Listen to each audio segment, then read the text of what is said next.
Just when I thought I couldn't find my way out, yeah, I searched the God in me to find my way out. I know it can seem way out, but the Creator flows to and through me from way out. I'm talking way out, yeah, yeah, yeah. See, if you believe in the God in you, it's a better place. Creating the force and the power to live a better. Just know that love and joy and peace is one in all of the same space. That you were chosen just like God. Your energy. That's right.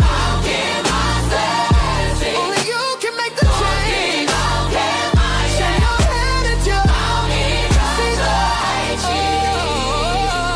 Shine so bright from darkness to light. Hey, hey, hey. From darkness to light. Yeah. And you'll find your way out. Yeah, yeah. Oh, it won't seem way out. Yeah, yeah, yeah. The power of God will flow through you from way out. Welcome. This is Alchemizing Energy, and thank you so much for joining us today. We have a really interesting show that we're going to be discussing, and I think that you will be interested. When you get finished, this is a little bit different than what I normally cover. But let's get into it, So, for years, China has been known for something most modern nations struggle to do. They plan far beyond the present moment. Its policies don't stop at 5 or 10 years. They stretch across generations, covering population trends, healthcare, urban development, and long-term social stability. But here's the part that's often missed. China is not the only country preparing for a future of longer human life. The difference is not whether nations are planning to extend lifespans. The difference is how they are doing and who's controlling the access. In China, planning is centralized, visible, and state-directed. In the United States, the same objectives are emerging through a very different pathway. Private research labs, universities, military-funded science, biotech firms, experimental healthcare markets. Tonight, we're not asking whether people will live longer. We're asking how longevity planning actually works when it doesn't come in the form of a single national document, and why the outcomes may be more similar than they appear. So here's the thing. There was a leaked audio that happened when Xi, president of China, the dictator of China, met with Putin. And they discussed that they have the capability now of living up to 150 years old. And it's really crazy when you think about it. It's like, what? And the pills that they're going to be able to give out to people, are going to be able to extend the life of people, and this is going to be mainly for the elite, apparently, that they're saying that this program is that they're going to push out, while most countries plan around election cycles, quarterly profits, short-term political wins, China plans decades, So today's, it's not a sensationalized. I'm not here to spread conspiracy. I'm here to have the conversation. Okay. China does not govern only the way that most Western nations do. Its planning model is centralized, coordinated, and intentionally long range. At the surface level, China operates through 5-year plans. Okay, this approach allows China to align transportation, housing, healthcare, technology under one coordinated strategy. Whether someone agrees with the system or not, one thing is clear: it allows China to plan for demographic realities far in advance. China has a demographic problem. Okay, its population is aging rapidly. Birth rates have fallen sharply. The working age of the population, just like in the United States, is shrinking. These trends aren't theoretical; they are measurable, and they create enormous pressure on the healthcare system, labor markets. So, governments facing these realities begin to ask practical questions: how do we keep people healthier for longer? How do we reduce the cost of elder care? How do we extend productive years without collapsing social systems? This is where longevity enters the conversation, not just as fantasy, but as policy, guys. So what's happening now is that China has this 150-year thing where they are talking about how to live longer. Let's go into this. Okay. So first, I'm going to start off with the leak conversation that happened between Xi and the president of Putin, which is crazy to me, right? So Putin visited China, and this is his visit, and they caught them on a hot mic talking about this new plan that they had to let people live longer. Let's go.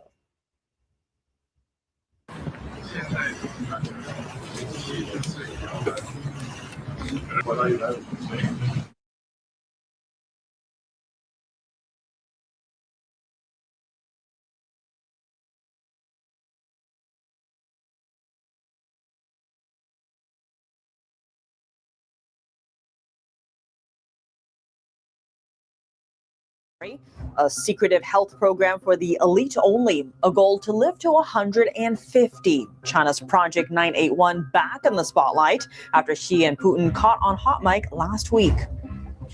A veteran China analyst says the Chinese Communist Party may be using forced organ transplants to allow party elites to live longer, industrial scale organ harvesting.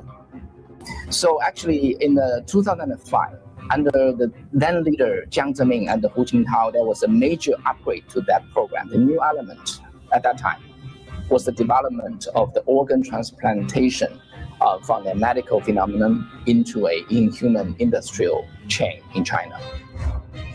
A whopping $2.5 billion in U.S. tax dollars are aiding the Chinese Communist Party's military industry. That's according to a new congressional investigation. A U.S. congressman impersonated in a Chinese hacking scheme. The latest on how Representative John Molinar was targeted and why.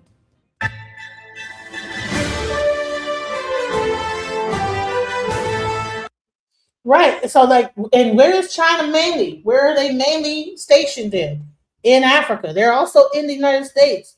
So, what's scary about this, this organ harvesting, organ that is meant for the elite. And there's no telling. They could be getting these organs from anywhere on the black market in China. I don't think they care if they get where they get it from. But the bottom line is there's an entire move, a whole plan for people to live to 150 years old. And China is at the helm of it.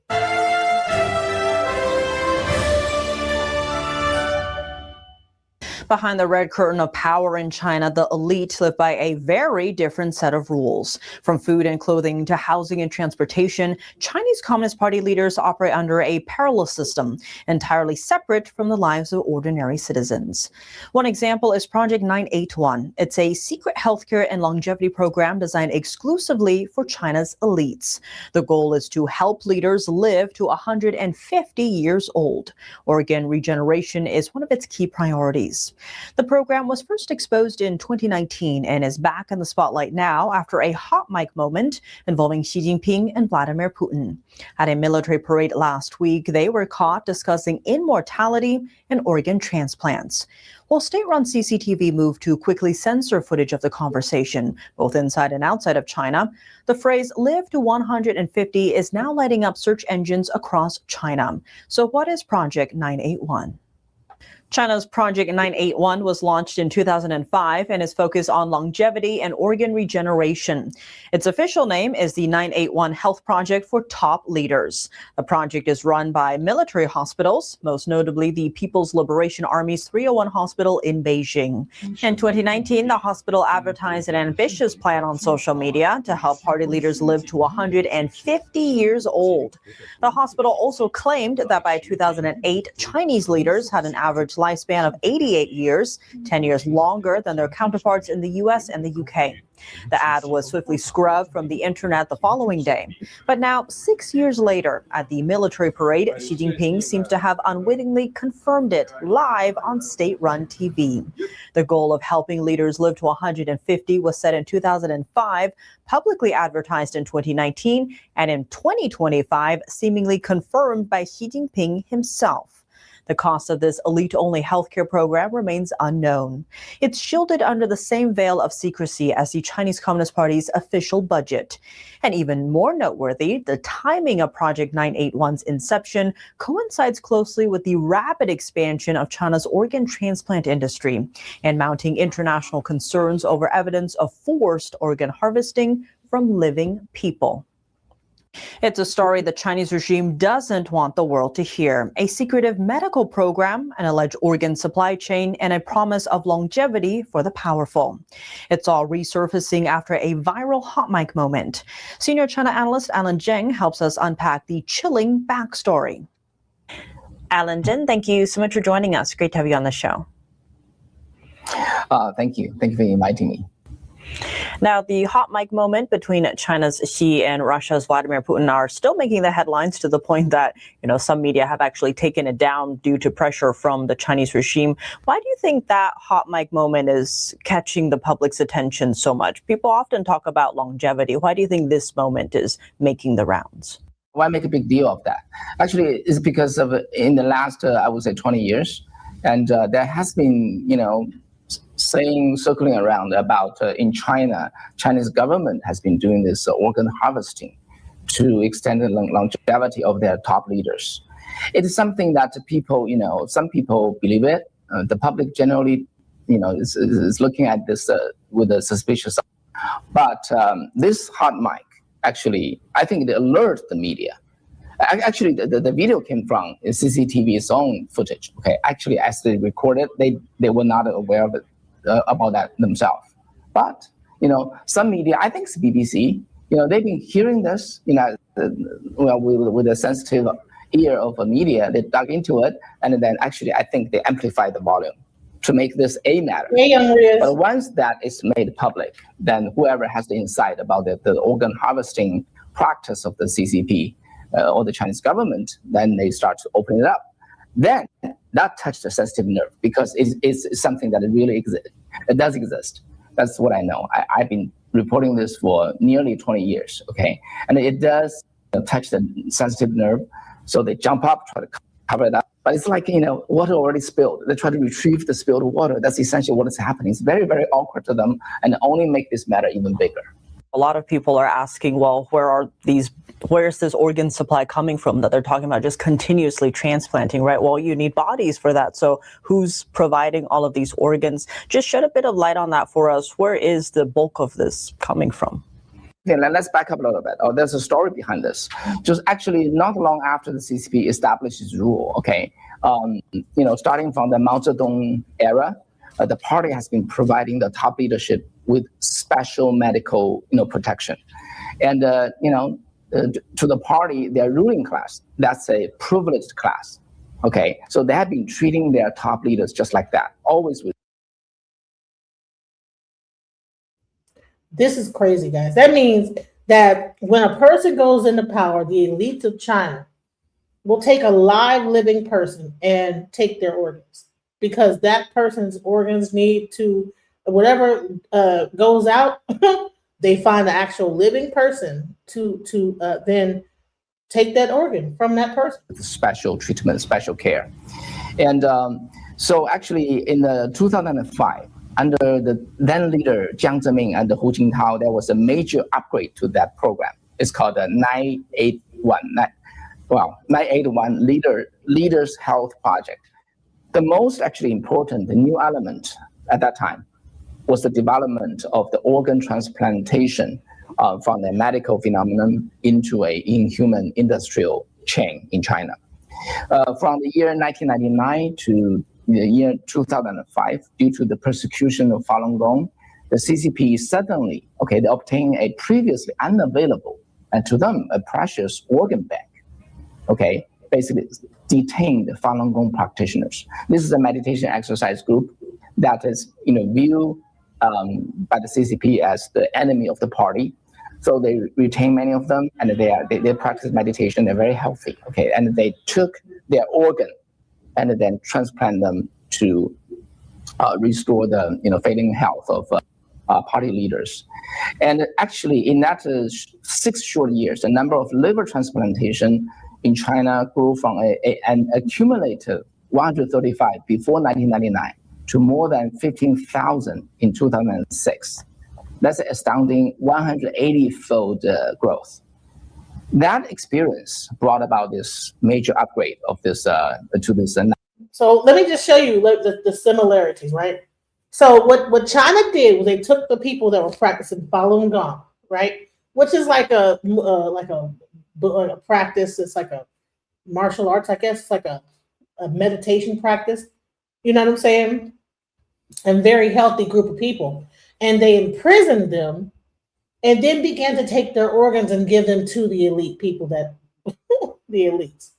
Like he just said, liver transplants went up, all this stuff went up.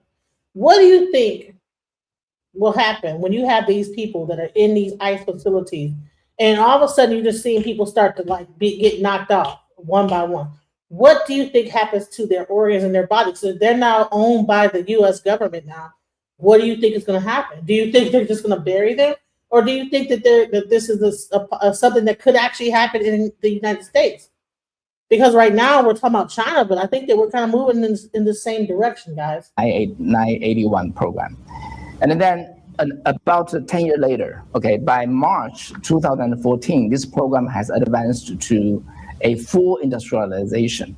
So in that month of that year, in Beijing's Haidian district, the 981 Health Technology Group company was established. This 981 company, they have served over 3,000, they call it a million level leader members. So they got the 3,000 members, elite members, who could be their patients or the customers, however you call it. So in recent years, what happened in China is that there has been a lot of report about the high school students suddenly gone missing.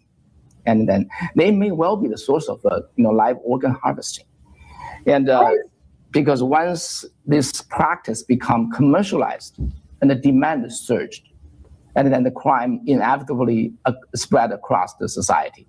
You need to understand that down the chain, there's other companies who saw this as they are the supplier of the organ.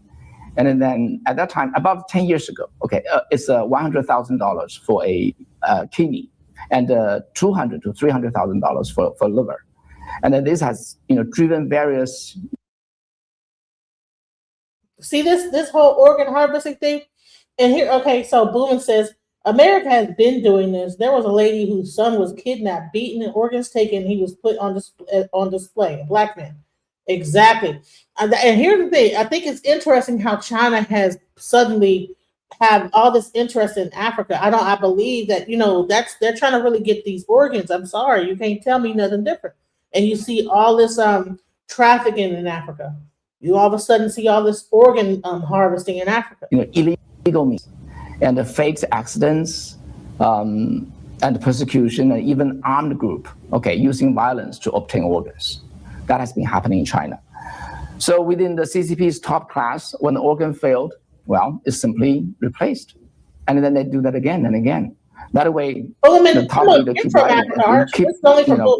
keep living on, and then they don't die, for a while. From Africa, you might know what's going on in Africa. And then what is most scary is this, Tiffany. Such organ transplantation has become an important gift of CCP to bribe world leaders. They use this to corrupt world leaders. That's possibly one reason, the reason why Xi Jinping mentioned this in that group, where you got like 20 to 30, leaders of those countries in Beijing. So this is I would say this is the general background that I see it. As you mentioned, the 981 project, right, is kind of this special 3-tier system to help their selected elites, if you will, live longer, the best medical care, best medical advances, and so forth. Talk to us about that system, because it sounds like, what we've talked about so far, there are different systems inside of China or different levels of care afforded to different types of people, if you will, right? The Chinese leaders are one group and their friends. And then how is that different from, say, the regular Chinese person on the road? If they got sick, what kind of care could they get?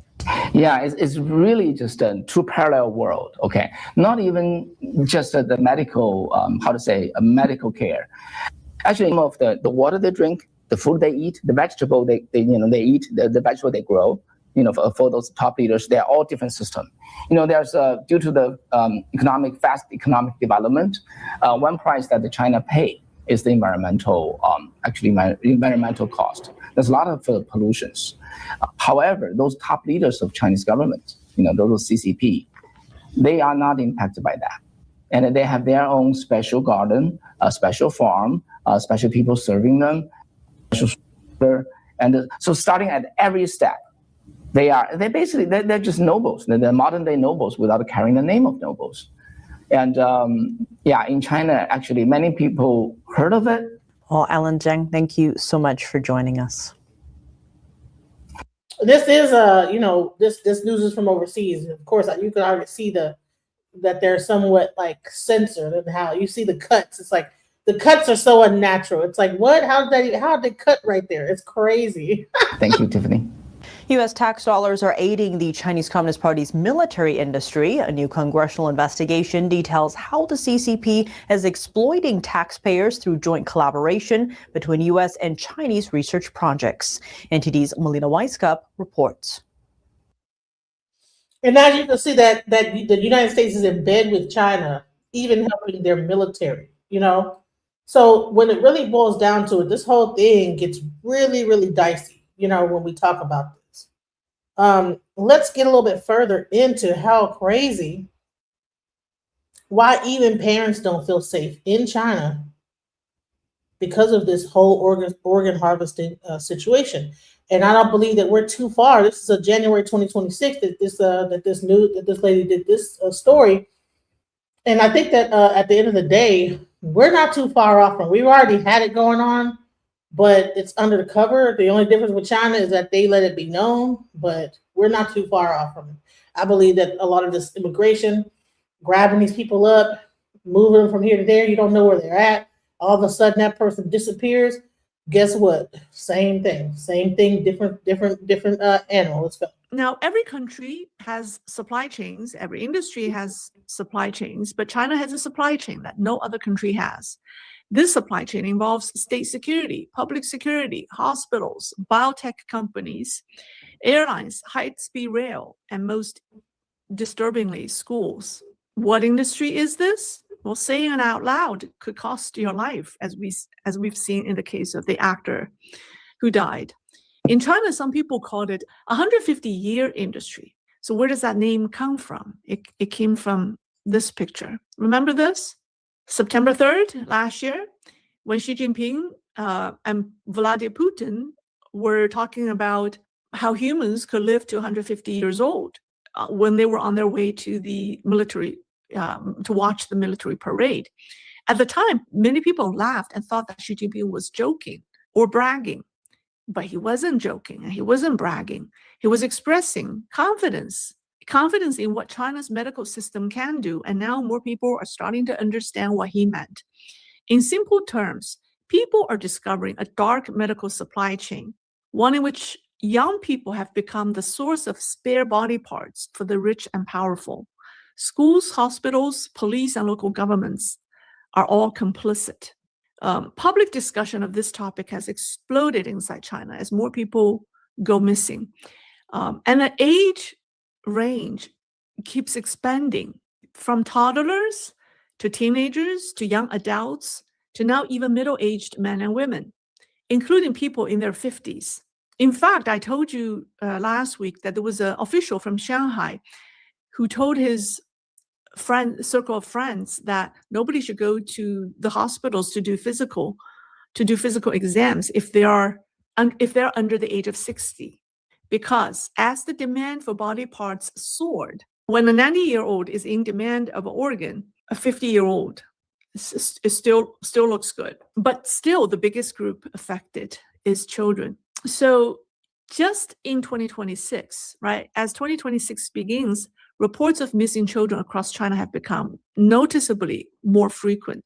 This is probably the biggest topic, the hottest topic that I've seen coming out of China. So right after the mysterious death of that 13-year-old boy in Henan, in less than a week, more kids disappeared in the region.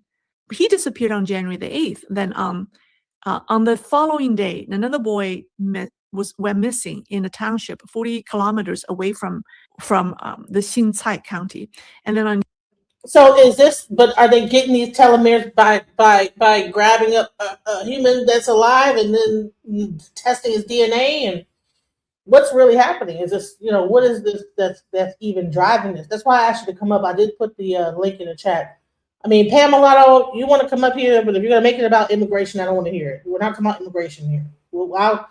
I'm going to talk about that a little bit later on in this conversation, but right now we're talking about this whole organ harvesting and things like that.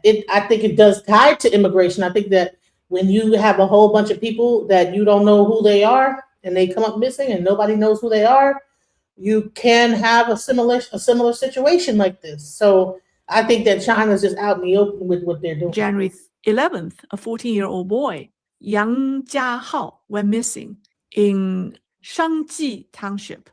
And then the next day, the January 12th, a 13-year-old boy, Wang Yiqun, disappeared in Heilong Township. And then that same day, a 14-year-old girl, Xu Mengyao, went missing in Dancheng County, Henan. Now, at the same time, helicopters began appearing repeatedly in busy urban areas, transporting what many suspect to be organs or organ harvesting victims.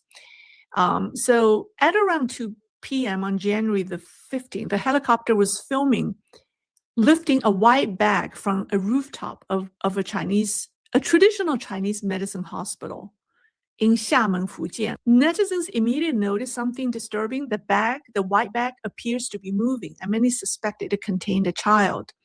And as online questions grew louder, authorities began aggressively censoring the footage. That there's a child. Somebody blew up the image and saw a child in that white bundle. So people were asking if it were a normal medical emergency, simply airlifting a sick child for treatment, then one question immediately follows: why censor the video? What's the big deal, right? And there are more footages. On January 17th, this is 17th in Qingdao, and a yellow helicopter labeled, it says Shandong Expressway, it landed directly at a major road intersection, blocking traffic for 15 minutes.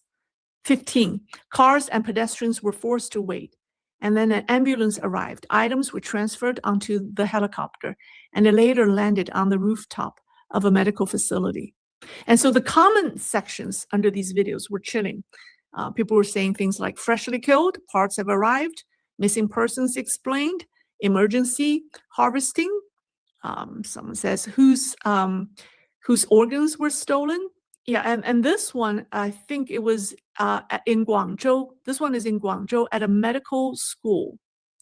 It's at the campus of the Southern Medical University, and it was to pick up what the video uploader described as parts, and then the person who uploaded the video emphasized that it was the footage was completely unedited.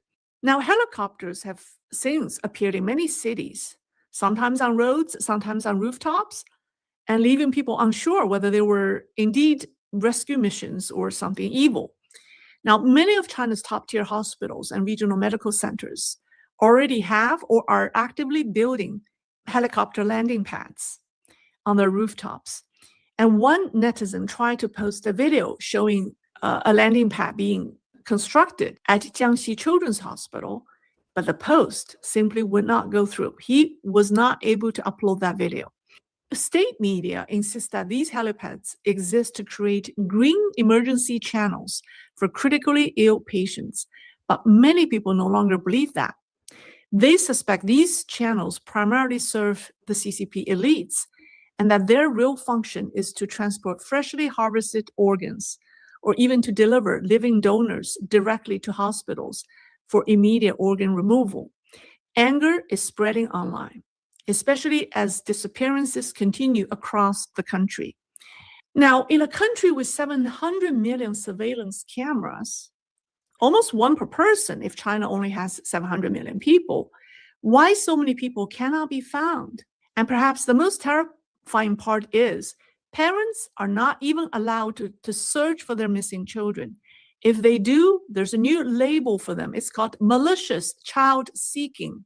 That phrase alone has shocked the Chinese public. So people ask, if your child disappeared, wouldn't you look for them? What kind of malice would possibly exist in a parent desperately trying to find their own child?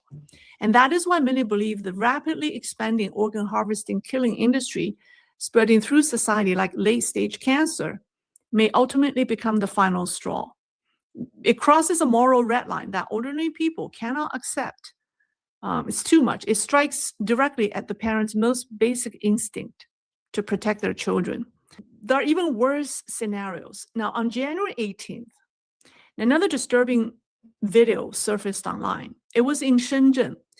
It shows a young woman being forcibly restrained on a stretcher by two individuals dressed as medical staff and three men in black clothing. She fought back desperately, kicking at her captors and shouting that she did not want to die and that she felt extremely tired. And she appeared physically weak, possibly already drugged, but remained conscious and clearly aware she was in danger. Another woman nearby tried to make a phone call, trying to help her, but she was powerless. She couldn't stop the five abductors. A similar incident reportedly occurred the day before, also in Shenzhen. After a traffic accident, neither police nor traffic authorities arrived. Guess who arrived in no time? An ambulance arrived first. Four large men in irregular clothing got out and carried the woman who was hit. I think she was on a moped and she was hit and then she fell. And so these men, large men, carried her directly into the ambulance. So people immediately erupted. The internet erupted. People asked, how is the ambulance arriving faster than the police? So some said they hit her on purpose, then sent a fake ambulance to harvest organs. And someone lamented, medical workers were supposed to save lives. Now people fear them and hospitals. And these incidents are not isolated. Last May, a video circulated on X showing a woman in Yuzhou, Henan, again in Henan, being handcuffed by police dressed as emergency medical personnel and forcibly carried away on a stretcher. She screamed, I saw that video, she screamed to passerbys. She said, my name is such. I'm fully conscious and healthy. What kind of hospital puts handcuffs on people? Help me. People watched, no one intervened. And then similarly, in June last year, in Guangxi, near in a place called Guigang, a 16-year-old girl was injured in a traffic accident, and she was forcibly strapped to a stretcher by men dressed in black into an ambulance and was taken away in an ambulance. The next day, her body was delivered to a funeral home. So these are just a small number of cases, I'm telling you, but it's troubling. And then abductions are no longer limited to the streets. On the night of December 27th last year, which is less than a month ago, a woman living in Jingxiang apartments in Wenzhou was abducted from her home. Neighbors filmed this scene and posted online. I saw that video, where it quickly spread. The footage shows the woman screaming desperately for help as multiple individuals entered her apartment. Several uniformed men, suspect to be police, appeared in the hallway, along with a woman in a white coat. She is believed to be a medical staff. And the woman was eventually carried out by the three men and loaded into, again, an ambulance. She struggled violently, saying, "Save me, I do not want to die." A neighbor briefly opened his door to look, but did not intervene. It's chilling to tell you these stories. Now, meanwhile, the Chinese have found a large quantity of ID cards discarded in places that ID cards should not be found. Now, these are just three pictures I found. The one on the left is in I think a trash, near a pile of trash. You see scattered ID cards. And the one in the center was someone was fishing in a lake or in a river, and they found a bag of ID cards. And the one on the right was someone was trying to burn them. It was in a forest. Someone tried to burn a whole pile of ID cards, and they didn't all burn. And here are more. The one on the left is in a trash bin, ID cards, and the one on the right, they were scattered. And the Chinese media even reported this. They raised serious questions about the status of the ID cards owners.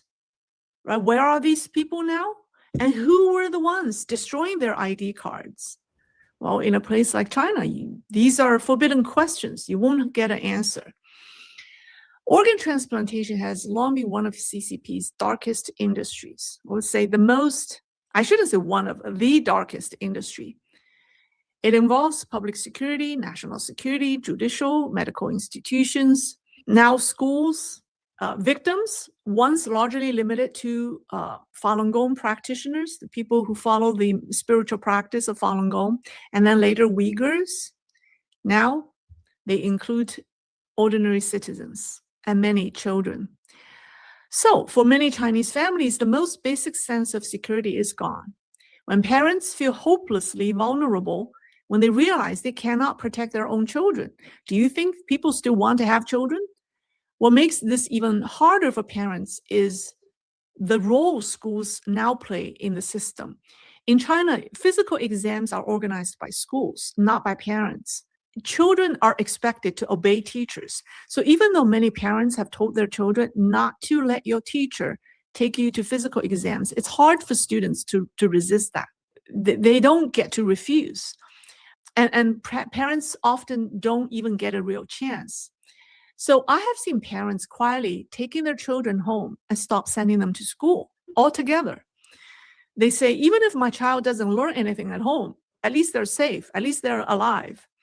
So with this level of parental anxiety, Chinese society is no longer afraid of having fewer babies. It's afraid of having children at all. A society can survive poverty. It can survive inequality, but it cannot survive once parents lose faith in the promise that their children will be protected. So this is happening in China, but I don't think that the U.S. is far off from it. Let's discuss. let's get into it, okay? Hold on, let me find this. So in America, several detainees have become up missing as well. When we talk about immigration, where are the detained hundreds of people from Alligator Alcatraz missing? Let's go. Immigration jail in the Florida Everglades, dubbed Alligator. Hundreds of people who were once detained at the troubled immigration jail in the Florida Everglades, dubbed Alligator Alcatraz, have disappeared. The Miami Herald reports about 2/3 of the 1,800 immigrants who were held there in July have gone missing from ICE's online database, with their families unable to locate them. Earlier this month, the federal appeals court ruled the jail could continue to operate despite reports of abuse. Trump welcomed the news. I think Florida's done a great job by building it, and whether it's Alligator Alcatraz or anything else you want to call it, it's an amazing facility for what it is. It's not a hotel. It's not supposed to be a hotel, but they've done a great job with it. For more, we're joined by two guests. In Miami, Thomas Kennedy is a policy analyst with the Florida Immigrant Coalition. And in Washington, D.C., Shirsho Dasgupta is a reporter with the Miami Herald who co-wrote the new report headlined "Hundreds of Alligator Alcatraz Detainees Drop Off the Grid After Leaving Site." We welcome you both to Democracy Now! Shirsho, let's begin with you. You broke this story. Talk about how you got this information, what documents are available, how many people are missing or disappeared. So my former colleague, Ana Ceballos, obtained 2 rosters of Alligator Alcatraz detainees in July. And those rosters accounted for a total of a little more than 1,800 men who were held at the facility. After a month, around end August, when the facility was winding down its operations, we matched the detainees in the rosters to ICE's online locator system, and we found that around 800 of them had no records, and roughly 450 of them had a result called "Call ICE for Details," which is a pretty vague notation. We spoke to attorneys who said that that notation can mean anything. It could mean that someone is being processed for intake into a facility. It could mean that someone is being transferred from one site to another, or it could also mean that that a person is about to be deported. And Or Shushu, they can just you came tell up us missing whether here. A lot anyone of them did has not get indeed covered. contacted ICE to find out what's happening with these detainees? Yes, we spoke to the attorney and family members of one person who was held at Alligator Alcatraz. He's a Cuban national named Michael Borrego Fernandez. He was at the site for around a month, and in early August, he was shifted to Chrome Detention Center in Miami, which is a federal detention center, unlike Alligator Alcatraz. Then around Labor Day, his family realized that he has been he has been sent to a federal detention facility in San Diego County in California, and they got this information through the online locator system. But he stopped calling them, and when his lawyer tried to contact him in the California facility, the staffers there kept telling him that we don't have anyone by that name, you should call ICE. And then the lawyer went to ICE, and ICE would just refer him back to the California site. And this went on for around a week until they finally heard from him. But by that point, he had already been deported to Mexico. And Shushu, talk about the significance of this. I mean, what is the distinction in practical terms? In other words, in the ways in which detainees are kept track of and processed through the immigration system in a federal agency versus a state-run facility? So if a detainee is in a federal facility, they will appear in some form in the ICE case locator, and attorneys will have access to them. It is a very complex process, but attorneys know how to navigate this process. They know who to call. They know how to set up interviews with these people. They know how to have private calls with their clients. But because this was a state-run facility, there were jurisdictional issues because it was a very rushed process in which this site was set up. There was issues surrounding legal access between attorneys and clients. And, even when they were transferred out of this facility, I've spoken to attorneys who've said that, we don't know who to call. Sometimes we call a person who is listed as the contact person, or is the contact person at like a site where he's supposed to be kept, but we don't even know whether that person is the right individual to call to set up a discussion with my client. And what is the state saying to you, Shushu? What is Florida explaining that difference between federal and state? And what DeSantis, the governor of Florida, the deals he has made, the contracts with the money flowing in, ICE getting more money now than they ever had? So Florida, per our last estimate, Florida has spent more than $200 million setting up Alligator Alcatraz. And obviously, it was ordered to be, operations to be winded down, which they did. But then an appeals court issued a stay on that order. So it's a bit unclear about what's happening at the site now. In general, the DeSantis administration has taken a very hard stance on immigration, and he has made Florida among a leader in the states which are cracking down on violators of immigration laws. But in terms of our story about people sort of falling off the grid after being moved out of Alligator Alcatraz, his office did not comment.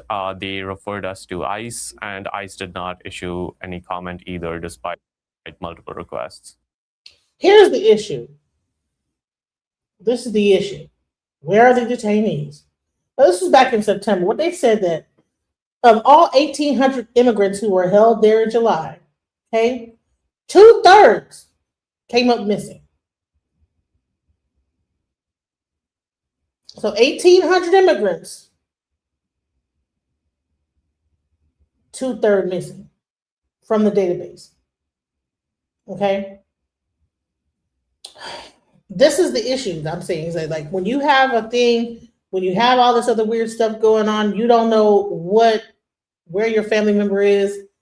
People, especially if the person is from another country, you don't exactly have records. I saw back when people were coming into the country, they would leave their passports at the border. So this is how people come up missing, guys. And this is like paving the way for where are these people? Some people are getting sent to other facilities, some people who knows where they are. Okay. Allegedly. I'm just saying. But it's interesting when you find out that there's this whole like thing going on in China as well.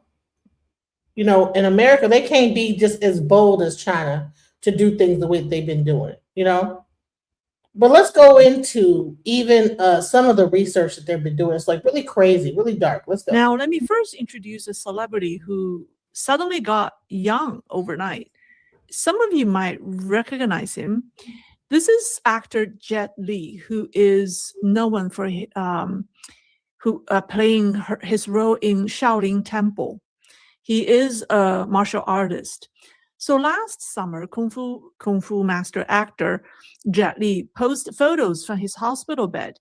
He joked that his hardware was broken and that he was sent in to the hospital for repairs. But then by October this year, he looked like a completely different person, younger, healthier, almost reborn. So people began whispering, did he get his organs replaced?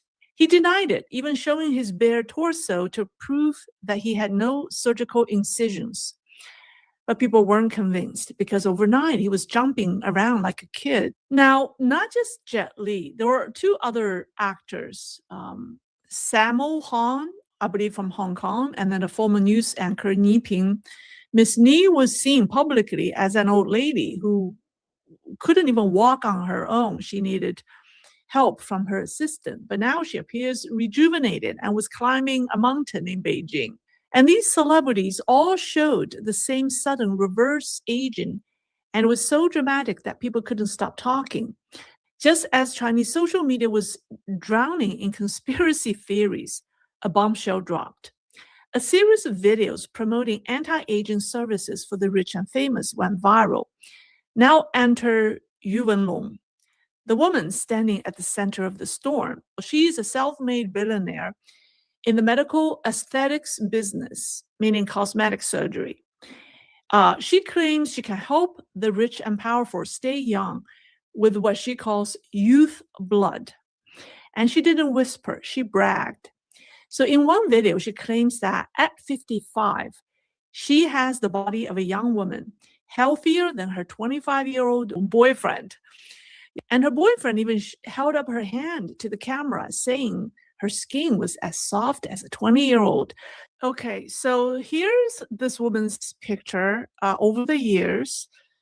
She posted on her website, I think starting from the top left corner all the way to the lower right corner. I think that the first one, I think when she was 31 years old, I can't really tell the age, but it was in the early 30s, all the way to when she was 47 years old. I think she looked better in that black and white photo. At least she looked like a real woman, a natural woman. So she said in a longer video, there was another video that went viral on the internet. It was 7 minutes long, so I couldn't show you the entire video, but she said in that video, said, I'm 55 and still have my period. I can extend menstruation to age 80. That's our black tech. I change my blood every month. Each session costs 1.5 to 20 minutes. She even claims that some women. That's our black tech. The hell is going on here? What is it? Why is it called black tech? What is that about? I'm sorry, guys. I'm watching this right along with y'all, and I'm like, what? I'm 55, and I still have my period. I can extend menstruation to the age of 80. That's our black tech. I change my blood every month. Each session costs 1.5 to 20 million. What? I can extend menstruation to age 80. That's our black tech. I change my blood every month.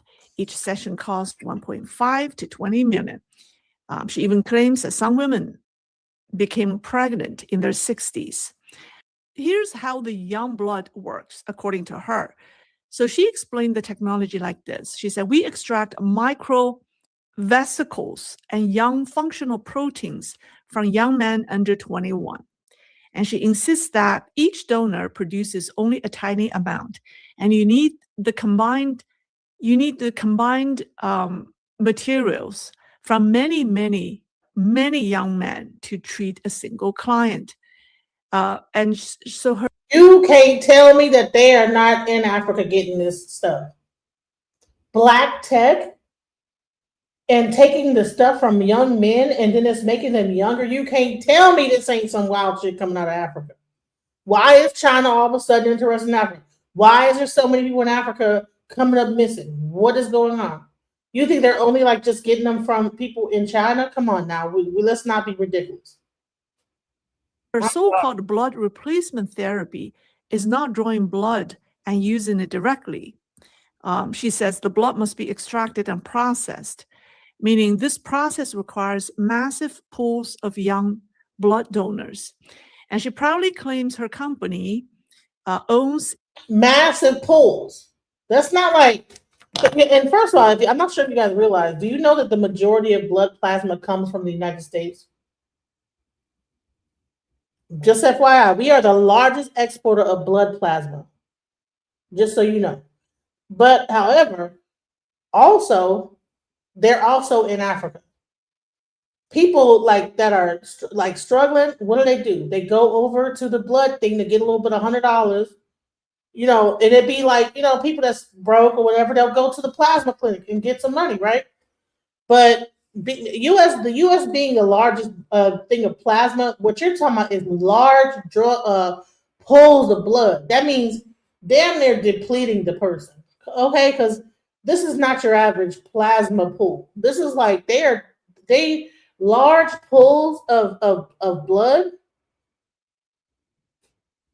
That person gonna be damn near laid out when they do that. From many young men to treat a single client. So they're taking large pools of blood. And she insists that, and then pumping it into her system and making her young again. Each donor produces only a tiny amount, and you need the combined materials from many young men. No, I think that's what they're telling us. They're saying that they have to like pull a small amount from. No, I believe they probably are draining the hell like vampires out of people. And this is the weird part about vampire, right? This is the whole thing. Remember we talking about vampires? This is real life vampire right here. This is vampirism right here. You're sucking the blood out of young people and re-putting it into yourself to be younger. Isn't that being a vampire? Let's go. And to treat a single client. And so her so-called blood replacement therapy is not drawing blood and using it directly. She says the blood must be extracted and processed, meaning this process requires massive pools of young blood donors. And she proudly claims her company owns its own blood bank and has spent over 10 billion renminbi acquiring a blood product pharmaceutical company, all to secure young men's blood components from donors aged 17 to 21. So suddenly the puzzle pieces clicked into place for the public. Now they understand why China's blood banks are always running low. These anti-aging treatments depend on youth blood. And in recent years, China has been aggressively pursuing young people to donate blood nationwide. Examples, college and high school students forced to donate or risk not receiving diplomas. Parents of elementary school students told to donate blood or their children won't get good report cards. and local governments launching huge voluntary donation campaigns across the country. And people used to think this was for wartime preparation. I mean, I even believe so.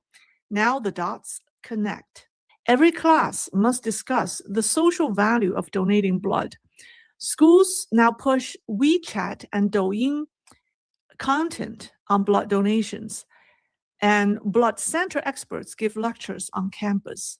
So over time, they've turned voluntary blood donation into what state media calls a warm and meaningful sight on campus. So this woman says it's all legal. And she said, we're a huge institution and publicly listed. If this were illegal, someone would have extorted us already. She also claims, she said, we haven't fully gone mainstream yet, but European tycoons have come to them, have gone to them to replace their blood a lot. And she also acknowledged that her hospitals conduct organ transplants as well as treat cancer patients. And she named two of her major shareholders. Number one is Malaysia's richest man, Robert Guo. And number two is a subsidiary of Haier Group, China's electronic giants. So if true, that would be explosive. Now, here's the strangest part. These sensational videos are not censored, not moved, not even throttled. If in China, when something this sensitive goes viral unchallenged, it usually means someone far above is allowing it. But let me ask you, isn't it strange that videos on a topic this sensitive, organ transplants, young blood, anti-aging tech, European tycoons are allowed to stay online in China? Some people believe this is no accident at all. The regime wants these videos to go viral. They say these videos are CCP's marketing campaign, a way to quietly promote China's new longevity industry.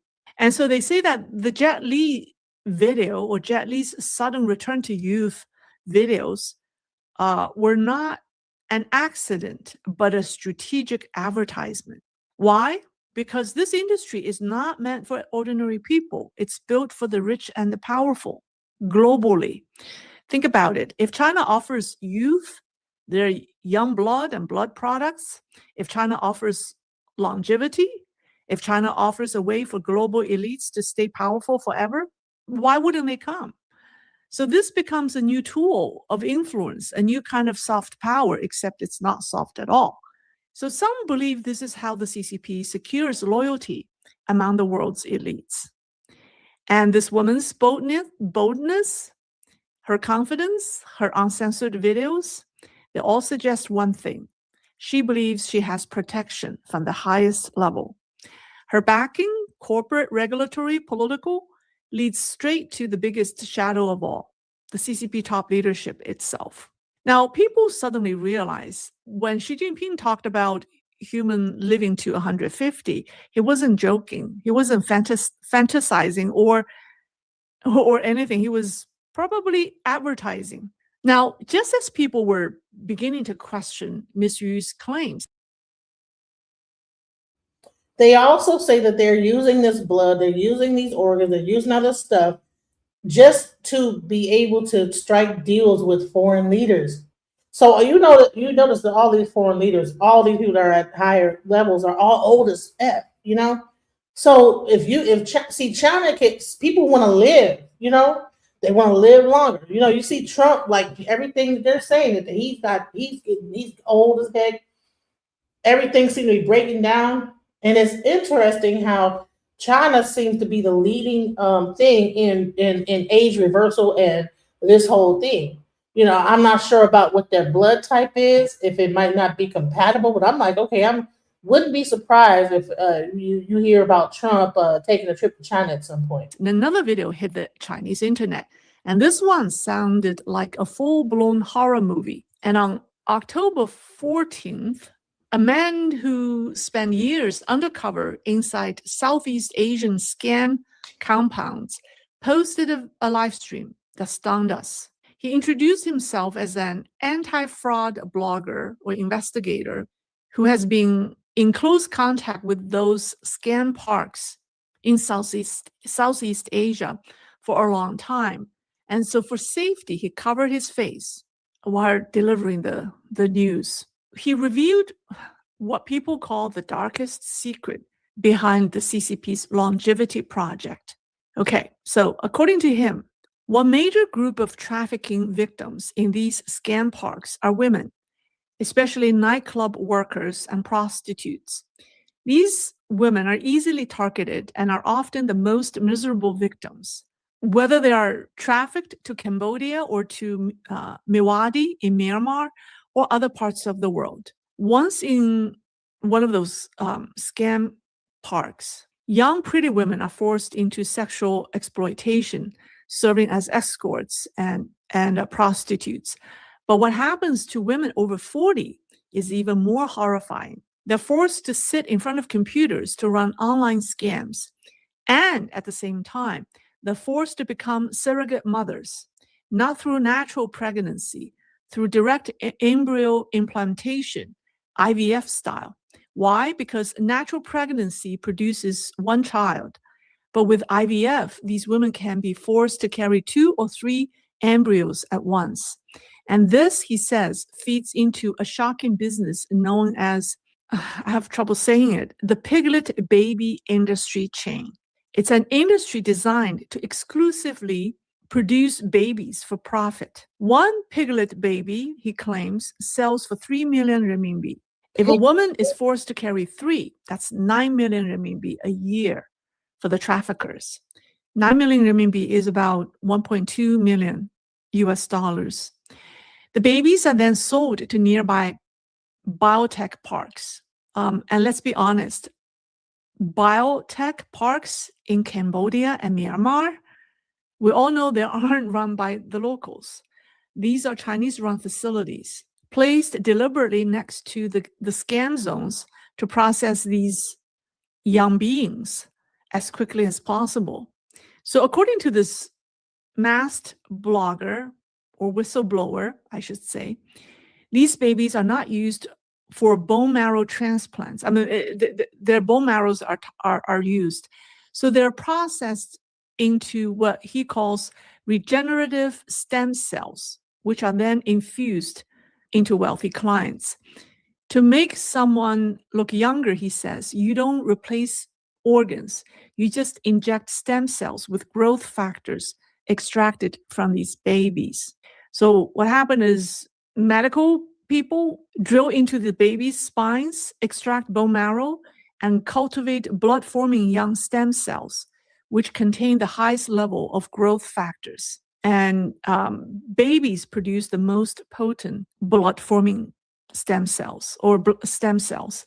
And once sold, these babies are kept in a room, not crawling on the floor, but placed in glass boxes like lab mice.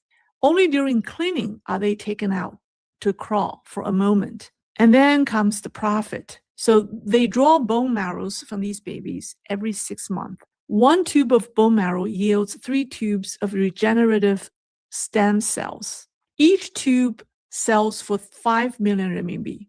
So that means 1 tube of bone marrow generates 15 million renminbi. And that's about 2 million US dollars every 6 months. Do you guys have y'all heard of this? That there are these people they call piglet donors that have a bunch of children through IVF in China. They get put into these incubators or whatever. Let to crawl every few minutes, and then their bone marrows extra. This sounds like something out of a horror movie or a sci-fi movie, guys. And you can't tell me ain't somebody in America ain't doing this. But if they, I don't know that if they are, but this is crazy. What? And they said that only celebrities and business tycoons can afford it. He says most people have no idea that this scam exists. And he swears that what he described is only a tiny part of what actually happens. So the public reaction has been pure horror. Online, Chinese netizens exploded in outrage. I mean, this video is posted outside China. This video isn't posted on the mainland Chinese social media. So people call this pure evil. Others said, can I just say this? Everybody that thought that whole thing where they were saying they were making babies cry and scream and they take this adrenochrome and stuff like this is showing that this adrenochrome thing is not too far off the mark. It might not even be making the kids cry. They might just be crying anyway because their bone marrow is being, extracted. Who knows if these little babies are even being given anesthesia? This is how sick this society has become. This is crazy. Worse. Now, you know that these scam parks in Southeast Asia are not isolated criminal dens. They're intertwined with the Belt and Road Initiative. And in fact, CCP's own Global Times, its own official mouthpiece, published an article in 2019 with this title. Okay, the title says, Chinese entrepreneurs tell their Belt and Road stories, building a special zone in Myanmar's wasteland. And the article openly praises KK Park, one of Mewadi's most notorious scam park. It's called the KK Park. That article has since been deleted. So recently, many Chinese discovered tracking devices hidden in the soles of their new sneakers. People were terrified. So the person who posted this issued a warning. He said, if you find a tracker in your shoe, someone is following you. And if someone is tracking you, they may want your organs or your life. So people connected this mysterious shoe tracker to the missing youth, right? Because sneakers are mostly bought by students. So no wonder so many young people have vanished. I think about it. Young blood is openly advertised, and those missing kids, maybe the blood banks. Now, the tracker scandal made people think of something even more sinister: China's smart school uniforms.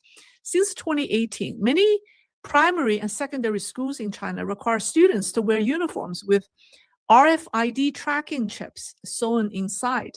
These chips monitor when the kids enter and leave school, their identity, their purchases, even their real-time movements, all sent directly to parents and teachers. Now, parents are now paranoid. They said, if bad people get this information, our kids could be taken. And the truth is, China's missing children and teenagers have surged in recent years into millions annually. Shoes with trackers, uniforms with chips, children disappearing, young blood in high demand, babies born as human spare parts, and Xi Jinping casually talking about living to 150. What can I say? At the end of the day, this isn't about technology. It's not about longevity. And it's not even about politics. It's about humanity, what we allow, what we ignore, and what we will become. And just last week, whoever this lady is in China that is talking about this stuff, shouts out to her, because people have been saying this has been happening in the United States for the longest time. It's a hidden industry, but you know what? In China, they are out cold with it. They are just out there in the open, just like bumping. You know what I'm saying? Hey, we want to live longer. We are going to take the blood of the youth. Let's talk about this whole young blood thing. Now, this is also happening in America.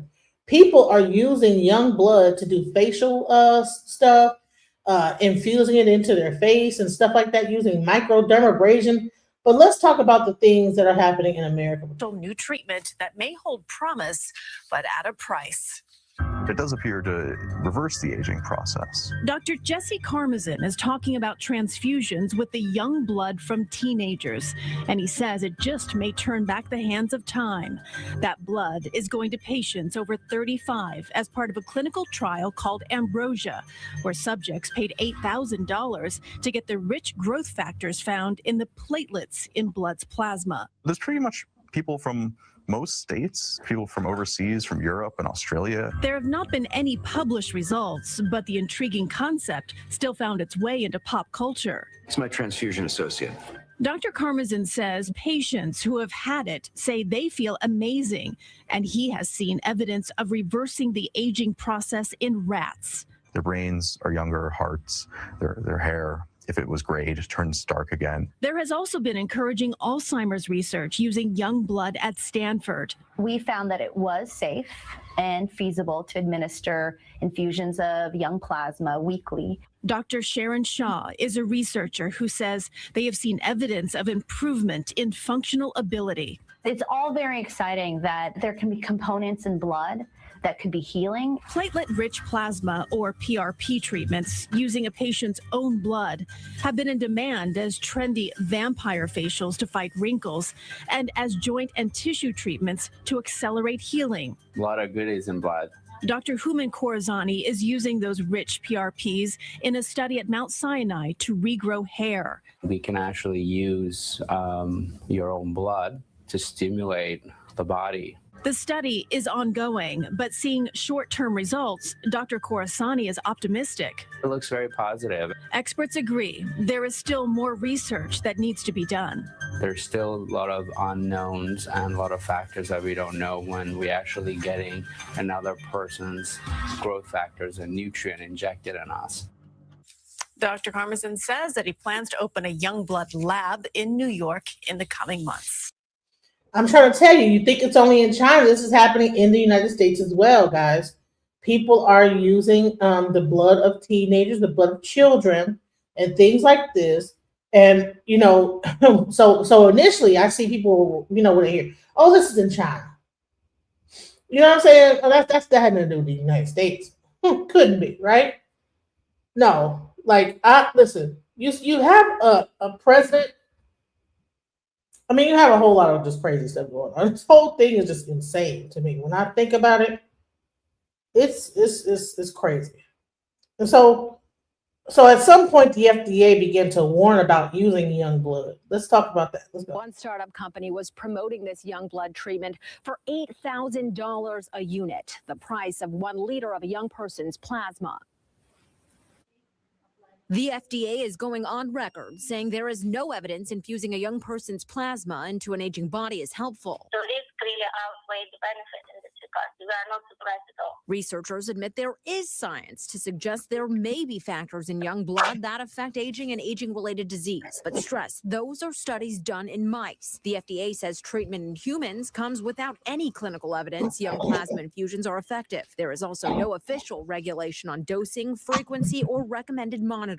And there is always significant risk with any blood transfusion. The blood that you get from somebody, the blood products you get from somebody, their antibodies and their immune components in the blood you're getting can react against you. In this case, plasma, the clear liquid part of blood containing proteins to help blood clot. There's some good science at the heart of it, but then other people with potentially a profit motive and people who are desperate for cures and preventions, that all comes together into a perfect storm. One startup company called Ambrosia promised a number of benefits for treatment using plasma from donors 16 to 25. But cures, remedies, and a retail price of $8,000 per unit was replaced with this message on the Ambrosia website Tuesday. In compliance with the FDA announcement, we have ceased patient treatments. We should not shy away from the science because it does provide hope for therapies in cancer and Parkinson's and Alzheimer's and so on. But we've got to do it right, and this is not the right way to do it.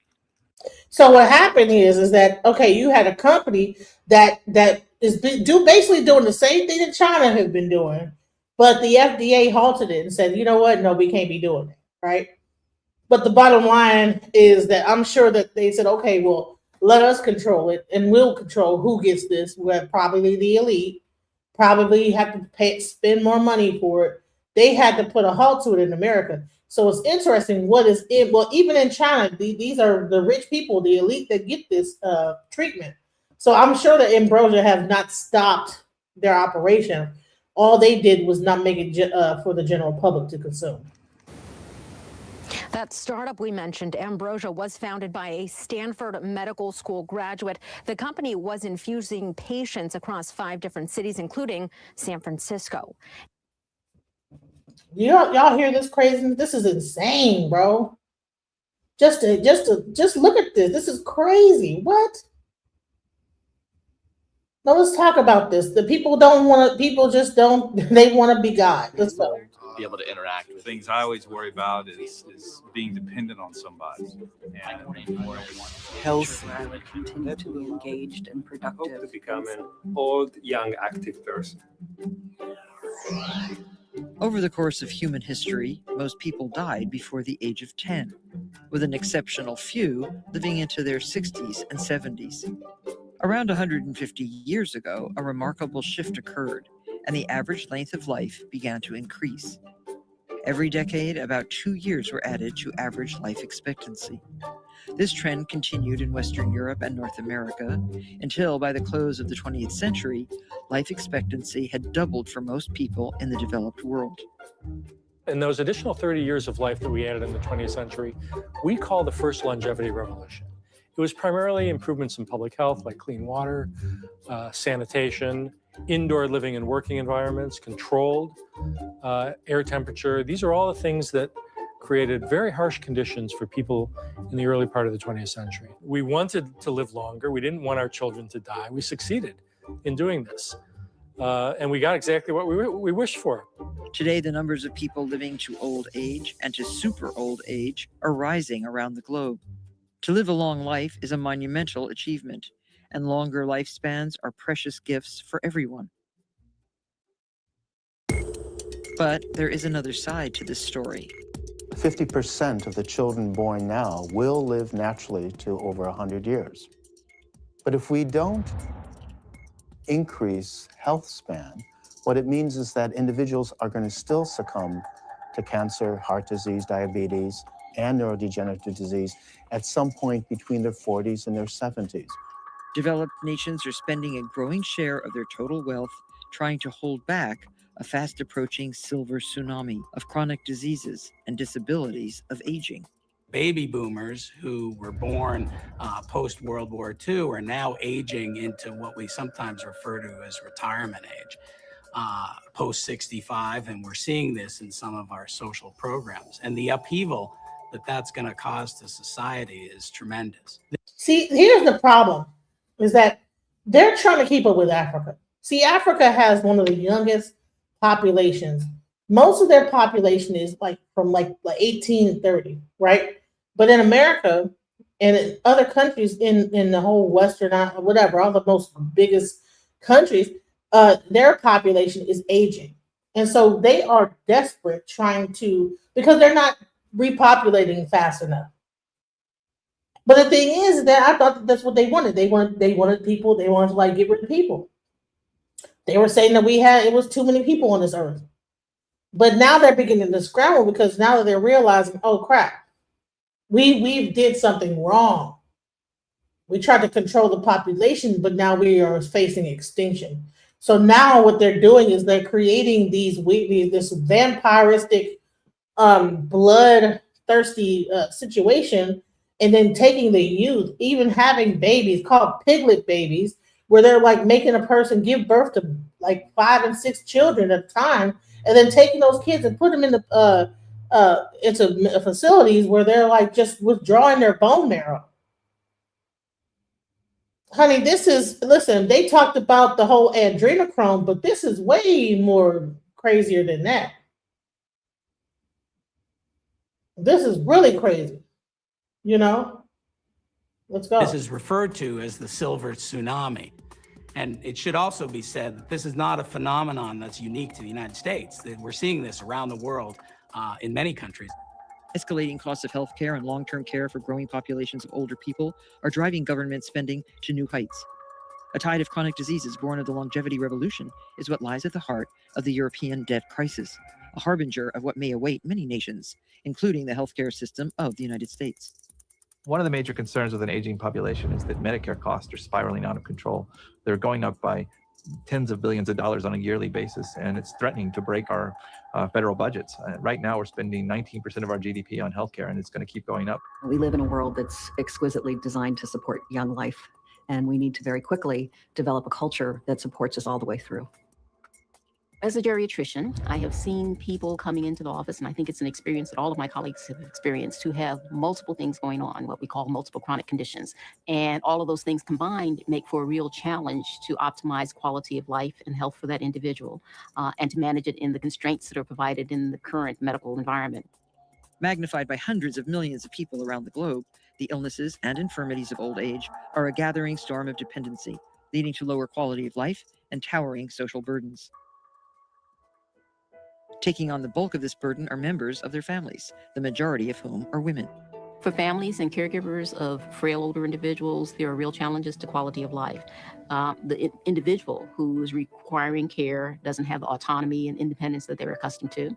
The caregivers are often very stressed, and that stress translates into problems with their health, challenges with maintaining employment, challenges with being properly reimbursed. It gets to be a real conundrum. With age, people face multiple threats at the same time to life and health, which means that even total victory over cancer, cardiovascular disease, or dementia would not extend high quality of life. There is always another disease of aging awaiting to take its place. Aging is a major risk factor for all the diseases that we are afraid of and we die from. And unless we change the rate of aging, all we're going to hope for is exchange one disease for another. Because the only way to treat all of them, to prevent all of them, is delaying actually the aging. The questions then become, what can be done to help ensure a longer health span? And what research is most likely to produce innovations for a better future? Scientists, politicians, doctors increasingly agree that that investment must be made in medical research that aims to better understand how the aging of our bodies leads to the diseases that threaten not just our lifespan, but our health span. We are no genetically hard. Let me just say this, is that, see, in America, they're forced based on, the fact that we have a media and the Constitution, everything, not to be as bold as China is. So they have to smooth and gloss everything over. All this is a glossing of what they're really doing. Okay? China right now is proving everything that everybody thought that was happening with kids, with people just coming up missing. China is proving that this is existing. It's just it's a conspiracy in America. In China, it's real life because of the way that the government is run. They're able to say, yeah, you know what I'm saying? We're grabbing up the blood plasma. We're putting it on we're getting transfusions. We're doing all that. America has to lie to its people. Let's go. Than our ancestors were 10,000 years ago. This increase, this dramatic increase in life expectancy came about because of science and technology and wide-scale behavioral changes and social norms that improved the safety of the world in which we live. So science and technology got us here, and now we need to apply science and technology again in order to make sure that these added years of life improve quality of life at all ages, not just in old age, but again, all the way through. If we invest now in figuring out ways to extend health spans so that these people are still highly functional and they have low healthcare costs, we'll find that it could be a very positive thing, but we have to really invest now into finding ways to keep people healthy longer. Scientists who study aging are in general agreement. See, the part that they're missing, that they're not telling you, is that this is not for the average human person. This is for the elite. They're doing the research to help the people that have money, that are going to inherit this whole thing, that they think that they're going to inherit the earth or whatever. This is for them. This is not for the general public. That's why when that Ambrosia project came out and they were giving it to people for $8,000 or whatever, FDA came in and said, no, we got to regulate that. But you can't tell me that ain't somebody with $1 million hitting up Ambrosia and getting this young blood.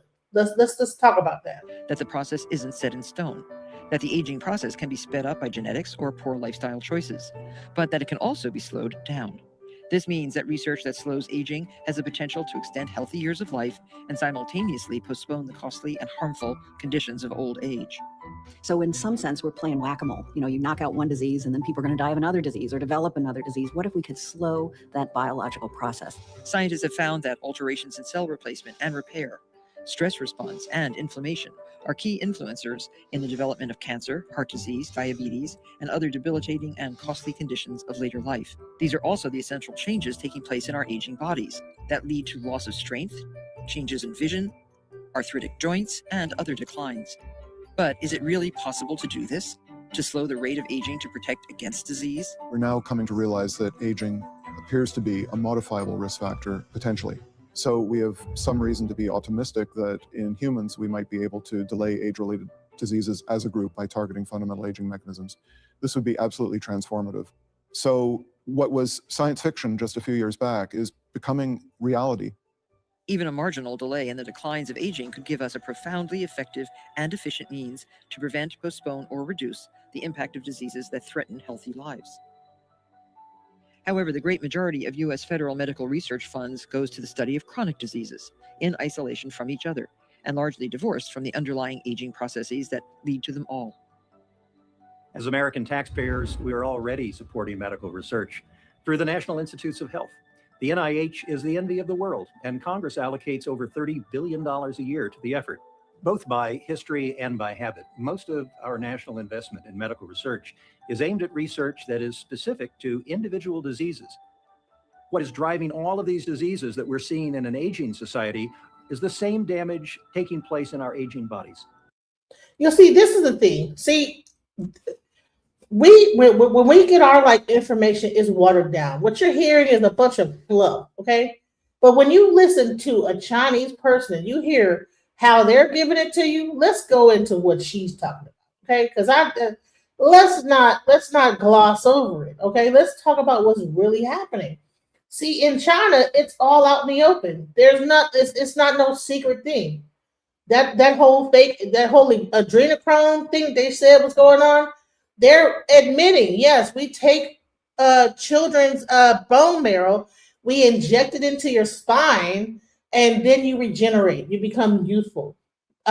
We transfuse your blood with a young person's blood, and you begin to then reverse in aging. Let's go.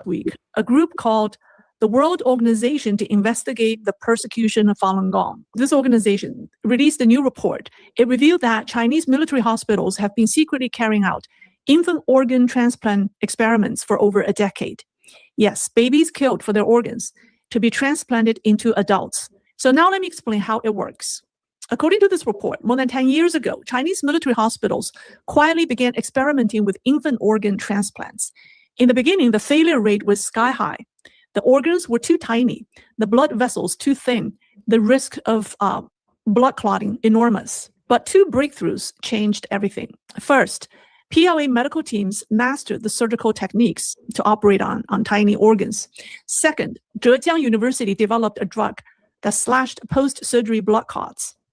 And just like that, infant organ transplants shifted from experiments to promotion. So now let me talk about why babies. Well, the answer is brutally simple. In the world of organ transplants, infants are seen as the ideal donors. First, their organs may be tiny, but they grow and adapt. Once placed inside an adult, infant kidneys can literally expand and function as if they've always belonged there. Man, what? So you can put an infant kidney into a person as a kidney transplant, and that thing will expand out big enough for an adult to be able to use it based on the new technology they have. You guys, listen, I just had a child and he passed away. And I was wondering, like, dude, what? You know what I'm saying? He did what? What happened? They was like, what? I don't even know. It was crazy. Listen, there's a reason why you hear all this stuff going on in these hospitals. See, in China, they're out cold with, they like telling you what they're doing. But the thing is that we can't pretend like this is not happening in America. We cannot pretend like this ain't happening. It's undercover, but they're doing it. Please don't think that China is the only one doing this, because they're out with it. They're telling you, okay, yes, we're taking the blood, we're doing this, we're taking the organs. Babies, stem cells, all this stuff. They're taking their organs, you guys, and they're putting it into a person. How much for a baby kidney? How much for a baby? And how many babies die? Premature babies, whatever, in after you have that baby in America, and what happens to their organs? Have anybody thought about this? Second, infant cells are young and resilient. The rejection rate plummets. The recipient's immune system is far less likely to attack the organ. Third, because these organs are fresh and regenerative, surgery success rates soar, survival rates go up, and long-term outlooks look better. Put it all together, and for the wealthy people who are desperate to extend their lives, Right. baby organs look like the perfect spare parts.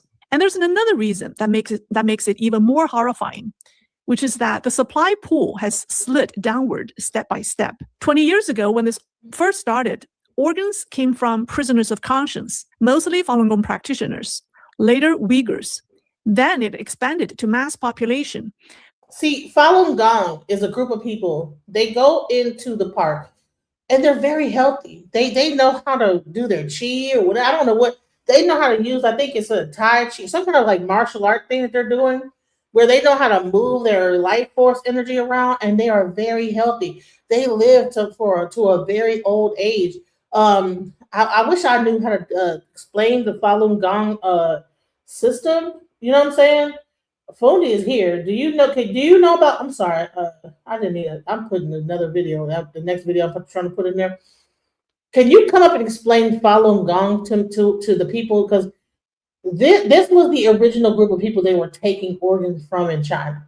Okay, these people would go out to the park, and that practice became illegal. China then began to imprison these people for doing this,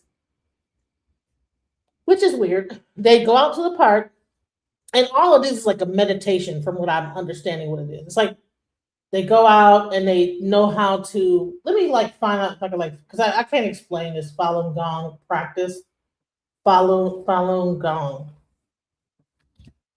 Because I was trying to learn Tai Chi one day back in like the early 2000s, like in 2007, and I came across this Falun Gong.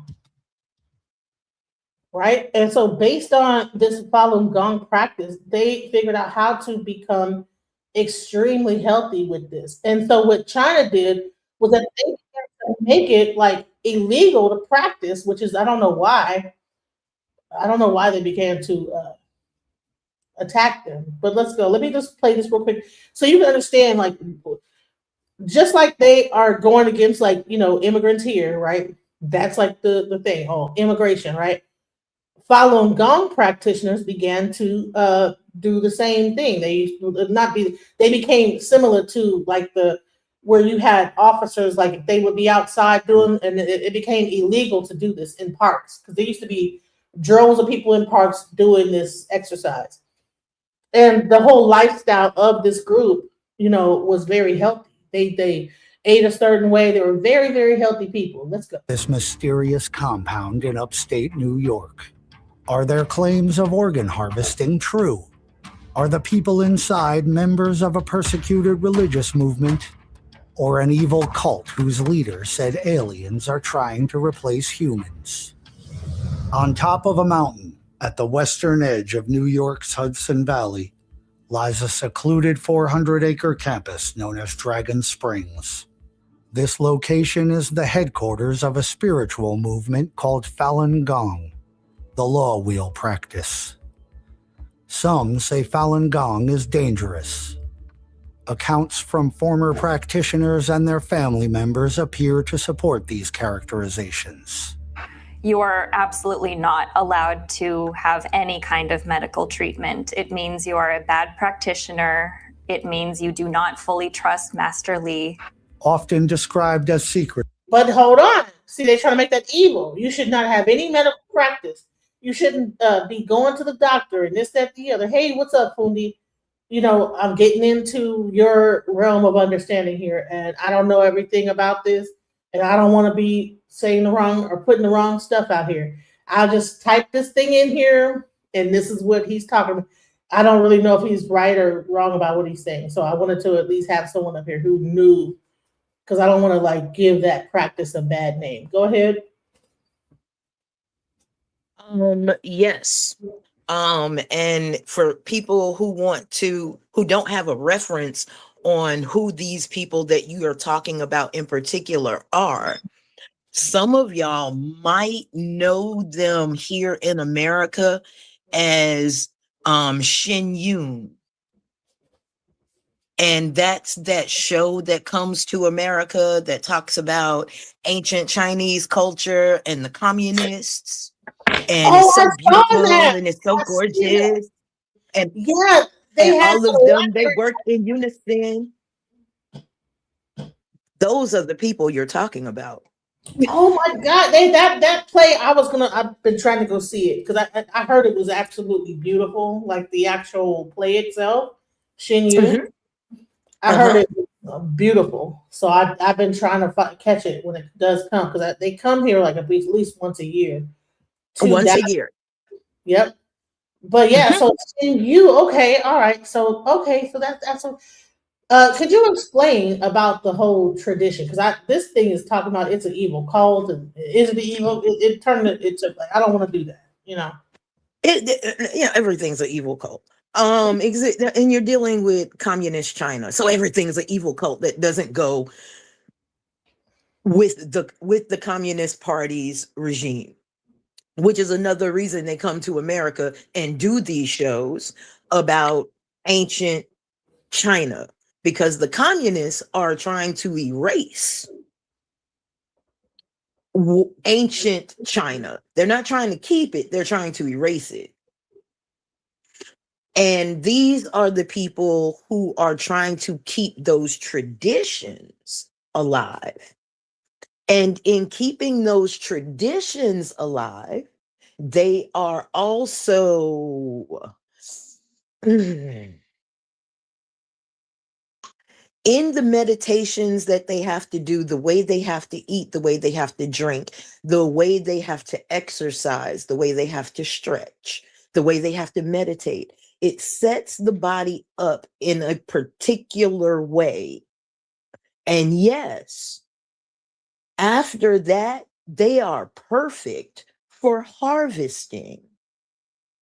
I would also like to point out, for those of you who watched the movie Him that had Marlon Wayans in it,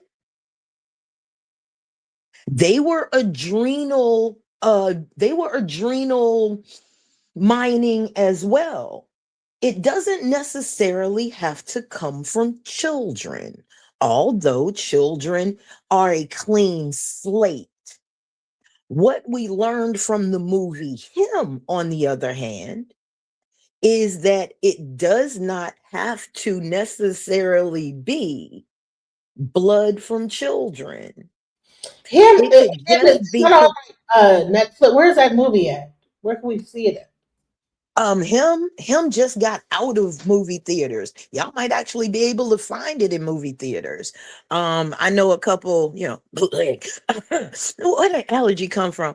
Sites that you can go see it on, but go watch the movie Him. Him is about 500 years of adrenal mining of Black people at the height of their athletic careers. What? Wow. Yes. You know what else I think also gets mined is when you talk about plasma. You might have a person that say, a drug addict, right? They go to these plasma clinics, they'll get turned away. So it doesn't matter if you have some cocaine in your system. They will still take your blood. Yeah. Along with all of your information. I'm gonna bring something to a lot of people's attention. Y'all remember in Atlanta when all of those young Black folk went missing? Mm-hmm. Do y'all really think that one Black man did it? I need you to also remember that Atlanta has a CDC right there. Atlanta has research facilities for the CDC right there. If they're telling you, isn't the headquarters of the CDC in Atlanta? Yes, and please take organ donor off of your license today. Yeah, yep. If you have donated blood, you're already in the database. You better hope you get an allergy. And I'm telling you that as a professional phlebotomist. You better hope you got an allergy. Wow. See, and here's the thing is that, when I'm not sure if you got to see the earlier part. I've been like on this like for an hour. So did you get to see the earlier part where they were talking about how they take this young blood from people that are teenagers in China? And that this lady, she was like 50 years old and she actually got her period back and everything. She now can like have children once again. Like what? And she has a 25-year-old boyfriend and her skin looks better than his. She gets a transfusion every month or every so whatever, however many times or whatever, and it costs her like anywhere from like 1 million swing or whatever it's called to like 20 million or 8 million, some kind of crazy thing. And I was like, okay, but it takes like droves of like this, like of blood from all these different sources. I'm like, okay, you can't tell me that they're not draining, that they don't find a person and drain all of its blood and then do that. It's not just a groups of blood from all these different people. You know what I'm saying? When I used to do blood drives, one of our favorite places to go was high schools.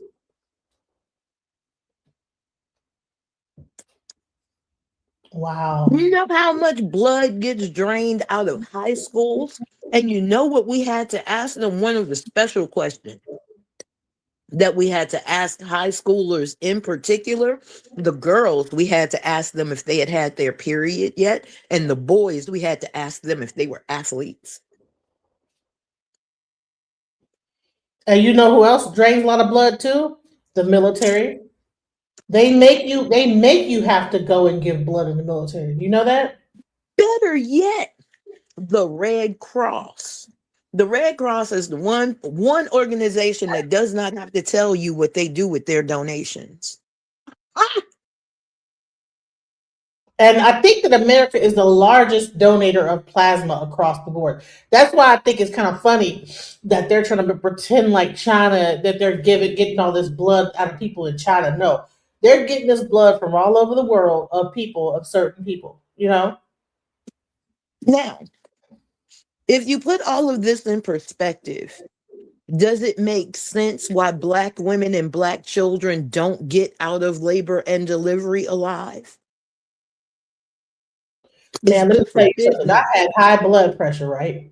They drew every time my blood pressure, because I have O, right? I have O positive. Every time my blood pressure was like high, and it just maintained to be high after I had my baby, because that's why they had to prematurely like take my baby, out. So every time my blood was above like what it was supposed to be, they drew about 8 vials. I mean, they had to give me a blood transfusion at some point because they were drawing so much blood. It's like I was not getting a blood transfusion because of me bleeding out from me giving birth. They were taking so much blood from me, they had to actually give me blood. That was the craziest thing. Not crazy. Not crazy when you think about it medically and we take our feelings out of it and we start to be strategic about what's happening. You are a birthing mother.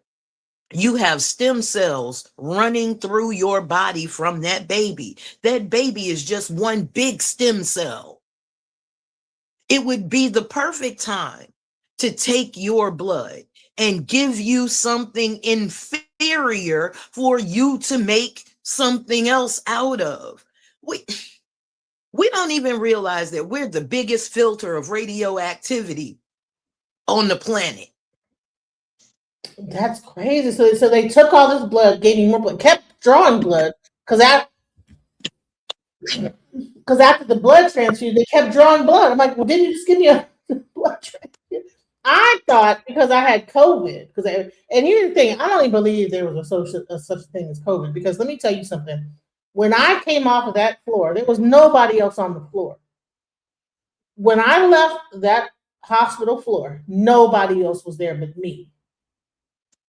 And it was the craziest thing I felt like I was in a damn sci-fi movie or where people, you leave out. I'm looking in the rooms, they're all empty. I'm the only one on the floor. And my room was right across the desk from the nurses. And let me tell you something. This Parkland Hospital is a research hospital. I couldn't sleep. Every 5 minutes, I'd have 5 and 6 training doctors coming in there. Can I draw the blood this time? Can I draw the blood? They were like, all asking me, can they draw the blood? Can I take your blood pressure? They were all, can I do that? Can I just, it was weird. I was like, what the, I felt like I was a test, like a lab rat, and nobody else was on the floor. And I'm thinking that I'm on the floor is full of like late mothers that just had their child. No. When I walked out that damn hospital, well, no, I got rolled out onto, with a, chair. Nobody else was on the floor. And at first I rationalized it. Well, maybe it's because I had COVID. But I'm thinking about this. I'm like, I didn't feel like I had COVID. I didn't have any symptoms of COVID, I wasn't coughing. I wasn't like sick or nothing. They just told me I had COVID and drew my blood to death, like to the point where they had to. Shit was crazy. They finally figured out like the combination of something to bring my blood pressure down enough. It took them almost 2 weeks. So I was being drained of blood for 2 weeks straight to the point where my muscles in my leg had atrophy, and I had to like learn how back to walk again.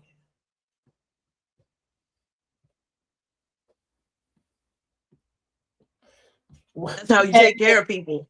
And the thing is that like the thing with COVID is that you couldn't have no visitors. That's another thing. When COVID was going on, I had the baby. I couldn't have anybody up there. Nobody could come visit me. So I was up there by myself, just me and the doctors, constantly being blood drawn, constantly having transfusions. I had just one transfusion, it's just blood drawn, and nobody could come and visit me or nothing like that. It was very scary. Yeah. I bet. But again, we act like they don't feed off of our sorrow, our pain, our fear. When you are afraid,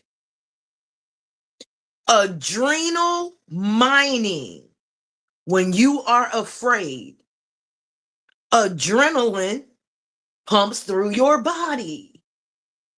If you know that somebody can or will get high on your adrenaline, the best thing to do is stay fucking calm.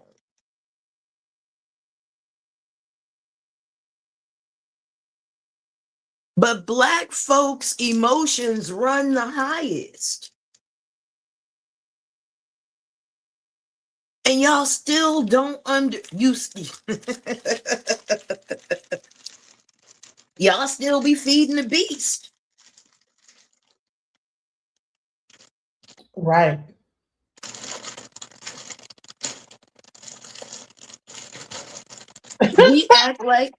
We act like they haven't told us they have been doing this for years.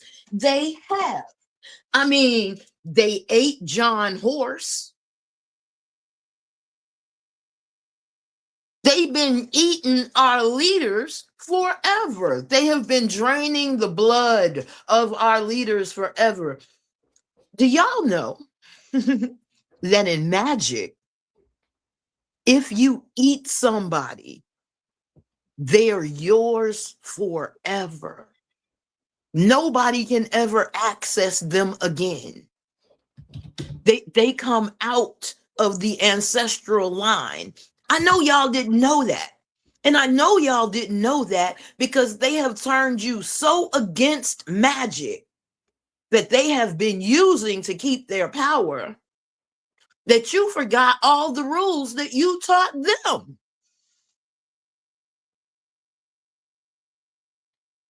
You delectable Negro. Mm-hmm.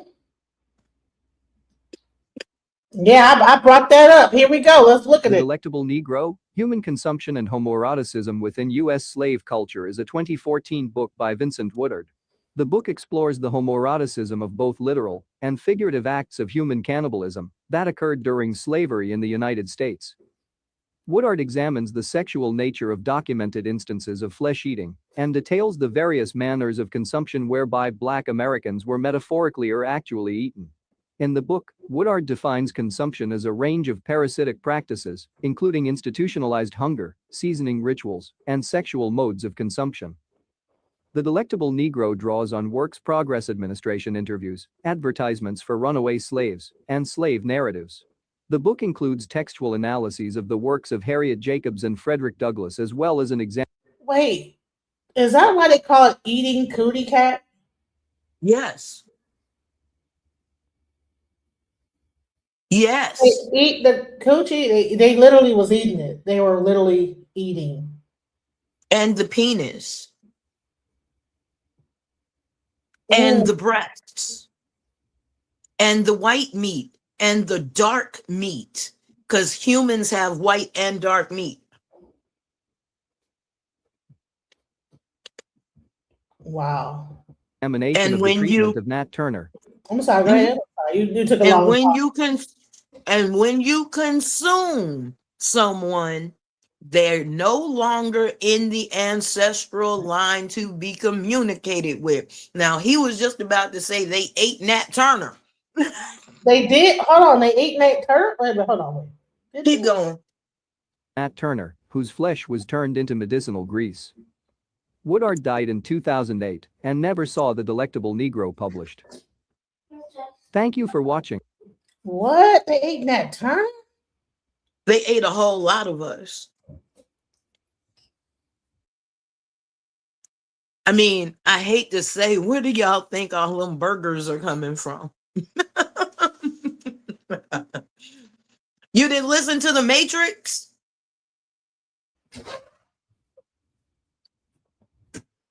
The Matrix was talking about that? On how they were feeding the people attached still in the Matrix, attached to the machines. They liquefied the dead and fed it back to the living.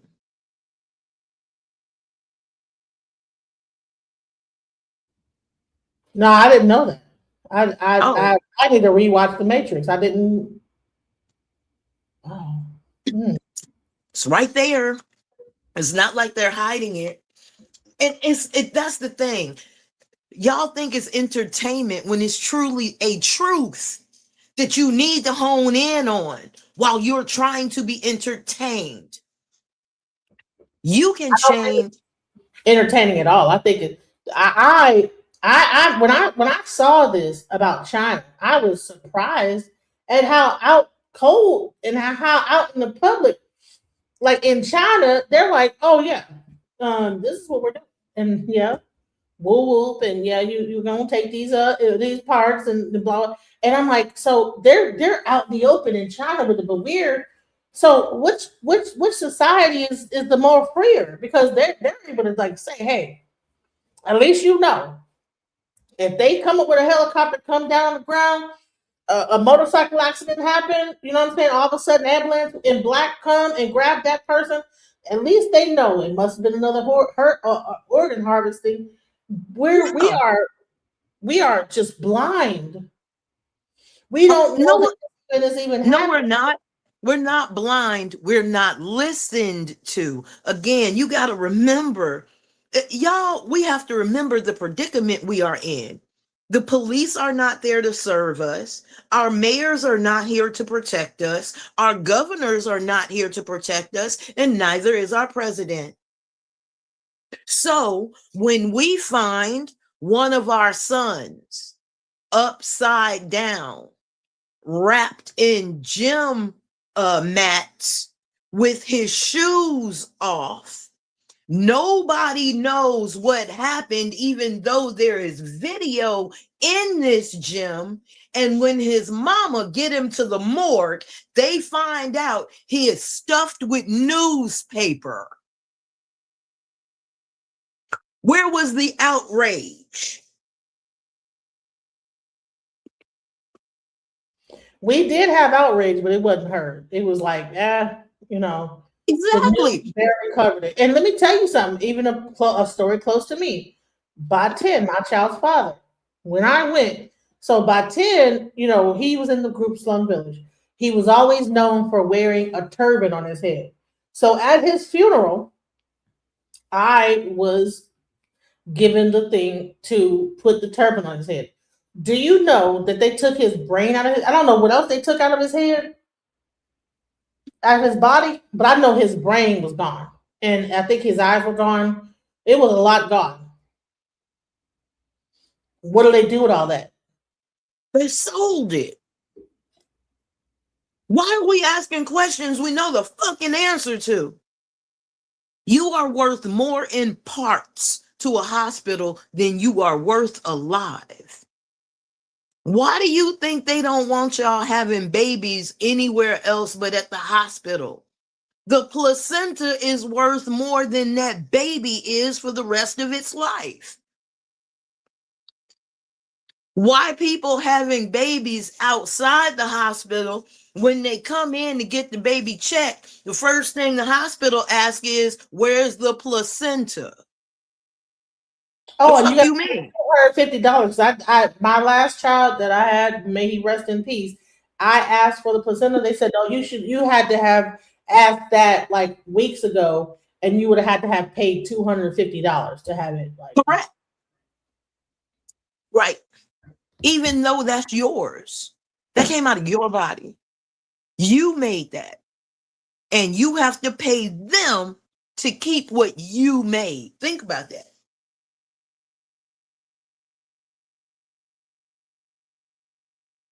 That's crazy. I don't know. I don't even know if somebody ate it or put it into like some cream or what, And also, unfortunately, that baby will not pay taxes for all of those 60 years, depending on our economy. And that's a Black child. That's not a white child. Y'all calculate Black lives a lot differently than the system does. You So tried it though. But I want to get into like this whole group, this whole Falun Gong group, because here's the thing: if you're healthy and you're well, this is where they're able to take these organs, but they try to describe it as a secret group. That's this, whatever, But let's go. Falun Gong says it's necessary to protect against persecution and spying from the Chinese government. We have seen embassy cars that's roaming around. Falun Gong, also called Falun Dafa, was started in China in 1992 by Li Hongzhi.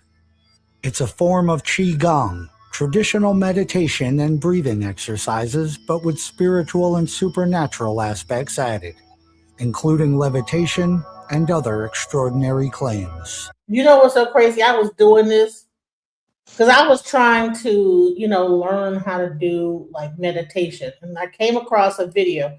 You can't even find those videos on YouTube anymore. Falun Gong, it used to be all over. That video he showed with that guy with that yellow outfit on, right? It used to be all over YouTube. You type in that and you can see the original, Chinese scrubbed it. You used to be able to see the original ones and actually do the exercises on YouTube. You can't find it nowhere now. And it was from some old tapes. Like they actually took the tapes, because you could see it was from a VCR recording. These were like old tapes. And I was doing it. I didn't even know what I was doing. I was trying to learn how to meditate. And I found that, And it was actually pretty cool. Move the chi around, bring it back up. You know what I'm saying? Breathe a certain way, and how they learn how to. You can see how it was different formats, and it was really cool. I was like, wow, this is. And I called myself trying to do something. Didn't know what I was doing, but just doing it, and it was actually pretty good. I was like, this is actually really relaxing.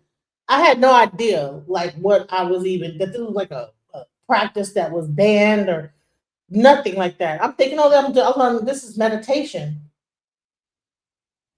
It is. Yeah. But it's meditation that frees the mind. The Communist Party of China does not want that. And honey, apparently the party and the YouTube don't want it either because they sure as hell scrub those videos. Let's go. By the late 1990s, popularity of the practice grew, but estimates of the number of practitioners widely vary. The group claims its practitioners include as many as 100 million people in China, a figure disputed by the Chinese government. In 1999, thousands of Falun Gong practitioners staged protests throughout China. These demonstrations alarmed the Chinese government. Falun Gong was banned and labeled an evil cult. The government crackdown continued on members of the now outlawed Falun Gong meditation group. Beijing banned that group on Thursday after several days of silent protests. Falun Gong books were confiscated, websites were blocked, and practitioners arrested. A protest in 2001 involved 5 people setting themselves on fire in Tiananmen Square. Falun Gong denies these claims. And a year later, several members hijacked state-run TV to broadcast a video accusing the Chinese government of staging the self-immolation. Let me tell you what's crazy. I was learning this in 2007. That's in 2002. So I didn't know all this had gone on. Right after I had OR, that's when I began to learn this whole thing. Because I was trying to, get back into martial arts because I was doing that in the military. And I ran into this meditation practice. Human Rights Watch reported a violent crackdown, but also state almost all the information comes from either official Chinese government or Falun Gong sources. There is no sure way of checking the information from either source, making it.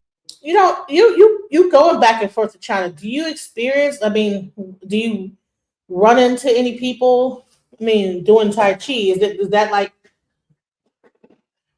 that's not quite as regulated by the Chinese government? Or what happens to you as a Tai Chi practitioner? Is that like, what happens with that? Oh, Tai Chi is very regulated by the Chinese government. Don't you think? The House of Sun, Yin, Yang, Wu, all are regulated. As a matter of fact, if you don't fall under those houses, as far as the Chinese are concerned, the Chinese government, you don't practice Tai Chi. The Shaolin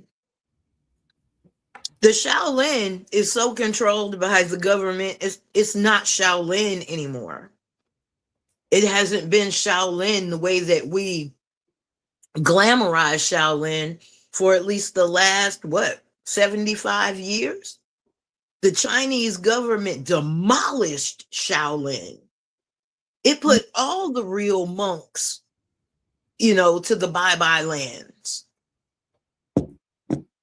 And then they rebuilt it to glorify China. But the original Shaolin monk, they did not go for communism. That's not it.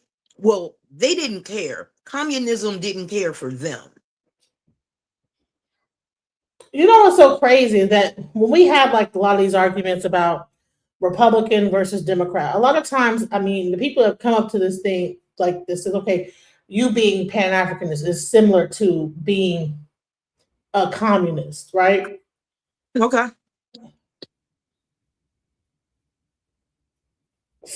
How would you draw that?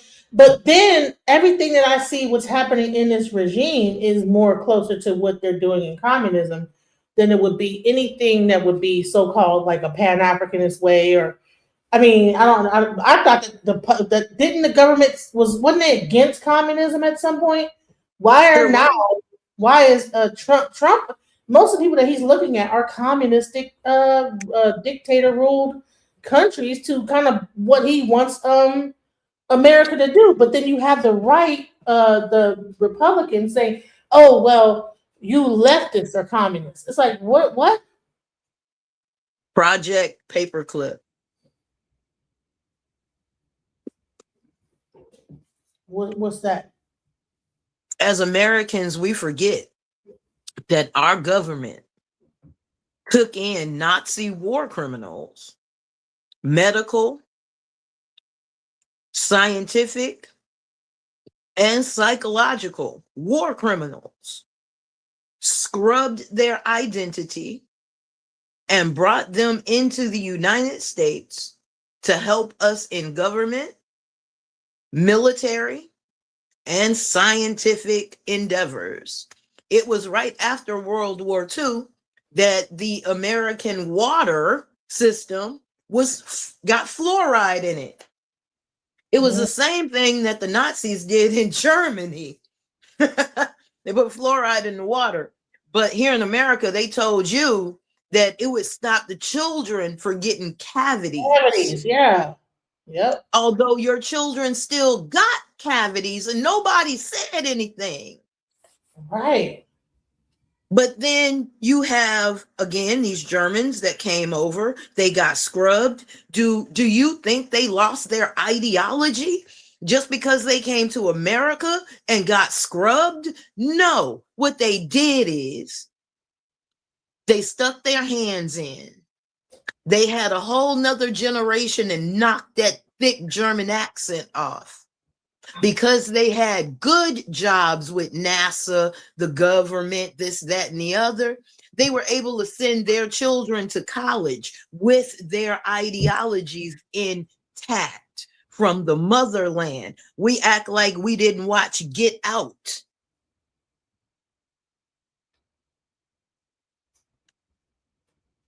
That's exactly what Get Out was telling us.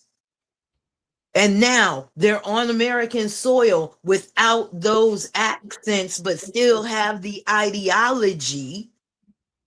Because again, the Germans were acting like Southern white people because that's who they learned it from, not the other way around. So when they come back to America, guess where they go?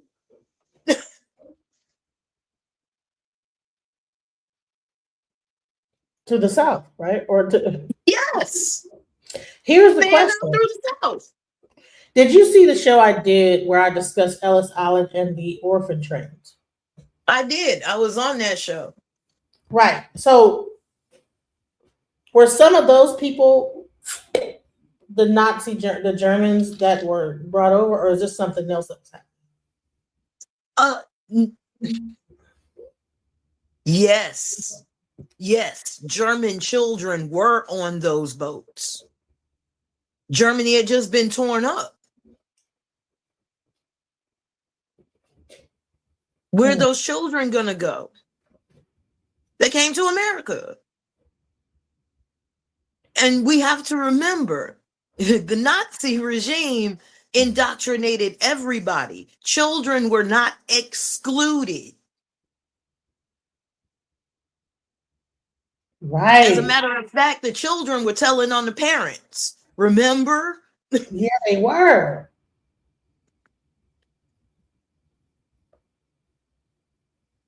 And was Hitler about communism? Yes or no? Wasn't Hitler about communism? Yeah, okay. Power is power, no matter what you sanction on top of it. The reason why I asked that question, right, was Hitler like really trying to push communism because, or was he against? I thought he was more of a fascist, actually. Fascism, okay. What's the difference between communism and fascism? A little bit on the ideology of where the money is supposed to go. Okay, so he was a fascist, and what? Russia was communist. Well, Russia was fascist at one point too. Well, Mussolini was a fascist as well. I don't, fascist and communist, they all go hand in hand. It's an ism. Well, I'm trying to like get why somebody would make Pan-Africanism be a communistic movement. Because Pan-Africanism wants to include everybody and wants everybody to have some. That would be communal, which would be communistic. Get it? Okay, all right, I see what you're saying. Okay, and then they also would label people that are so-called democratic or the left, you far leftist leaning, or you are what is called a liberal, right? You have this liberal, Yeah. and then they compare liberalism to communism. But at the same point, on the other side, you have the people, the fascists, the Antifa. Well, Antifa is communistic, and then on the other side, you have the conservative. Well, see, I didn't pledge allegiance to any of that shit. Right. The reason why I'm asking that is because I'm just trying to clarify. Because I don't agree with any of it either. I'm like, hey, what is all this? I don't believe in all these labels of this and that or whatever. I think it's all bullshit. The farther you go on either side, you're gonna get the same looking stuff. It sounds the same to me. You get to the same bird. Too far over this way, it sounds like it's the same thing that happens when you go too far over that way. I don't see the difference. But I get like a lot of flack for so-called being a Pan-Africanist, but I'm like, okay, well, that was a part of my, history growing up into the conscious community, and the people that I like listened to and watched, they were Pan-Africanists, and so I really agreed with that standpoint that we should come together, right? Okay. Labeled a communist and this, that, the other, but it's okay, But now that I'm getting into this type of information, it's interesting that all those people I don't see them in the chat right now. Why? You would be disproving them. It's kind of like when Kim Kardashian shows up with blood all over her face and everybody's like, oh, the new vampire facial. My question, where's the blood coming from? Right. What's the source of the blood? No, people are so daggone gun-ho. They're like, I want one too. Without knowing the source of the blood? Of where you got it from? Exactly. Is it your blood, her blood, stored blood? Is it mixed with something? Is it a kid's blood? Is it fetal blood? Is it umbilical blood? What kind of blood is this? And from whom? Whose blood? Are they alive? Are they alive still? And how do you keep the blood to keep it going? You know what I'm saying? You have to put it into a thing and keep it going to make sure that if it's red blood, because that's way harder to maintain over time. Plasma. Oxygenated blood? Yes, it is, because it was bright red when I saw it, and I know the difference. I know the difference in blood that comes out of an artery and blood that comes out of a vein, and that is artery blood. That's fresh. That's coming right off the heart. And the brighter it is, the closer to the heart it's coming from. Right, because that oxygen hit it, right? Right. And then there's a whole thing about what color blood is. Is it blue? Is it red? Is it green? What color is blood, right? Is it dark blue? I mean, there was a whole thing about that. Damn near a Mandela effect. Well, if you were from this timeline, blood was. I remember blood being told that blood was blue, but then somebody said, "Well, in this timeline, blood is a different color, green or whatever color." So I don't even know what color blood is. Or is it red or blood? Red, blue, purple. What color is it anymore? But I want to go deeper into this whole thing because with these. With the Falun Gong, because this is the thing. This is an exercise in understanding how a marginalized group of people that are just there to be peaceful and just do their meditation practice turns into a cult, turns into an evil thing, and then used to harvest organs. This is crazy. Let's watch. It's impossible to fully assess competing claims. They have engaged in illegal activities like harassing governmental agencies, harassing media units. Whoever who have a different, view with them, they will subject them to harassment to the siege. All these facts violate the criminal code of China. The Chinese government says Falun Gong is an anti-society cult, which preaches heretical fallacies that are anti-humanity and anti-science, and exercises extreme mental manipulation on followers. The Falun Gong is an anti-society cult. This organization preaches heretical fallacies that are anti-humanity and anti-science. See, that's the key, anti-science, right? Because what did Falun Gong tell us? Don't go to the doctor. You can heal yourself.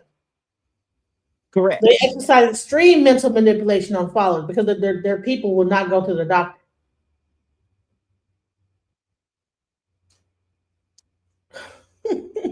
This stuff gets real crazy as time. When you think about this whole thing, let's go. Falun Gong practitioners outside of China have since established their own media to shape the narrative in their favor. This has led to what feels like a propaganda war, with sensational claims on both sides. I believe it's important for people to know the truth of Falun Dafa because the free world is at stake. According to the Falun Dafa website, practitioners can achieve supernatural abilities and develop a powerful law wheel that sits in the lower abdomen. The law wheel can both heal sickness and eliminate evil for others, rectifying all abnormal conditions. Falun Gong's leader, Li Hongzhi, has also said that science was passed down to humans by alien beings for the purpose of controlling humankind, and that the moon was constructed by a humankind in the past, which was destroyed because its karma became too massive. Falun Gong also involves proselytizing, or spreading the message to convert people. Falun Gong practitioners refer to this as clarifying the truth. I had been many opportunities to come across people from China at work, and I always try to clarify the truth to them about Falun Dafa, because I found that almost always a lot of Chinese people had misunderstanding about Falun Gong. One example of clarifying the truth from a Falun Gong website says that the mark of the beast mentioned in the Bible is the oath people make to join the Chinese Communist Party. Opposition to the Chinese government seems to be a large part of clarifying the truth, and can be found in speeches by Li Hongzhi and the numerous media outlets associated with Falun Gong. So, I mean, I don't know if this is a pro or against, or what do you think about this guy and his, what he's saying? Let me just play some more. Maybe it'll get better. The Falun Gong has several media arms. One is the Epoch Times. One is NDTV, which is their television production company, which they make tons of weird interviews and they do YouTube shows. And then the other is Shen Yun. So that's their media arm. And they represent Epoch Times as the new conservative player on the block. But really, this is a decades-old media arm of a anti-Chinese government propaganda outlet. Epoch Times representatives deny an affiliation with Falun Gong, despite the two groups' clear financial and organizational ties. Li Hongzhi, the leader of Falun Gong, has repeatedly referred to Epoch Times, NTD-TV, and others as our media, and answered questions from his disciples about these outlets at Falun Gong conferences. He also mentions that promoting these media outlets serves as clarifying the truth. Falun Gong adherents have endured 20 years of brutal persecution in China, including forced labor, torture, murder, and live organ harvesting. Possibly the most prevalent message from Falun Gong is the horrifying accusations of forced organ harvesting by the Chinese government. The allegations are that hundreds of thousands of Falun Gong practitioners are in a vast network of labor camps across China and are being put on lists for organ extraction. China denies all accusations of organ harvesting, saying, The so-called forced organ harvesting in China is a big lie, fabricated by the Falun Gong cult and some anti-China forces to smear China, deceive the international community, and conceal the nature of the cult. China admits it used to take organs from executed prisoners and claims it stopped the practice in 2015. China saying we stopped harvesting organs from prisoners in 2015 is hardly the defense I expected. But the claims from Falun Gong are also uncorroborated. In 2006, U.S. officials visited a facility claimed to be used as a detention center for as many as 6,000 Falun Gong prisoners, and found no evidence that the site is being used for any function other than as a normal public hospital. You can't use that. You can't. Come on now. A U.S. Why would the U.S. officials be given access to a hospital that Falun Gong people would be in a communist country that they could control? They could just get them out of there and say, "Okay, go to this facility." What are we doing here? And then I don't understand why this guy would even. Come on now, what? Hospital. Similarly, a government response from Australia states, "We are aware of the statistics which allege that there are a very large number of transplants occurring in China, but we do not have any basis for accepting that those statistics are accurate." With This is how you know they're all in on it. This is what's crazy. both China and Falun Gong engaged in a media war with sensational accusations, it's hard to know where the truth lies in all of this.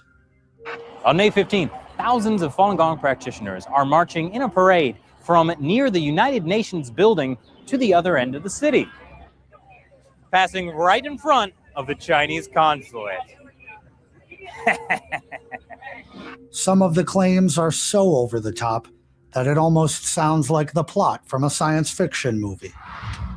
A spiritual group with supernatural powers, including levitation and the ability to heal themselves, is being targeted by an evil, oppressive government that is harvesting their organs. The secretive nature of both sides makes it hard to know what to believe. Looking through Falun Gong websites, it's easy to see where anti-science accusations and other criticisms come from. I think the truth. Oh man, wow. That is crazy. It's like we even have our own people in our government that are pushing against the Falun Gong people. I'm sorry, I'm just now realizing this. I'm watching this in real time. I didn't know what that guy was going to say or was going to, but that is crazy. Wow, this is insane. What are your thoughts, Mundi? I'm blown away. I'm not. I'm not. And I'm not because, and not to say that naivete is a bad thing. I'm not saying that. I'm saying experience makes your ass cynical. And I am cynical. I want to know where things come from, not just what you did, whether the results. I want to know the fluoride. Your children won't have cavities. Yeah, but if it's for children not to have cavities and I'm an adult and I'm drinking it too, what does it do to me? Nobody ever asked that. Right. Soft metal makes your brain itch. It makes your brain cloudy. It functions in your body to mess up your DNA. So your next generation is softer. And when I say softer, I mean in DNA, softer and getting sick. The body's not hard anymore. It's compromised. But we don't ask questions here in America because, quite frankly, we're not educated enough to ask questions. We're educated enough to work and be entertained.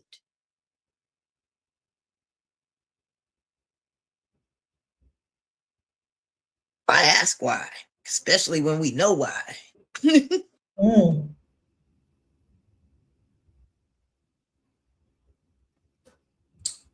So here we go. Organ harvesting in China.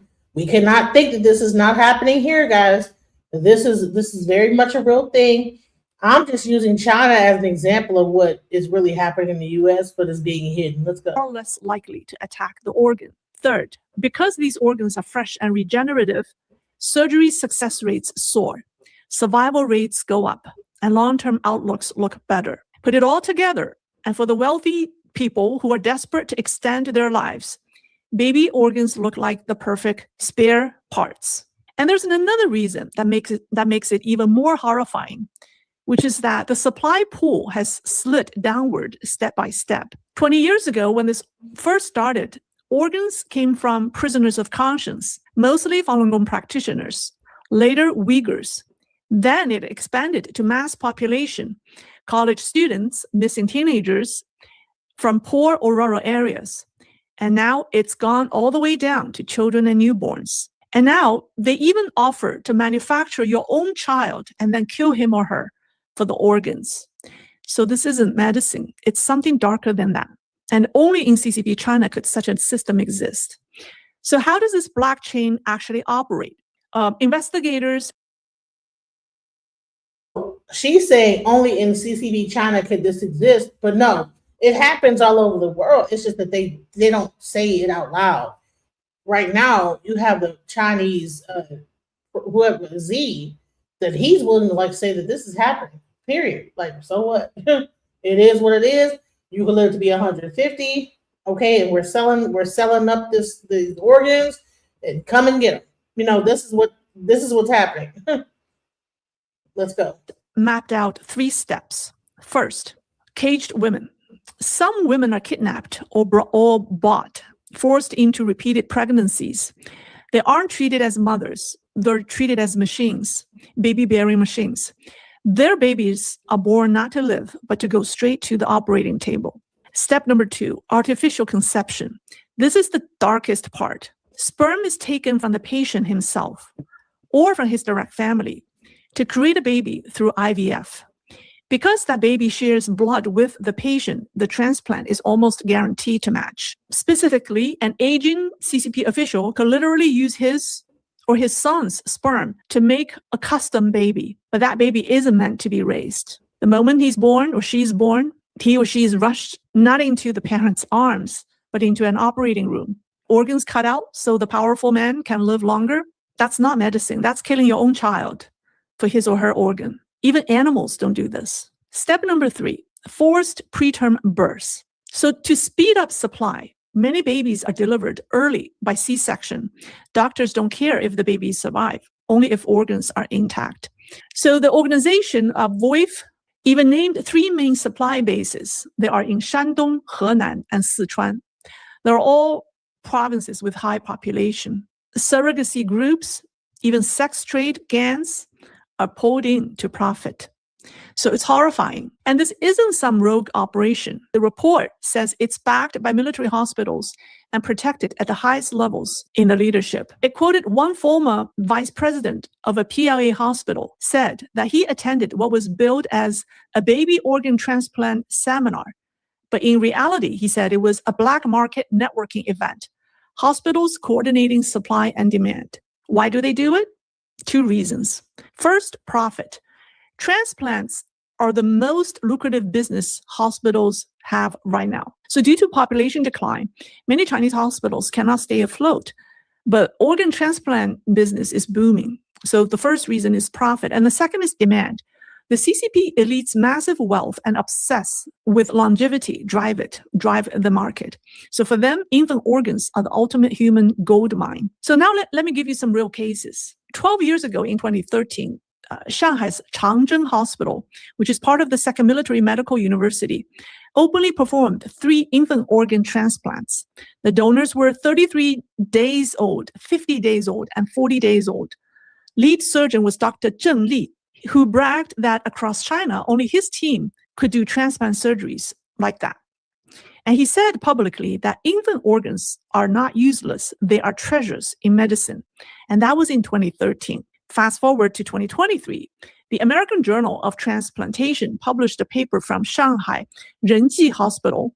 The paper is about 2 newborns, just one day old, and another 3 days old, had their kidneys removed and transplanted into not babies, but 2 adults aged 25 and 34. And here's the red flag. Normal organ matching takes at least 1 to 14 weeks, and it's longer for newborn kidneys. Doctors say it can take months for newborn kidneys to match. Yet these babies were only days old when their organs were removed. That means the matching had to have been done before birth, way before birth, through genetic testing or amniotic fluid. So these were not unexpected donations. They were pre-designated custom donors. And the numbers prove it. The Renji Hospital, the hospital admits on its own website that it has completed 22 infant kidney transplants. Not 2, not 3, 22. In one hospital. This is systematic. There's no way a hospital could have this many premature babies who die and happen to have a matching recipient waiting at the time for a kidney. It's just mathematically it's impossible. So some people may say, maybe these premature babies couldn't have survived, but experts disagree. The same journal published a letter from a professor at the Louisiana State University Health Science Center. He pointed out that one of the babies in the Chinese paper wasn't terminal at all. Low blood pressure, that's normal. Weak light reflux, normal before 30 weeks. So his conclusion was, he said, we can question the decision to withdraw life-sustaining therapy. So his question was based on the assumption that these were normal babies. In plain English, his question basically was saying that the baby wasn't dying. Life support was stopped deliberately to free up the organs. And doctors in Taiwan reacted strongly to that paper. They were horrified by the cases. They'd explained that premature babies at 29 weeks are very strong and have a 90% chance of survival. So extracting organs from these premature babies is a crime. And there's a gynecologist, her name is Ling Qing-yi, who was formerly the Deputy Minister of Health in Taiwan. And she said that just typing about her remark made her sick. She'd explained that in her entire career delivering premature babies, she never once, not for a second, thought of them as organ sources. She said, we hold these fragile lives like cracked glass. She said, to even imagine using them as donors is unthinkable. And yet in China, it's happening, not once, not twice, at least 22 times at a single hospital. What are your thoughts on this, Fundi? We can't stop them. Do you think this is happening in America? Yes or no? Yes. On a scale that you could not fathom. I think the fact that the Chinese government is out with it makes it more that they're going to have less, but in America, they're less likely to be open with it. So I believe it could be more than is even happening in China. What are your thoughts? Yes. And it's about time that people start waking up. And when I say people, I mean people. Because the rich, let me put it this way, the rich don't look like me, nor do they have my DNA. I wouldn't be a match. Maybe if you know, those of you out there who would be a match, you better start watching your step. Watch who you talk to, watch who watching you. Because they see you before you see them. Trust that. So he's asking Abyssinia, how can a baby kidney be efficient to handle an adult body? Story doesn't make sense. If you would have been watching earlier, go ahead, Fundi.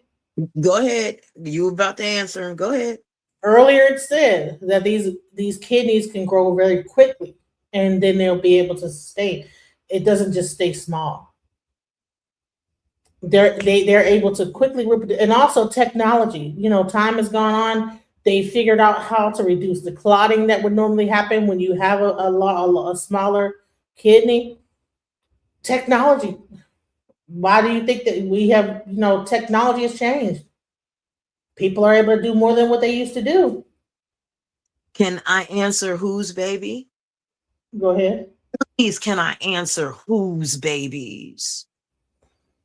Black women who have the highest mortality rate in all hospitals across the United States of America because organs don't have skin color.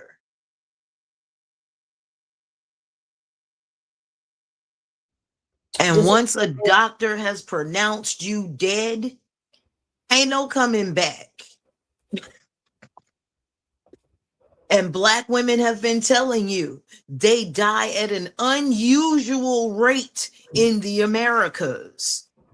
Where you think that melatonin comes from?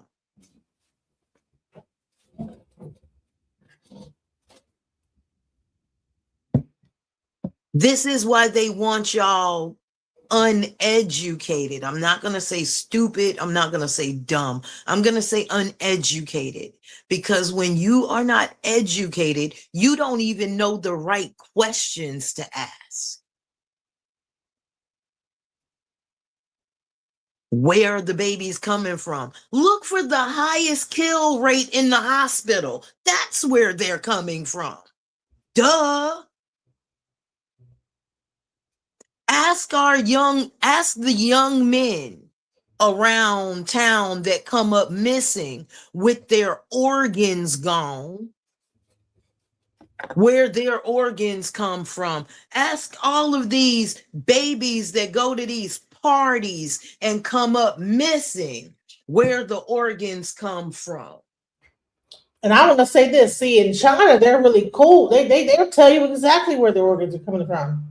They actually have people that have babies to be killed. If you rewind back. But in America, what they do is they can't just be out with it. They have to manufacture it, But remember, America has laboratories in China too. Because the things that they can't experiment on here, they might get busted for. They go over there and do. Hello? Where are these babies coming? Some of this guys, this is old. All the news reports, body part hospital center. I don't know exactly what that says. This might be a bot because I don't even understand what it's saying. He's saying it's old news. Organ harvesting. It is old news. But people don't pay attention when they should have. Now, here we go. Here we go. Black women were telling y'all that we were dying and your children were dying in the hospital, unusual rates. And not a Black man or another Black woman did a damn thing about it. And here's the thing, is that these Black men will impregnate a Black woman because they don't want to be the father. That Black woman will be in the hospital by herself, delivering that baby. And Lord knows what they're taking from her and everything. And from the baby and all of that. And he won't give 3 motherfucking goddams that he can now be cloned at will, Tyrone. Clone? You didn't talk about that. Let's go into how they can clone. Let's talk about that. But again, this is why they love the uneducated, because the uneducated do not connect dots very well to make pictures.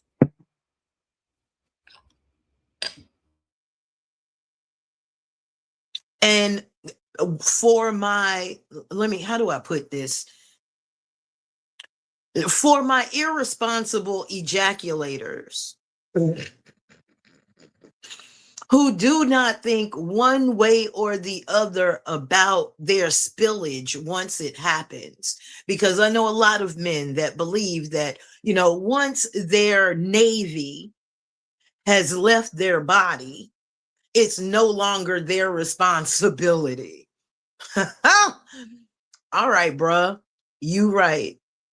It is no longer your responsibility. Then it's no longer a thought in the world on what they do to your children or your predecessors or your legacy. So that firmly lets me know that the conditioning of, natural affection has truly taken effect, because every animal is supposed to have a natural affection and attachment for its young.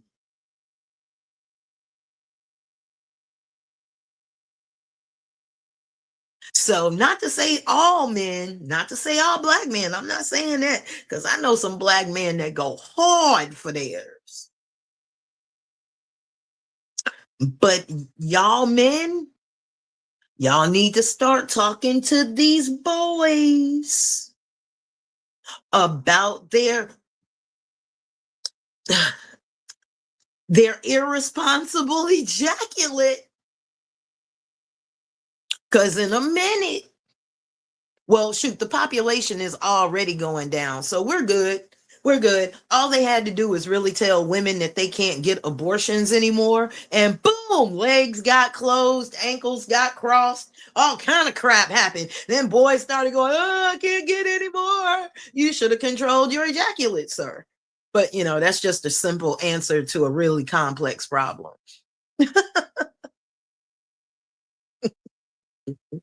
Ain't shit. They got a whole movie called They Cloned Tyra. Yes. And they try to make it seem like such a hard process. Yes. It ain't that hard.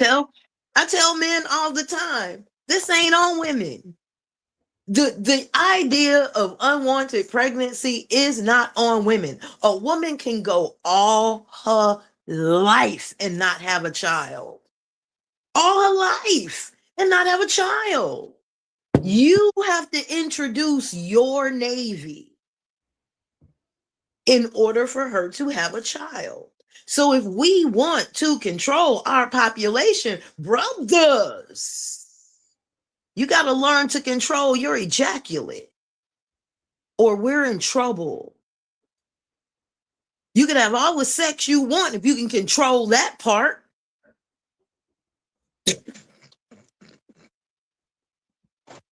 And all this that I'm showing you guys here, I mean, I'm talking about China, and people probably like, well, that ain't got nothing to do with us. This is just,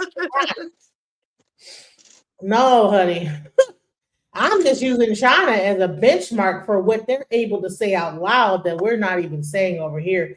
That's happening over here, but they're saying the quiet part out loud, what they're doing. Let's go.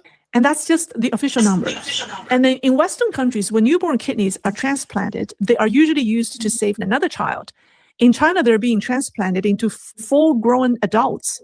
Why? Because adult elites are the ones paying. Because the system is built not to save the vulnerable, but to serve the powerful. This is a medicine. This is murder and crime against humanity. So now let me talk about how they cover it up. The organization's investigators and whistleblowers say the cover-up runs on three main tactics. First tactic is they separate extraction from transplantation. So on paper, everything looks clean.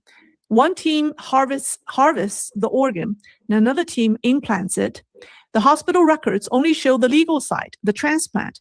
The extraction happens in the shadows. So if you try to trace it, you hit a dead end. The hospital says, we didn't harvest anything. We only transplanted an organ provided to us. So that split serves the evidence chain. And the second tactic is public-private. Right. So if you have a private organization that provides the organs, you don't have to be responsible about who you put it into. You just have to say that, well, I bought this organ from this organization, this corporation that regularly gets these organs. Lord knows where they get them from. Private partnerships. So patients are funneled to private clinics or non-military hospitals for surgery. Those places face less oversight, but the actual surgeons are often senior PLA or state hospital doctors. They lend their names or even fly in to perform the operation. So on paper, it looks like a small private hospital did the transplant. In reality, it's powered by the state medical system. And tactic number 3, secret bases. And this is the most chilling. So for example, in Harbin in Northeast China, there's a top-tier hospital building. From the outside, it looks impressive, brand new. But for more than a decade, it has never opened to the public.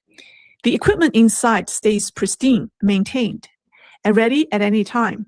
Insiders say it's not a real hospital. It's a secret transplant factory. No outpatients, no admissions, just an empty shell until an organ becomes available. Then the operating rooms come alive. And this isn't isolated. Investigators have identified empty hospitals across China, fully stocked operating theaters with no waiting rooms, no public records. They're simply standing by for the next shipment of supply. So if you string all of this together and you don't see random cases, you see a complete chain.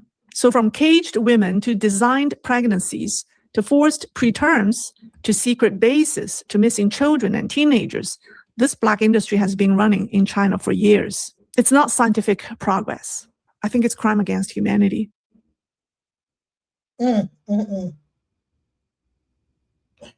That's crazy when you think about it. No, it's not. That's business. That's business. That's world business. The fountain of youth is a quackling, locking moon to the back industry. People don't want to die. And you peons don't have enough money to pay for it. The only thing you can do is still be stock. And we act like black women and black children aren't the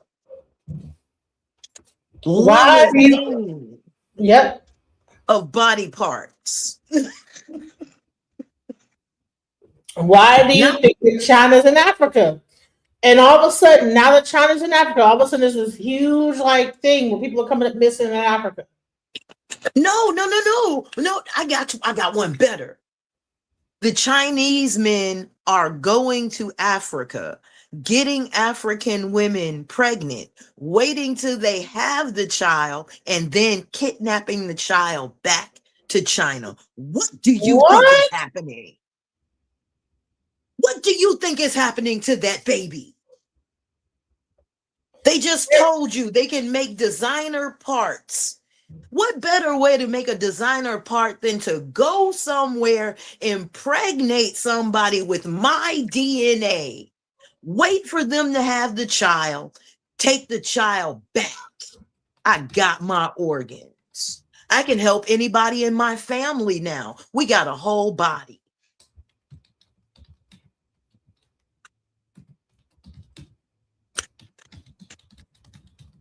Hold on, I gotta find out this. What?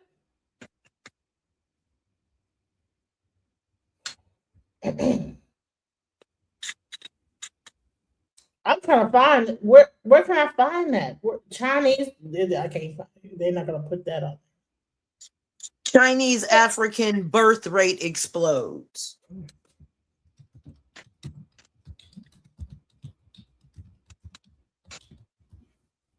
But they're also taking the babies and bringing them back to China? Yeah.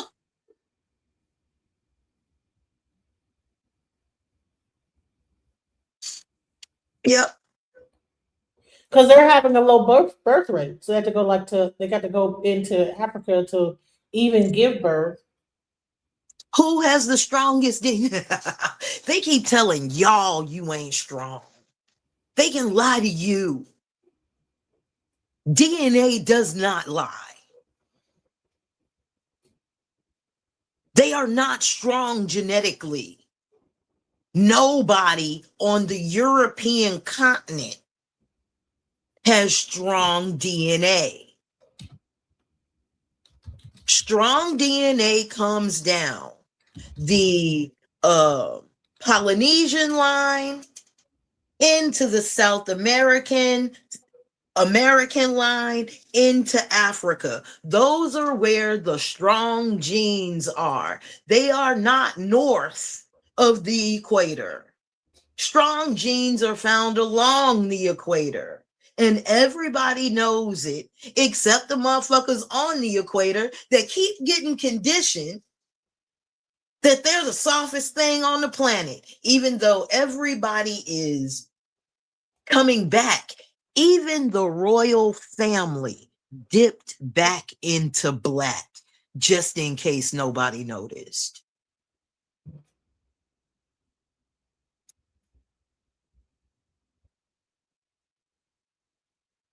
I just see the Chinese billionaires are having dozens of U.S. born babies via surrogate.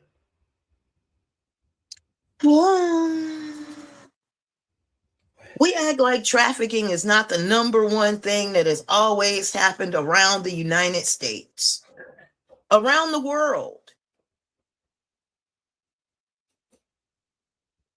Moving people from one place to another, either by will or by force. Y'all want to know what happens to all of those orphans that came up missing? How about that bus of black girls that came up missing? They can find your cell phone, but not a bus full of black girls, right? Sure. That's crazy.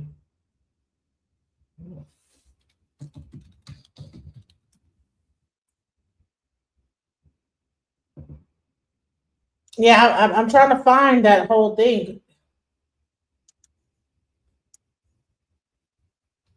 What, Chinese birth rates rise in Africa?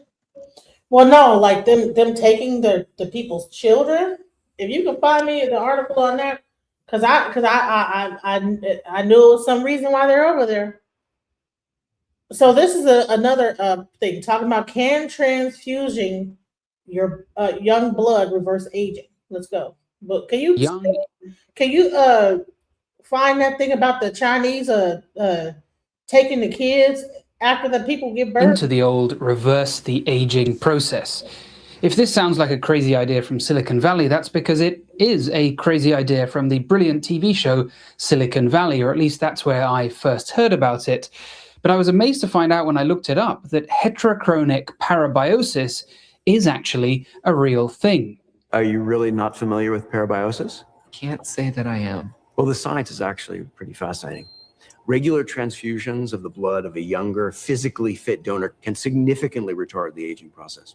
It's been in the news quite a lot recently, so I thought I'd make a video about it, and I assumed this would be an easy, quick, open and shut debunk of mad tech billionaires and their crazy pseudoscientific quest to live forever. But what I found out was actually a lot more interesting. This is episode 2 of If It Ducks Like a Quack, and with each topic I want to highlight some of the key elements that allow pseudoscience to thrive. In episode 1 we looked at the placebo effect, which I'm sure we'll return to in future, as well as selection bias. In this episode, I want to take a look at how to design a trial to get the result that you want, if you're so inclined. But before that, young blood. Isn't this just a new manifestation of the ancient belief that drinking youthful blood would confer, well, youth?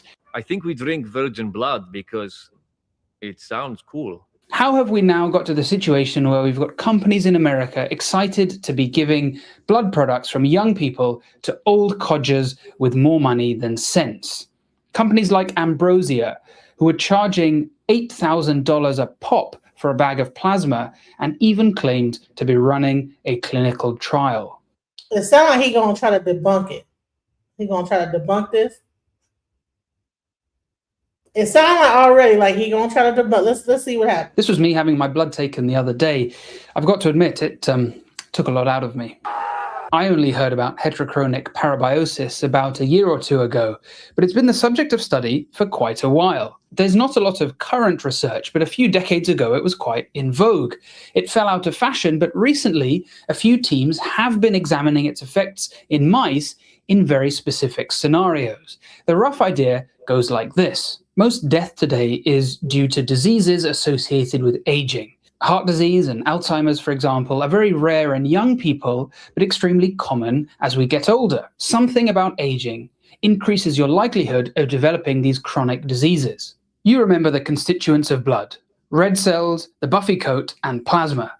Plasma is full of proteins, hormones, enzymes, signaling molecules, and so forth. If you remove clotting factors from plasma, you're left with something called serum. Whoa, wait a second. Serum? What? Your serum? Can't help you now, stud. The buffy coat? Well, that was pathetic. Blood of the young? Which one of you made me the way I am? There's definitely some kind of connection here. I just can't figure out what it could be. So what if we use plasma from the young to treat the old? A team studying neurological function of mice showed heterochronic parabiosis resulted in more neural stem cells, higher synaptic activity, less neural inflammation, and increased expression of genes involved with memory. They stated that blood factors in the young mouse caused these changes in the old mouse. And they went so far as to draw the parallel to humans, saying that we have very similar factors in our blood. This research took place in Stanford because, well, of course it did. Okay, I'm starting to understand how this all took off. Well, let's be an EDTA bottle half full kind of audience. And that all sounds fairly promising, right? I mean, obviously mice and humans aren't exactly the same, but it's not a huge leap to think that if infusing plasma from a young mouse into an old mouse caused all these fantastic changes, it might work in humans as well. Only that's not what the researchers did at all. I hate to be negative here, but this research is nothing like what Ambrosio was claiming that you might have seen in the press. Parabiosis actually involves stitching together two animals so that they share a circulatory system. The older animal doesn't just get blood from the younger animal, it has access to all of it. Oh my God, did you see what he just showed? What the hell? Stitching two mice together? Its organs as well. They essentially become conjoined twins. Or perhaps for a more accurate analogy, we could look to the legendary Walt Lillehei. One of my medical heroes, the father of modern cardiac surgery, Lillehei, developed cross-circulation before the cardiac bypass pump was invented. He plumbed together his patient, a child, to a human bypass machine, usually the child's parent, provided they were a compatible blood group, so that they could take over pumping around the child's body as well as their own while he fixed the child's heart. But that was nothing to do with rejuvenation. It was a desperate measure to try and save sick children. Outside that particular context, the idea of stitching two humans together is rather ghoulish. So already we can see that startups working in this field are using a very different idea.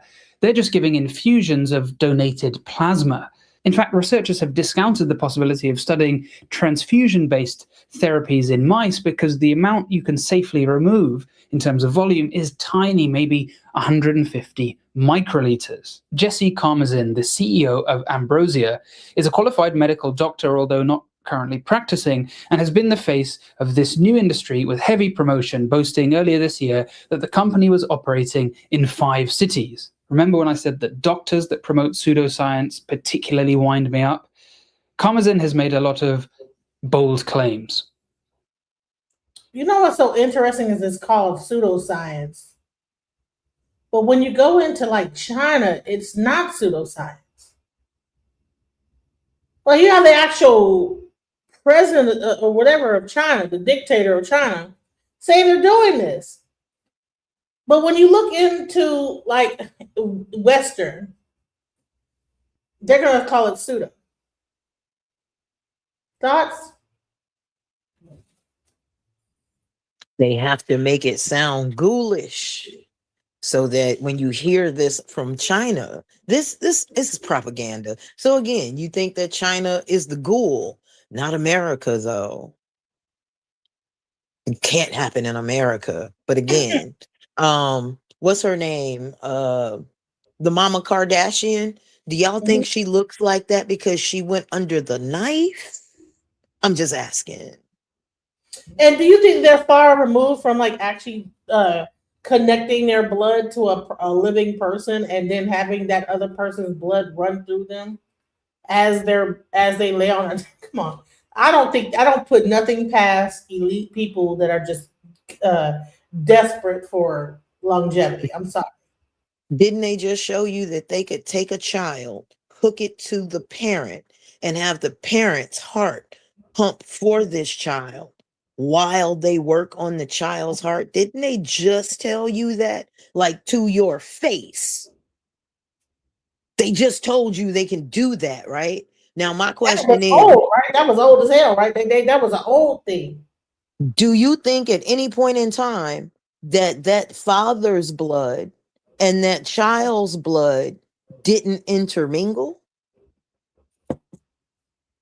Yeah, I wouldn't. Of course they did. Of course it did. Okay, now the question becomes, what happened to the father after he got some of the blood from the daughter? I want to know what happened to him, because the daughter was sick, but she was young. I want to know what happened to him. Did he get sick or did like? You see, now you're understanding what the lines that I'm thinking along. I don't think he got sick. I think that he got some of those stem cells that she had. They figured out how to like be able to merge that blood, and then they healed each other. Like it's some kind of weird congruency that happened. That they were able to like didn't even know, right? Right. Stranger things have happened. Pseudoscience. Here we go. He seemed to earn credibility from many in the press who were apparently stoked to hear that he was running a clinical trial, although that's really a very loose definition of the term. Let's take a look at the clinicaltrials.gov page, because it's a good example of how not to design a trial. There is one arm, meaning that there is just one group of patients, those receiving the therapy. As you heard in episode 1, unless you have a placebo arm or an arm comparing another established therapy, you can draw very little useful information from a single arm study. These were also paying customers. They weren't randomly selected patients. Now, that's perhaps a bit of an unfair criticism. A lot of medical trials have patient populations that are not at all representative of the wider population, but it does give the impression that Ambrosia have retrofitted a trial onto what is actually a business model. Next, the endpoints. Just take a look at all these. This is a shopping expedition. Send off this many tests, and just by chance, you might get the following results. These ones go up, these ones stay the same, and these ones go down. Make sure you only tell people about the ones that went down, and hey presto, you've got a positive trial. And look at the time point, 1 month after the infusion. 1 month. What is that going to tell us? You don't need to be a hematologist to know that infusing 1.5 liters into a circulating volume of 5 liters is going to transiently alter the makeup of your blood. And nobody's been able to demonstrate how long these changes last, even in mice. This is an example of choosing a favorable endpoint, something that is highly likely to give the result that you want, even if it's fairly meaningless. What are your thoughts on what he just said? As a phlebotomist. He's right.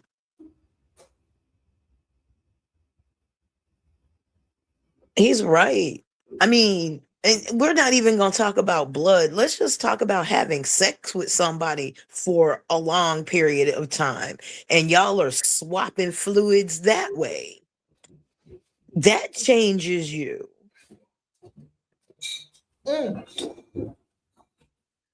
Of course, getting a direct blood infusion does. Isn't that what being a blood brother or blood sister is about?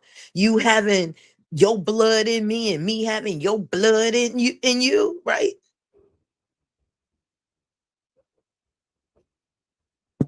They say that even like when you actually are in the act of sex and you're rubbing like body, like skin together, it changes in the DNA. I heard also that when a guy ejaculates into you, that DNA goes into your brain and it creates like some DNA merging or something like that. Did you hear about that? And every time he pumps in you and creates a vacuum, your fluid backs up into his penis, right into his bloodstream as well. Everybody always talk about the woman getting pumped. You are too, bruh.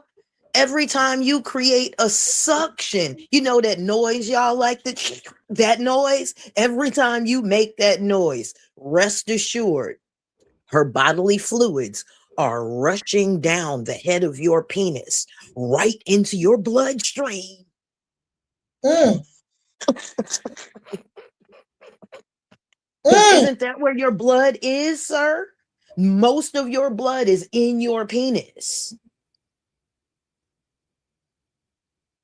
And I hate that women don't understand anatomy enough that they don't slap back with that. Well, she got me all in her. Yeah, and you got me in you too, bruh. Keep it up. Keep it up, because backdraft is a thing.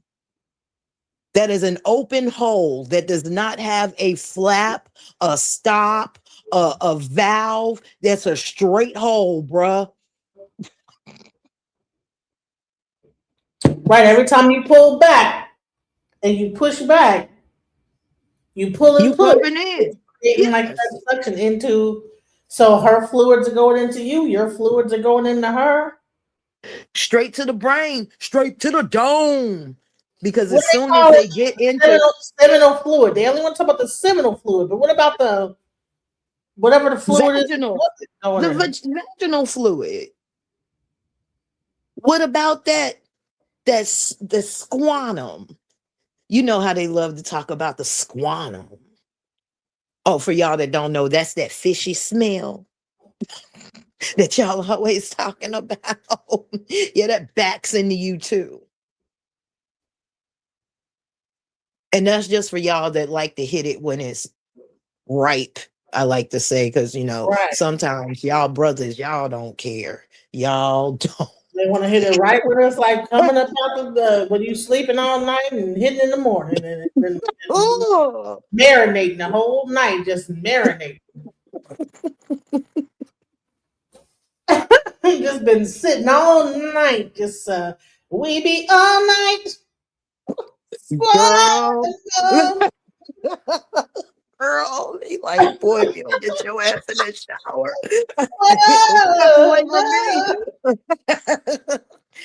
That's it.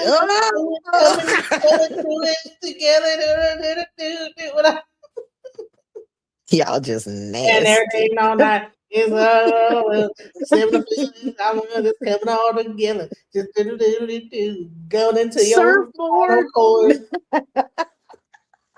Going right into your spinal cord, because right next to that dead sucker. You know what I'm saying? I'm just saying.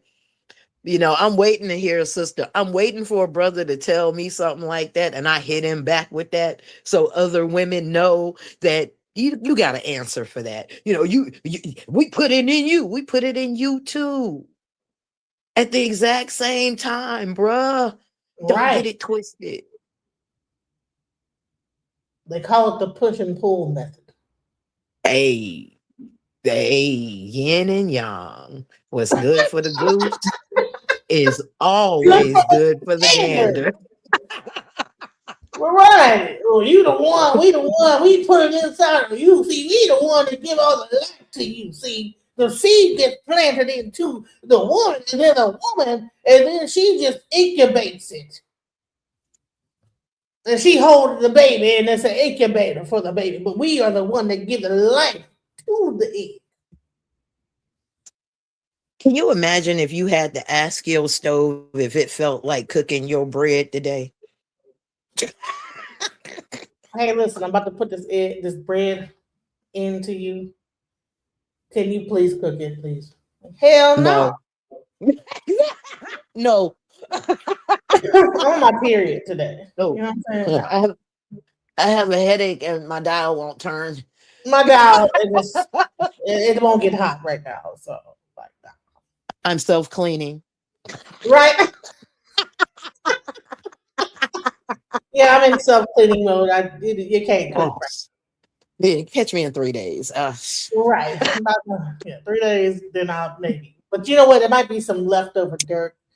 So it might be some little still, you know what I'm saying? So, if you still want to, then you could probably still put it in me, but I don't know if it might. What Hazel Lee say? Residue that might get on the bread. You know what I'm saying? Do you hit stoplights? Might be a long way to run Knock if I get Hazel on out for bread, that but you one. know what I'm saying? You can go ahead Ew, and like do that boy wouldn't hit a stoplight. I'm like, Hazel, stop. Ew. Ew. Okay.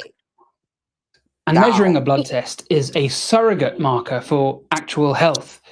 There's no evidence that the majority of these tests that they've sent are actually reflective of overall health. Nobody takes a pill or starts a diet to improve their blood test. They do those things to be healthier. The bleeding edge of technology and medicine is a very exciting space, but we have to rein in our natural tendency to get carried away.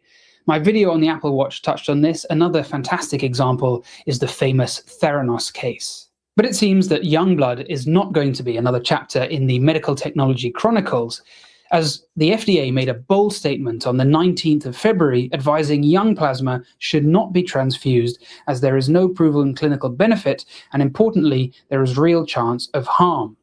You know what's so funny is that, the FDA says that, but China's doing it. That's the part. See, American government's like, oh no, it could be some harm to it. There might be some harm to it, but honey, China is eating up that blood. I don't know if they're vampires, but honey, they eating up the young blood.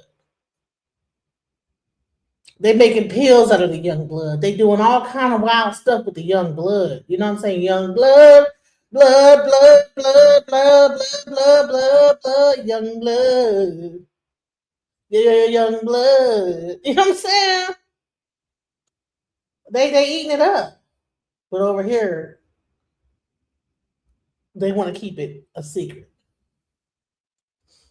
And that is that segment where I wanted to explain to y'all that there's a such thing as people taking little babies, harvesting their organs, putting into adults.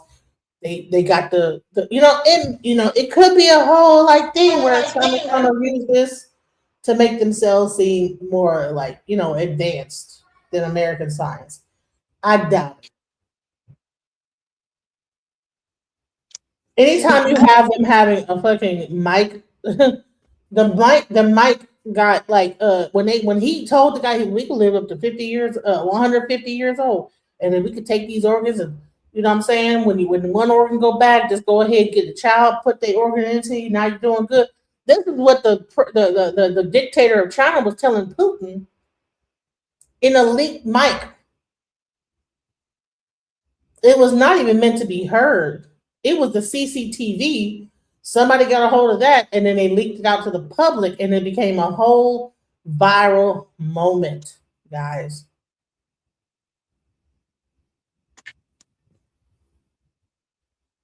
But I want people to know that this is not new by any means. Countess Elizabeth Bathory of Hungary, 1590 to, I want to say 1611, 1610.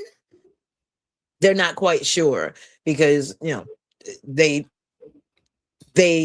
walled her up in her own castle for her crimes, but she would lay out the maidens of her in Hungary, and she would bathe in their fluids to keep herself young. None of this is new. Everybody has known that blood is the key to life. Everybody.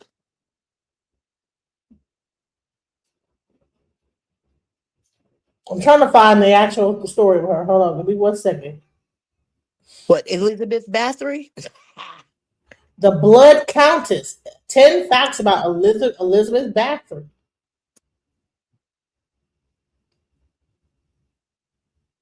Okay. Hungarian noblewoman. serial killer of hundreds of young women, 16th and 17th century. Born in a prominent nobility, married 29 years. More than 300 witnesses gave testimony. Her victims were mainly girls.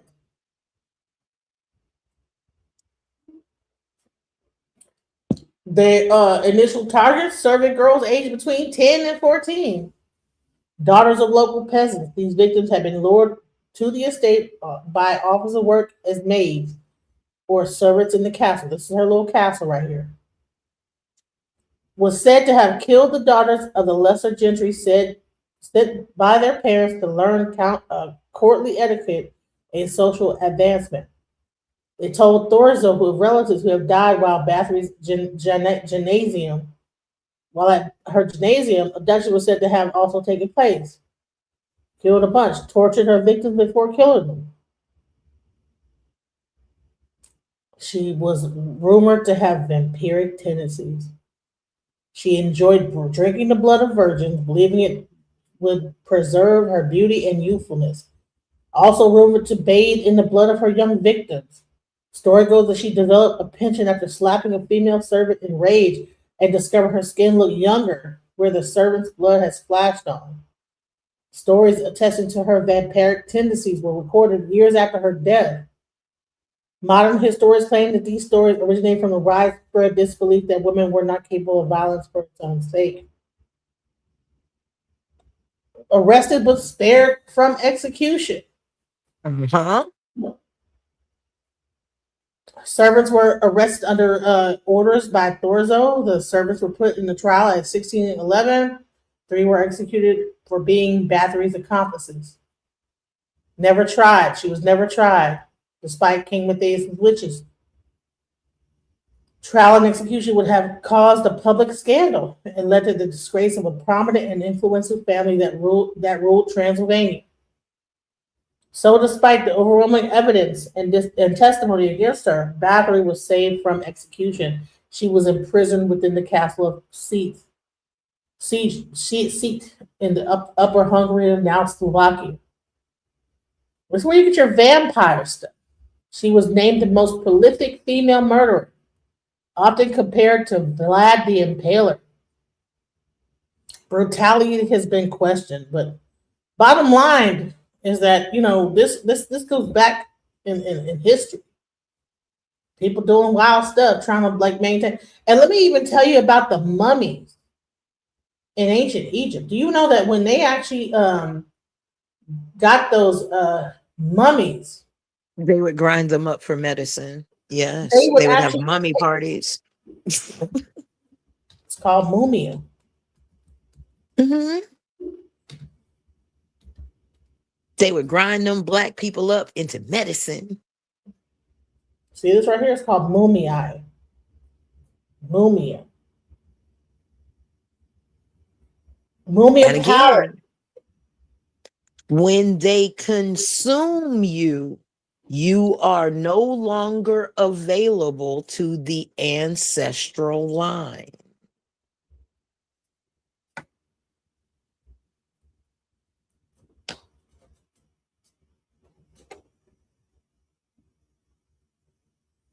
And what was it? A medicinal substance produced from ground up Egyptian mummies.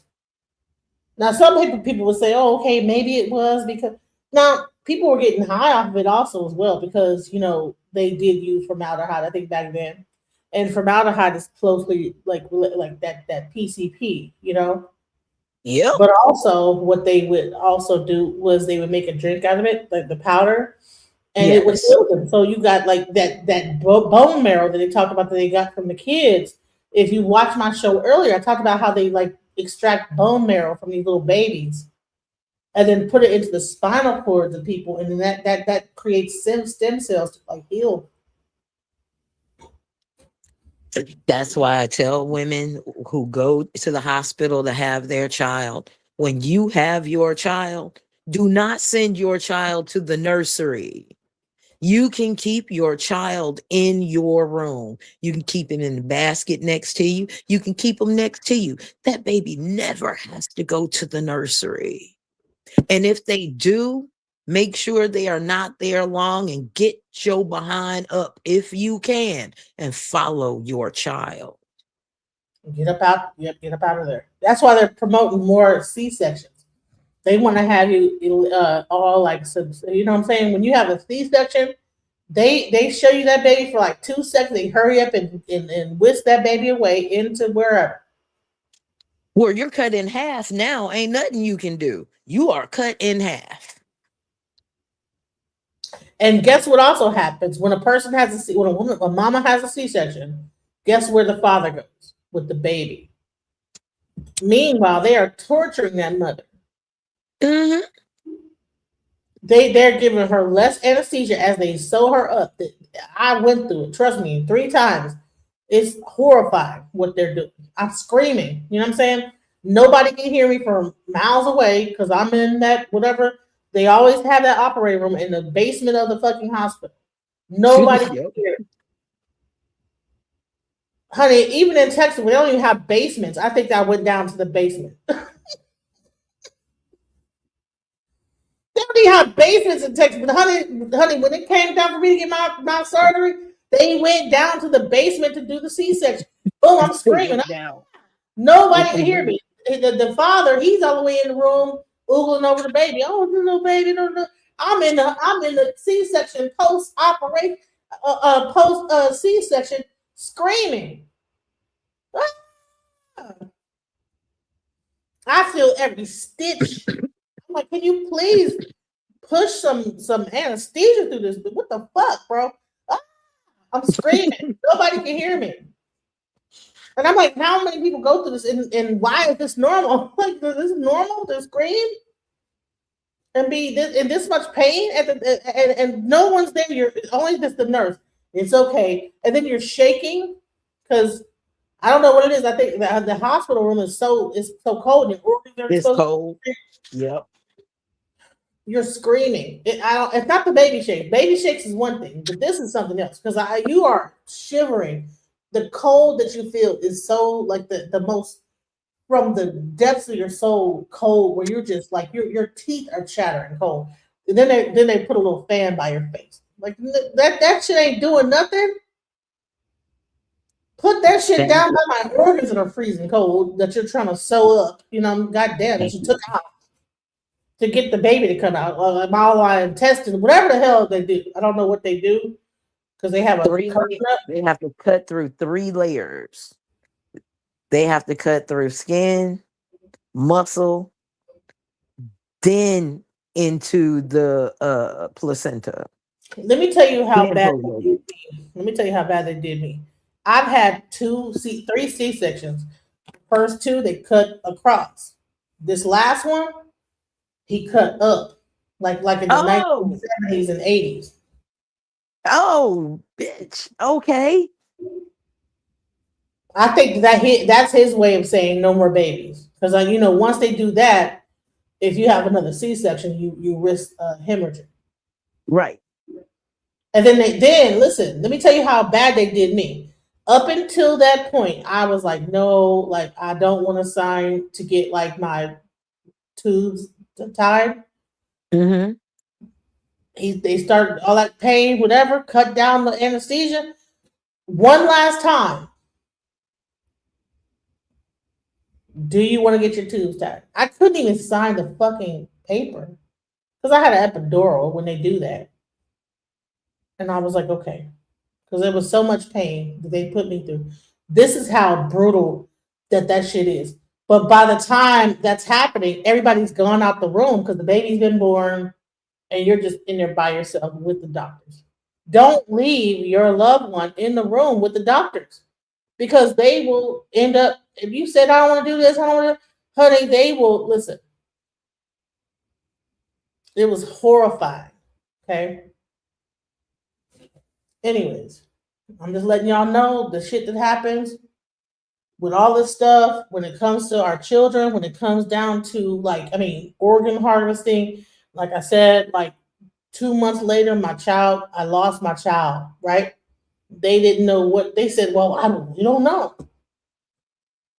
They couldn't get in touch with me. They called the father. The father said that they could operate on him. They cut the baby, my child's stomach open, his intestines came out, and they couldn't put him back in. And next thing you know, that was it. And I had to like sit there and watch my child die as they took the life support from him while his intestines were piled up on his stomach. All they did was put a white sheet over his intestines. And I had to sit there and hold him and just be like, okay, it's going to be all right. I don't care if you hate your baby's mom. Any woman that you impregnate, at one point you must have liked her enough. Don't abandon that woman in that moment, because there's a lot going on that this medical system does that is very fucked up. And we're like the test tube dummies for this whole thing. They just put us in these things. Like I said, when I came out that hospital room, when I first had my child and they rolled me out of there was nobody on the floor. That's weird. How do you have a hospital, a fucking maternity ward, and you roll up out that bitch and ain't nobody there? Nobody in any room? Was I the only person in Texas having a baby that day? Are you kidding me? Anyways. So that's that segment. I wanted to get into that. Next thing we're going to talk about is the Epstein files. Okay? So apparently Trump has been destroyed. He been in the whatever came out, some stuff came out about Trump in the Epstein files. So we're gonna get into that. I don't know. You want to still stay on here? I don't know if you want to talk about this or not, but it's gonna get interesting. The Epstein files, Trump, some stuff that came out about him and these Epsteins. So let's go. DOJ has released more Epstein files, and Donald Trump is implicated in the worst way. To make things crazier, he decided to then start deleting this information. Literally, if you go there now and you click on the DOJ's link, the information is gone. But luckily for us, there were people that captured screenshots of that information. And what I'm here to tell you, ladies and gentlemen, is that it is very bad for Donald Trump. Let's go ahead and get into it. Let's start with the clip of the DOJ. They sound very, very nervous during this part of the conversation. Let's see what they're saying, ladies and gentlemen. Again, we have breaking news here, ladies and gents. This is very damning for Donald Trump and his administration. Some of the victims of Epstein have expressed frustration with the entire process. I want to give you the opportunity to speak directly to them. Well, I don't know what you're speaking to. I mean, if there's frustration with, quote, the entire process, I'm here. I mean, you have a situation where for many, many years, nobody even breathed a word about Jeffrey Epstein. And then all of a sudden, it was all anybody would talk about going into the last spring and summer, culminating in the passage of the Transparency Act. And President Trump has said for years what I think everybody will find to be exactly true, which is detailing his relationship and lack thereof with Mr. Epstein and what he thought about Mr. Epstein. And notwithstanding what the department has been saying for a very long time. Now, remember, they are not showing you what I'm going to show you. Remember, the information was released and immediately deleted, but we got screenshots. Okay. Also, to this point that he makes that nobody was talking about Jeffrey Epstein, this is 100% false. Whitney Webb has been talking about this for a long time. Journalists have been talking about it. So I find it very interesting. He's like, oh, all of a sudden people want to know about it. No. People committed serious, serious crimes, and you guys tried to cover it up to protect your buddies. And that is a problem. We're still where we are today. Listen, victims of Mr. Epstein have gone through unspeakable pain, and there's nobody that should say anything differently. And I to the extent that there's frustration, I understand where that comes from, just from what we know about Mr. Epstein. I hope that the work that the men and women within this department have done over the past 2 months hopefully is able to bring closure. I think that what we told our reviewers is that was the goal. You know, there's this mantra out there that, the Department of Justice is supposed to protect Donald J. Trump. And that's what we were telling. That's not true. That was never the case. It was the case. And notice how nervous he sounds during this press conference. It definitely was the case, but it wasn't just about protecting Donald Trump. It was about protecting some of these donors, the donor class, the billionaires, people that are very much in powerful positions. So it's not just about protecting Trump, but yes, they were trying to protect him. And when you see the information that was captured, I think you'll start to understand why. We are always concerned about the victims. When we said that we were not legally allowed to release documents, that's a fact. That was true. It remains true today. And then with the Act's passage, we are able now and directed to release documents, which is what we are doing. But so hopefully some of those frustrations are now eased. Listen, any victim that wants to speak with the department has done so, hopefully. If not, they should. The prosecutors from this case in New York have given hundreds, if not thousands of hours to working with victims. And that's what we do every day. And that's what we did in this case as well. So very quickly, can you shoot? So they have been running around the country, arresting everybody else. They've been going after protesters, demonstrators, the little guys, the people who don't have the funds and the resources to get out of this jam, except for someone like Don Lemon, who was just arrested earlier today. That's another story. But the reality is most of the people that they've been cracking down on, they have this whole like tough on crime mantra. Most of the people they've been cracking down on are not people that are in a position financially where they can get out of this situation and they have the resources to come out on the better side of this. In other words, they're going after the 99%. They have not been trying to capture those that are a part of that 0.01% or the 1%. They're avoiding people in powerful positions. They have been running cover, not just for Donald Trump, but for all of the billionaire class, the powerful people that were on that island. They have been doing it. And honestly, this has gone on for years. It's not just this administration. It's every other administration that came before it that chose not to go down this path. So the reality is, they have been trying to fool people into making you believe that they're tough on crime. Look at us. Look at us arrest this protester. Look at us arrest this person, the little people, but not going after the head of the snake, not going after people that run this global trafficking network because there is an attachment there to Israel's Mossad. And that's really what it comes down to. He said, you know, we know about Jeffrey Epstein, the things that he did to the victims was horrible, but it's not just Jeffrey Epstein. And he's still trying to gaslight the public by saying it's just Epstein. It's not just Epstein. Epstein had clients and none of those clients have been arrested. And Jeffrey Epstein is presumably dead that we know of. Ghislaine Maxwell's trying to work out a deal for herself.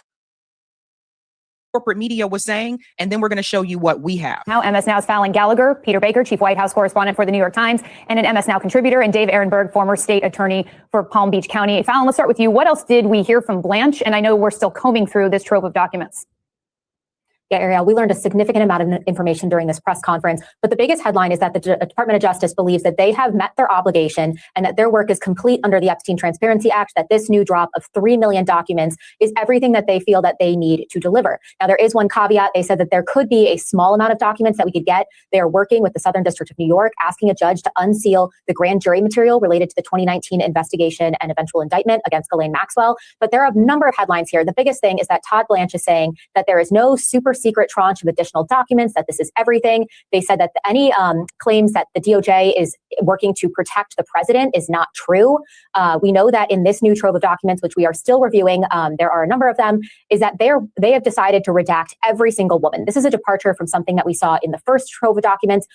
There were women who were apparently not victims, who were not redacted. They then, you'll remember there were some mistakes. They had to go back and remove some documents because they needed to redact them because there were concerns that they were releasing identities of victims. So this time they've decided to just redact everybody. And the one really notable thing there is that they are also redacting men if the men's presence in a photo or a video or anything otherwise makes it impossible to redact the identity of the woman. And so there is a possibility that we could see some men redacted in this new drop. But we also know that Todd Blanche is saying that there are probably not any new men who would be convicted of wrongdoing here. And that if they do discover any, they would, of course, prosecute them. But again, we are still going through these documents. It is a very large volume of documents, 3 million. This will take our team some time, but as soon as we have anything reportable, we'll bring it right to you. Ariel? Yeah. Let's go on a little bit more. Thanks so much, Fallon. I know you'll stick around for that. Lisa, we now have our senior legal reporter, Lisa Rubin, with us. Lisa, Blanche was adamant, as Fallon mentioned, that the DOJ is not protecting President Trump. I don't know if we have the sound that we can play there of him talking about this. We have it? Okay. In the meantime, it was or not okay. We have protect it. Anybody. I mean, I think that there's a hunger or a thirst for information that I do not think will be satisfied by the review of these documents. So essentially alluding to the fact that no matter what's released at this point, it's not going to satiate those out there that just want to see names, they want to see photos, they want to see all of this. What do you make of Blanche's comments specifically when it comes to the president and what we may or may not see here? I don't think that's a fair comment, and I'm going to try and be measured in my words, Ariel, because as I was discussing during our last hour with Ana Cabrera, the very existence of the Epstein Files Transparency Act is a product of a reversal by the Department of Justice.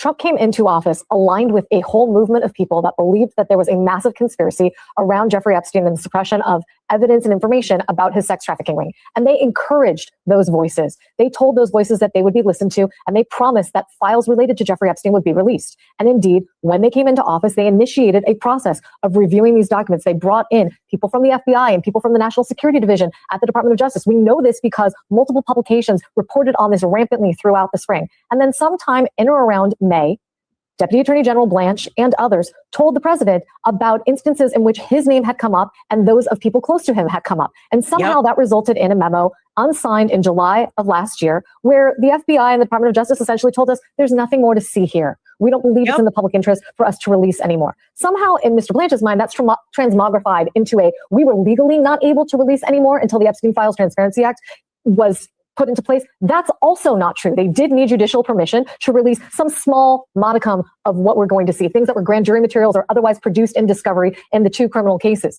But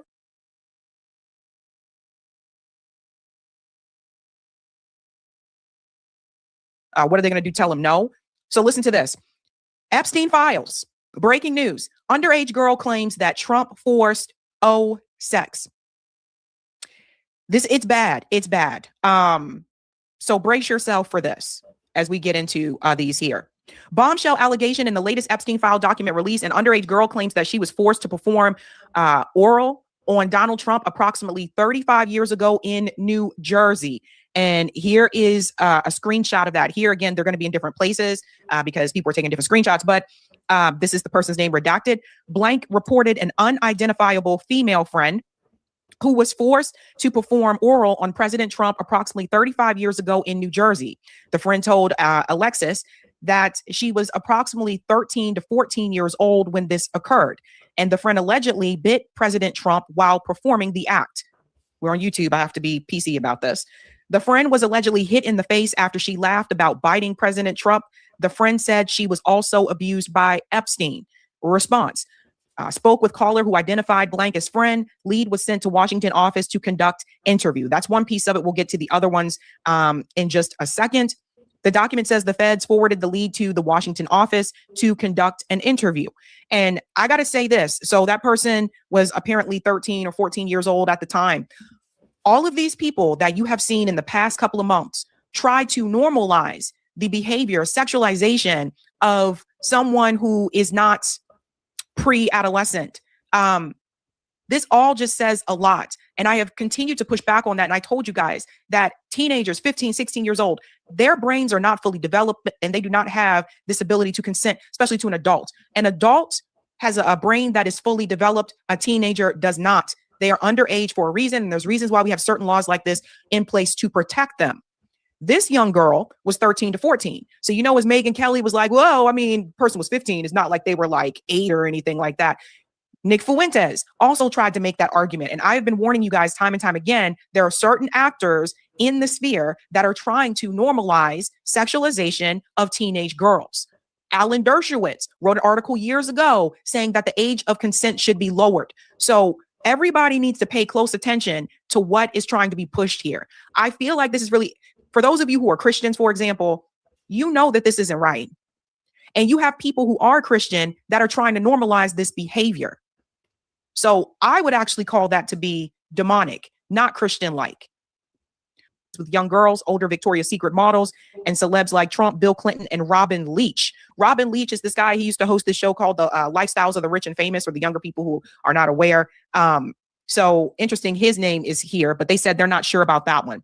The documents say the feds got a call from a female who claimed to be a prisoner, and they reference Lisa Marie Presley, the British royal family, Trump, Jeffrey Epstein. The feds say they were unable to contact the woman who lived in Australia. And we all know that Virginia Giuffre was also living in Australia. It's interesting that Lisa Marie Presley's name was mentioned because we all know the story of Elvis and Priscilla. Priscilla was 14 years old when Elvis Presley started dating her.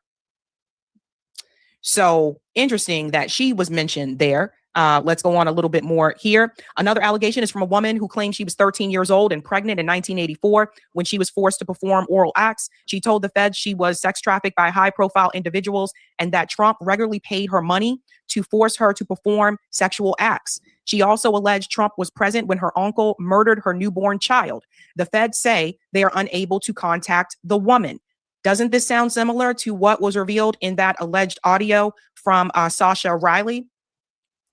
Remember that we were talking about the Sasha story? One of the things that Sasha said is that there was some people who were killed, allegedly.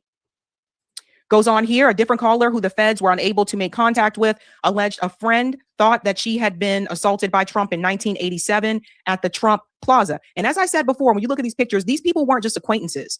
These people were friends, and they were good friends to each other, right? They were closer than they tried to say that they were. Here's another one that's really interesting is the Calendar Girls situation. Another caller who the feds say did not leave contact info claimed that Trump had parties at Mar-a-Lago called Calendar Girls, where Epstein would bring children and Trump would auction them off. The caller claimed Trump measured the girls' private areas, you can see that there, by penetrating them with his finger and rating them based on tightness. The caller alleged the party guests, including Elon Trump, Ivanka, Eric Trump, Alan Dershowitz, there's his name again, and Bob Shapiro. The caller claimed she and others were taken into rooms and forced to give oral to Trump. She alleged they were forced to allow them to penetrate them. She claimed she was 13 when Trump assaulted her and that Ghislaine Maxwell was present. And we all know Ghislaine Maxwell has been trying to find a way to lessen her sentence. So let's go on to some of these other screenshots here. Midas Touch, a bunch of people are sharing them. Thank goodness they were able to get these screenshots at that time. I just want to show you so you can see it yourself from the files. Here's the story about the Calendar Girls. Donald Trump, the president, had parties at Mar-a-Lago called Calendar Girls. Jeffrey Epstein would bring them in. Trump would auction them allegedly. And we've read this part here about, yeah, we don't need to read that again. I just want to show you the actual where these files exist. You can also see here's the one about the 16 years old. At 16, while modeling, caller attended 8 parties at Epstein's New York residence. On one occasion, the caller reported she was assaulted by Epstein. On another occasion, 2 twin brothers, Alan and Orrin, lured the caller and her friend upstairs, but they escaped back. Then why, who would allow their kids to be subjected to this? What is going on? Whose kids were these? Are they missing kids from off the mailbox? You know, the milk. You know what I'm saying? They used to have missing kids on the back of the milk cart. Who are these kids? Downstairs. Caller said that Orrin assaulted her best friend, and a third brother, Tall, assaulted a 14-year-old girl named Blank. The caller named other individuals involved in big orgy parties with her and other young girls, Victoria's Secret models, including Bill Clinton and Donald Trump. You see the second column here, it says notable names, so they list the names here. We talked about the Rancho Palos Verdes one. That's the one they said they weren't sure about. And here's another one. Complainant claims to have video of high-profile sex party dealing with cartels, having witnessed Robin Leach strangle a young girl to death at a party. So again, allegedly, Robin Leach, the guy who hosts the Lifestyles of the Rich and Famous. So again, we're starting to see some similarities with what we heard from that alleged audio from Sasha, who was a boy at that point in time, that said he was also trafficked in this ring. It gets crazier. Let's go on more. I am so sorry it's so tiny, you guys, and it doesn't let me make it bigger because it's on Twitter, but I'm going to do the best that I can here. Just coming right about here.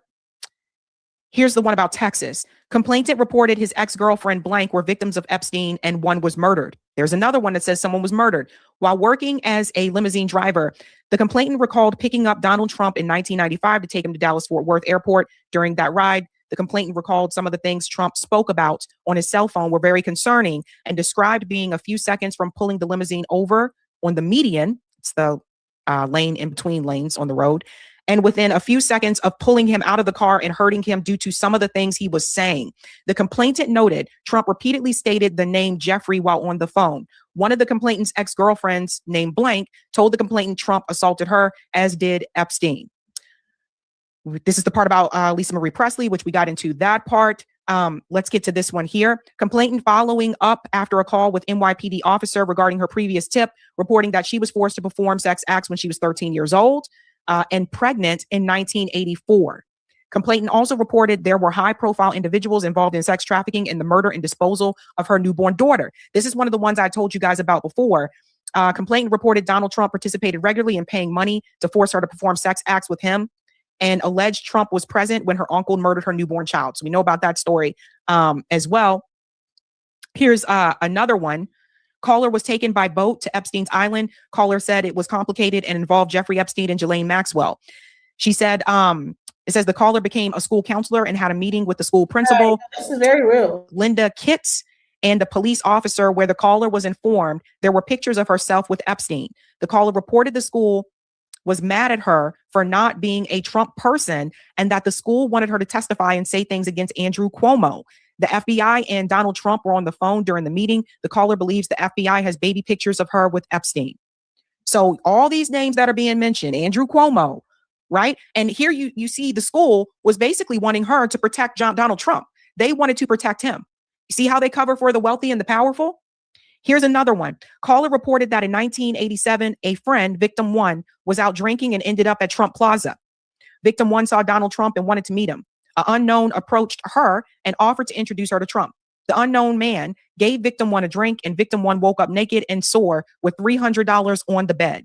Victim one didn't remember how she got to the room. She remembered seeing a flash of Trump's face. Victim one called the caller and told her she thought that she had been assaulted. Victim one did not go to a hospital to have a kit performed because she didn't think anyone would believe her, especially because she was drunk. And this is also not uncommon. People who are victims of SA, the majority are less likely to report it. Doesn't mean it didn't happen.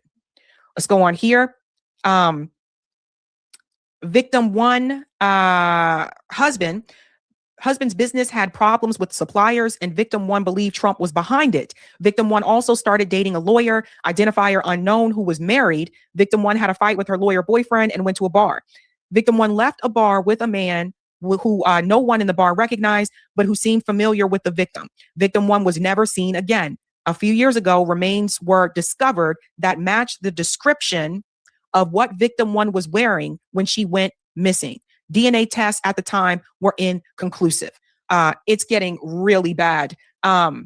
It's not just Trump that's named. There's something else dropped now about Bill Gates. Bill Gates was allegedly asking Jeffrey Epstein for antibiotics to secretly give to his wife, Melinda Gates. To add insult to injury, them implore me to please delete the emails regarding your STD. Your request that I provide you antibiotics that you can serendipitously give to Melinda and the description of your genitals.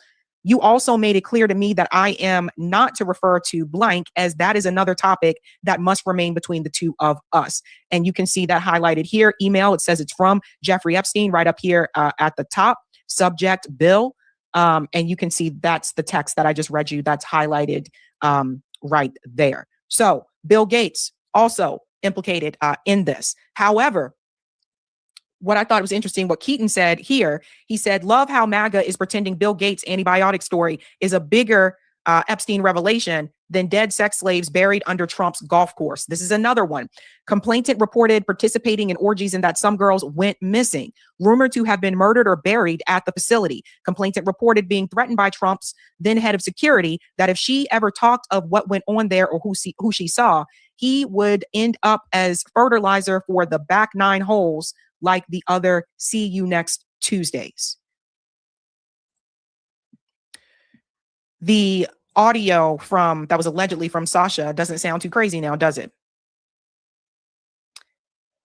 And like I said, they went to delete them, right? So when it was announced, again, we all clicked on the link and all of a sudden it was gone. The Justice Department has deleted these files, which had various allegations against Trump, including sexual assault and trafficking. A cover up is underway.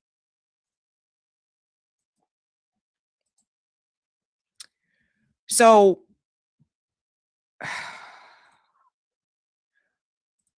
we have continued to say on this show, and others have said it as well, that Donald Trump was covering either for his friends, himself, or both. And as more information is revealed, you get to see that Donald Trump's hands are not clean. Now, if Donald Trump would have said, just release everything, and if he didn't make the statement and say there's nothing to see here, just let it go, it's a Democrat hoax, then you might be able to feel, you can say, okay, well, he wasn't trying to cover up the information.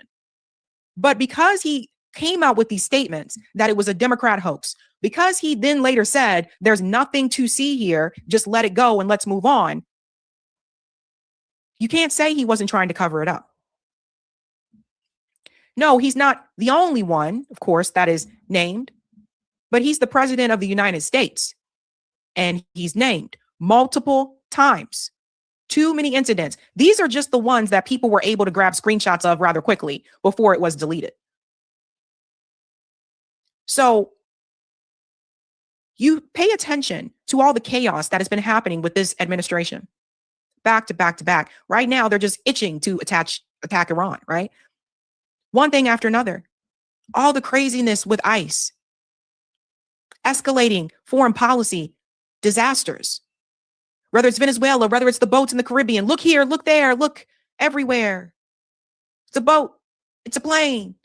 No, it's not Superman. It's Donald Trump and Epstein files. So now that this has been released and it's announced out there, pay close attention to Iran. He's probably going to attack sometime soon. Donald Trump has been trying to get you to turn your head at every turn. And I always said, and I continue to say, don't forget about the Epstein files. So Donald Trump told Marjorie Taylor Greene that his friends could get hurt.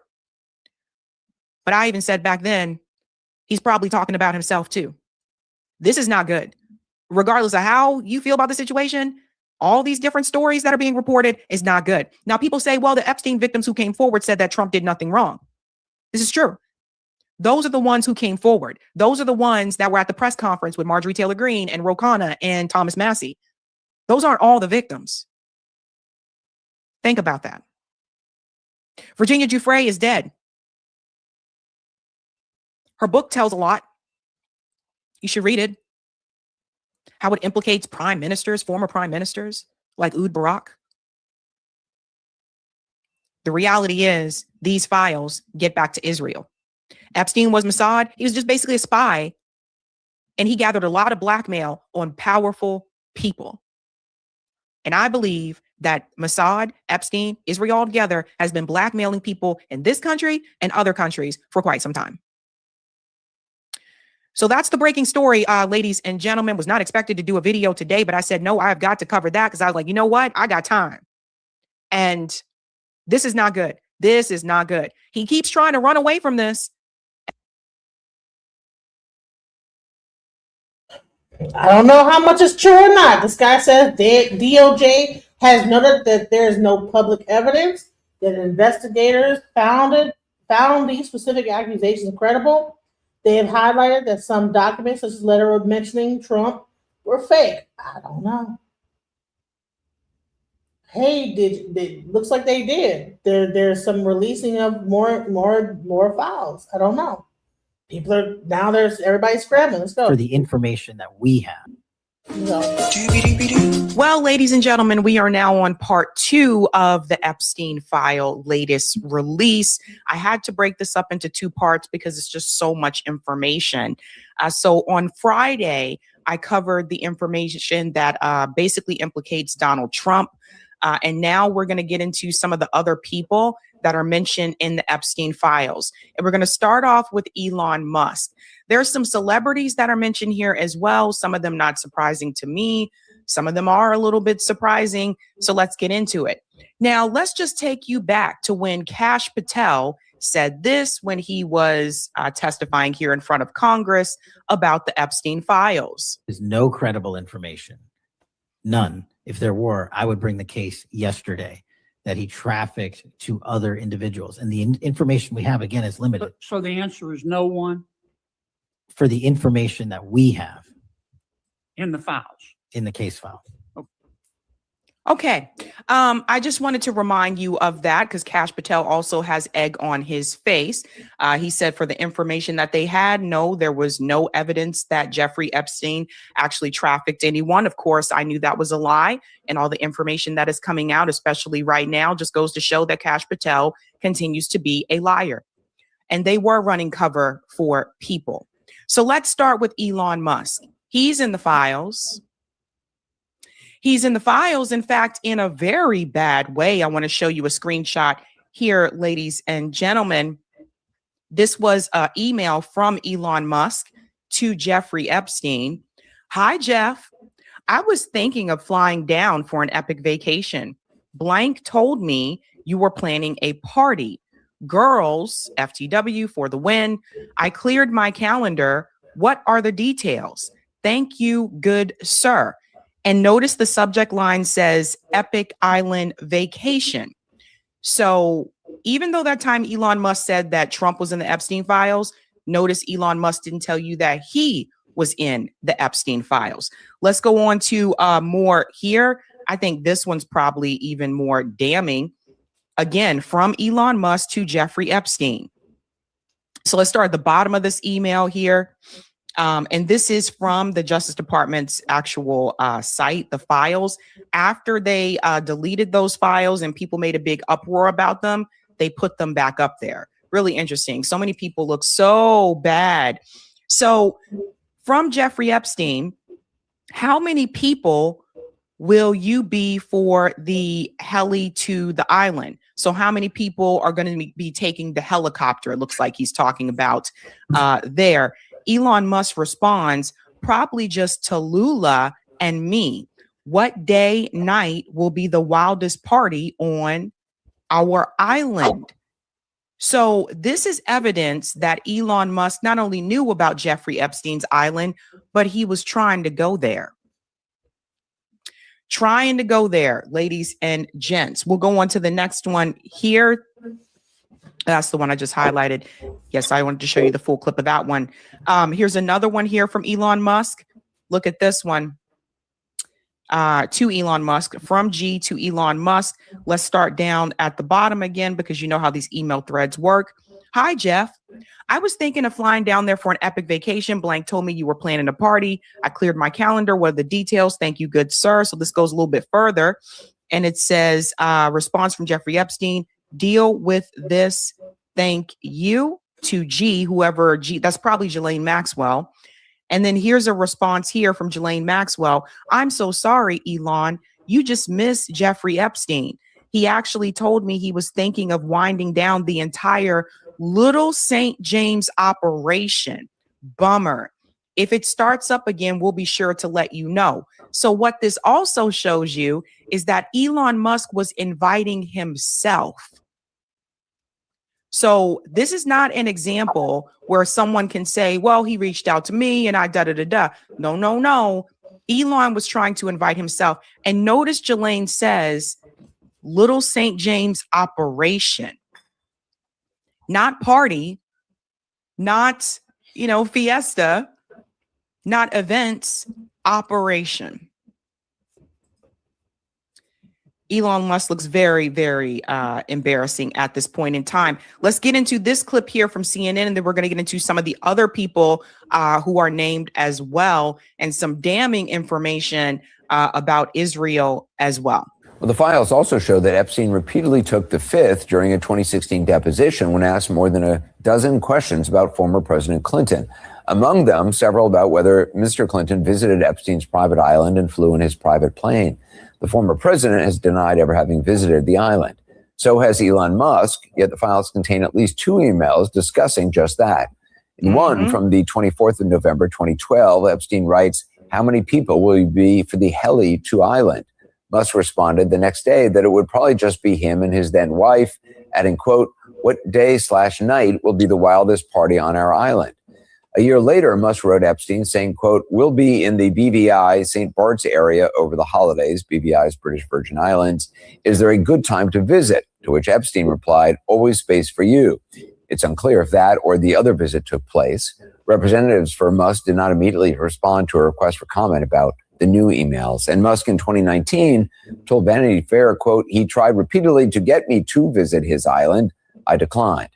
Now, Musk, you'll recall, famously posted this during his beef with the president this year, quote, "Time to drop the really big bomb. Trump is in the Epstein files."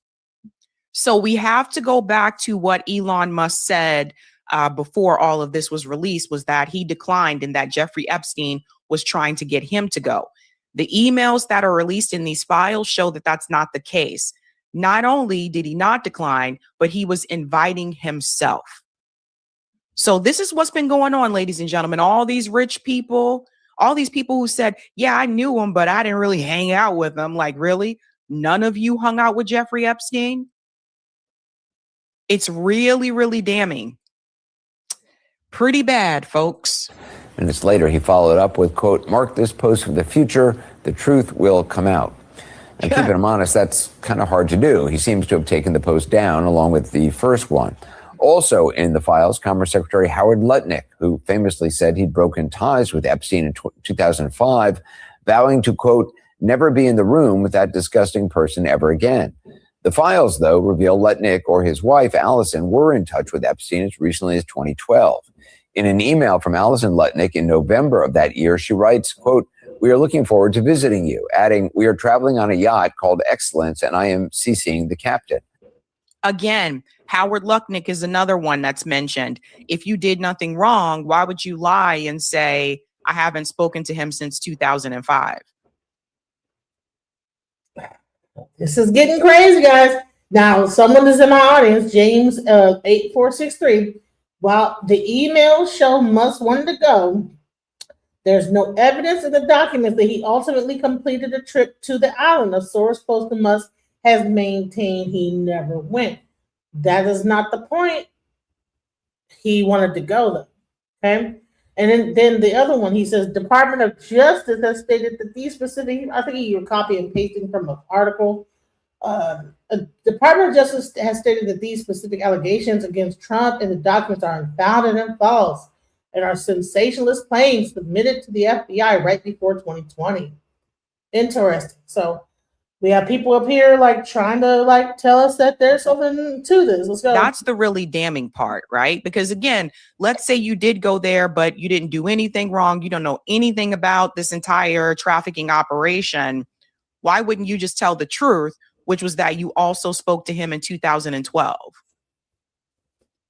So this is the really damning part. And this is why they did not want these files to be released. And it gets even weirder. You know, you have a, you know, let's go. Let's talk. Of heinous crimes in the latest release of the Epstein files by the Department of Justice. But his crimes only barely scratch the surface of what's in these files, because his entire inner circle, his cabinet, his friends, his donors, his political advisors are infected by their ties and relationships and their actions with Jeffrey Epstein. Let's dive in and talk about how Donald Trump just isn't protecting himself in this cover-up. He's also protecting everybody in his orbit. Let's start by exposing Donald Trump's Commerce Secretary, Howard Lutnick, who is a billionaire who has been abusing his position for the better part of the last year. In 2005, he claims he cut ties with Jeffrey Epstein. Here he is bragging about it. And then on the flip side, I'll show you from the files how he's been lying. He opens the doors and there's a massage table in the middle of the room and candles all around and stuff. So I ask very insightful, cutting questions. I say to him, massage table in the middle of your house? How often do you have a massage? And he says, every day. And then he like gets like weirdly close to me. And he says, and the right kind of massage. Now my wife is standing here. So she looks at me and I look at her and we say, I'm sorry, we have to go. And we left. And in the 6 or 8 steps it takes to get from his house to my house, my wife and I decided that I will never be in the room with that disgusting person ever again. So I was never in the room with him socially, for business, or even philanthropy. If that guy was there, I wasn't going because he's gross. And so I look back at it as a gift. Yes. He gave me a gift. Yes. Of avoid. And so, yeah, that's my story. A 1 and absolutely done. There you go. A 1 and absolutely done. There must be nothing more to the story. Can't find anything there. He cut off ties. He did the right thing, right? Nope. Because with this administration, every single member is lying about everything all the time, and we should never trust anything that these people say. Here, my friends, is an email that was released as part of the files yesterday where Howard Lutnick is emailing with Jeffrey Epstein about having lunch at St. Bart's. So clearly, and by the way, this is from 2012. So Howard Lutnick claimed that in 2005, he had that creepy encounter with Jeffrey Epstein and his wife, and they agreed that they would never see him again, that they would never spend time with him, they wouldn't do business with him, nothing. And here he is in 2012, planning a lunch with Jeffrey Epstein. So it begs the question, if he was lying about that story, what else is he lying about? And who else is infected with this rot? We've also got Elon Musk is all over these files too. And he is a big part of the reason that Donald Trump was able to win. When the Epstein files scandal just was starting to brew in the middle of the year, Elon Musk was talking about how he refused to go to Epstein's island. But there are emails, and I showed this to you yesterday in my YouTube, where he was asking, what day/night should I be there so that I can get to the wildest party on your island? Wildest party. Now, he says that he refused to go, but that's actually not the reason that he went. Because from Fred Lambert here, here's an email right here. I'll pull it up for you to see. The event was canceled.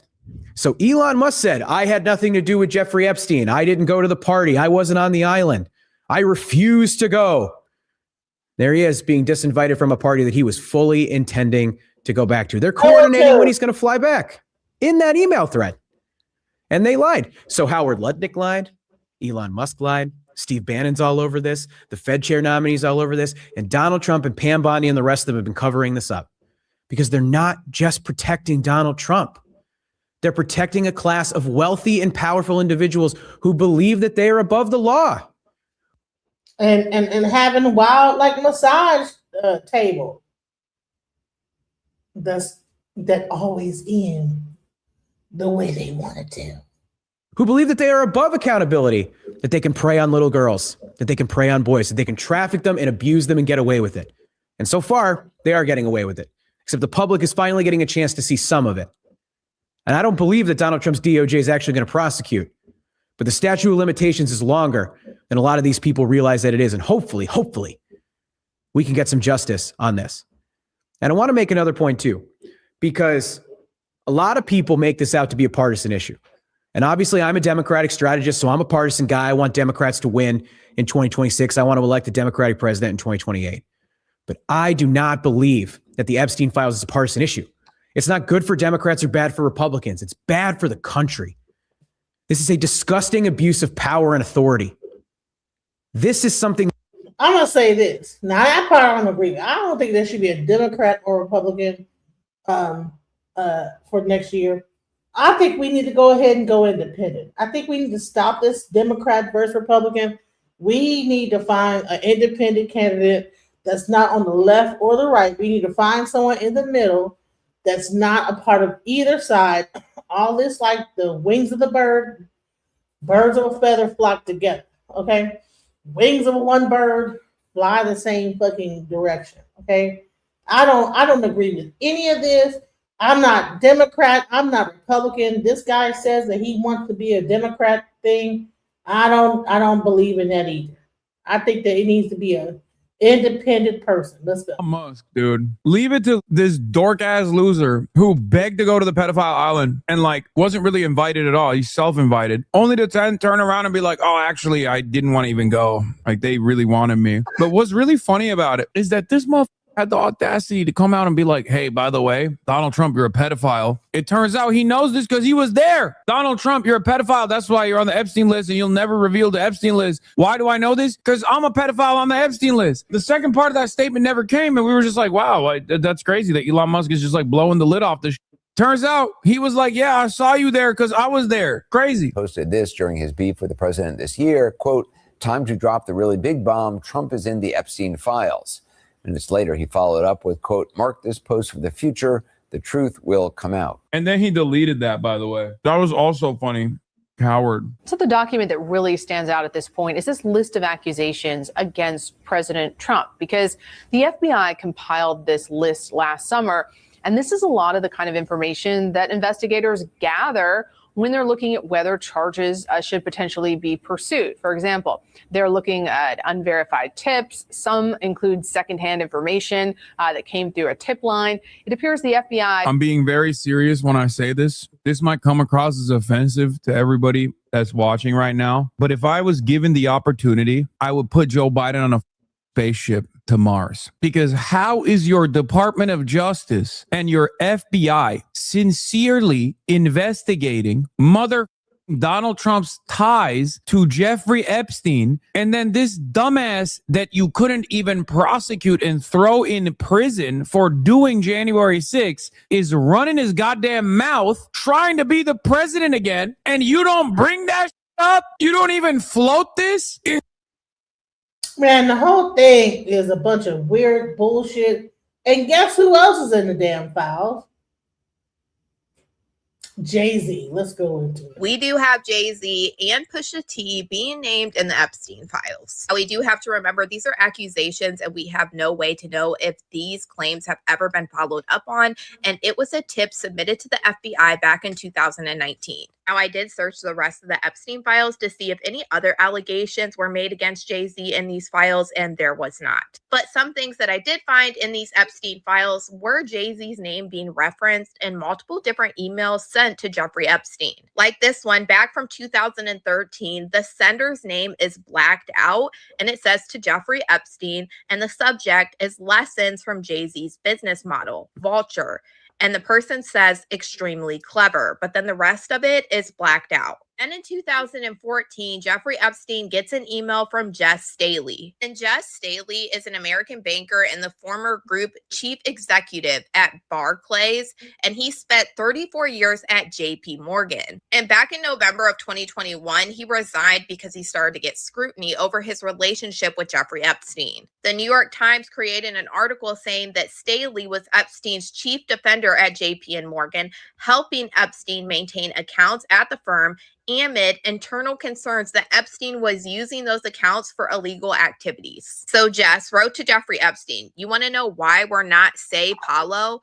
Watch the TV ads on the Super Bowl. It's all about hip blacks in hip cars with white women. That group should be in the streets. Has been bought off by Jay-Z." And then there was another email sent by Mark Lloyd to Jeffrey Epstein back in May of 2015. And it appears to be an article that this man got sent to his email account, and then he turned around and sent it to Jeffrey Epstein. And it talks about a couple different things. But one thing that is referenced in this email and even in the subject title is Jay-Z defends himself against Marina Abramovich accusation with proof of donation. And this article is when Marina Abramovich accused Jay-Z of not paying a donation to her institute after she appeared in his music video for song Picasso Baby. This is that music video that everybody remembers, and Marina is straight demonic and creepy as hell. Now, this is a tip back in 2009 that was sent to the FBI that references Jay-Z, Harvey Weinstein, and Pusha T. It says on July 10th of 2019 at 8:20 a.m. Eastern Time, someone called the FBI National Threat Operations Center to identify herself as a victim of abuse by Jeffrey Epstein and others. This person said in approximately 1994, she revealed herself as a past victim of abuse by Epstein. She described the abuse that occurred during parties, and she also described someone as a friend of someone. In approximately 1996, she revealed that she resided with someone somewhere. An unknown man abducted someone from her home when she later awoke in the presence of Harvey Weinstein and Sean Carter, known as Jay-Z. This person claimed that Harvey Weinstein inserted his fingers into... She believed that she was in Epstein's mansion in Florida. This person estimated that she was abducted on 7 occasions, awaking each time in an indoor setting. She said that she suffered abuse on multiple of those occasions in which Epstein participated. She claims that she recalled Leon Black and William Barr, the current United States Attorney General, being present during some of the occasions of the abuse. And in approximately 2006, Blank last recalled being abused by Epstein. On each occasion, she believed that she was given substances clouding her memory. She attributed this by being performed by people assigned as handlers, whom she described as persons who established friendships with the victims. Among her handlers, she identified artist Pusha T. In approximately 2007, Blake attended a party following invitation from an unknown man who approached her as she walked down the street. Weinstein and Pusha T attended the party and her before engaging in abuse. She claimed to have additional information of other people involved in the enterprise and information related to racketeering conduct in support of the trafficking. She further believed that she was under surveillance and stalked at the direction of people involved in the abuse. I'm trying to figure out who Jasin is. Who is Jasin, and why every time I put something, you're saying, be clear, the claims are unfounded and false, and they have a shred of, and if they have a shred of credibility, they certainly would have been weaponized against President Trump already. This is not about, we're not even talking about President Trump anymore. We've been past President Trump. We're talking about Pusha T and everybody else.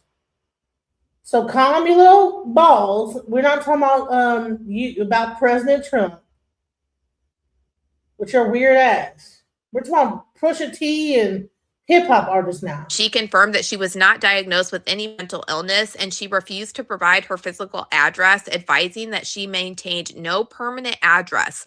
Rather, she moved between staying at different hotels. Now, it is very important to note that this is just a tip that literally anybody in the world can send to the FBI. They literally just called the hotline. But at the same time, that doesn't mean it's not deserved to be talked about. It definitely is, and we are seeing the media kind of ignore this part. We don't know if the FBI ever investigated these women's claims or not. That's the problem with the Epstein files as a whole, because there are valid things that you can find in emails and more that have been out there, but even more so in the new drop of documents that it seems like the FBI never went after.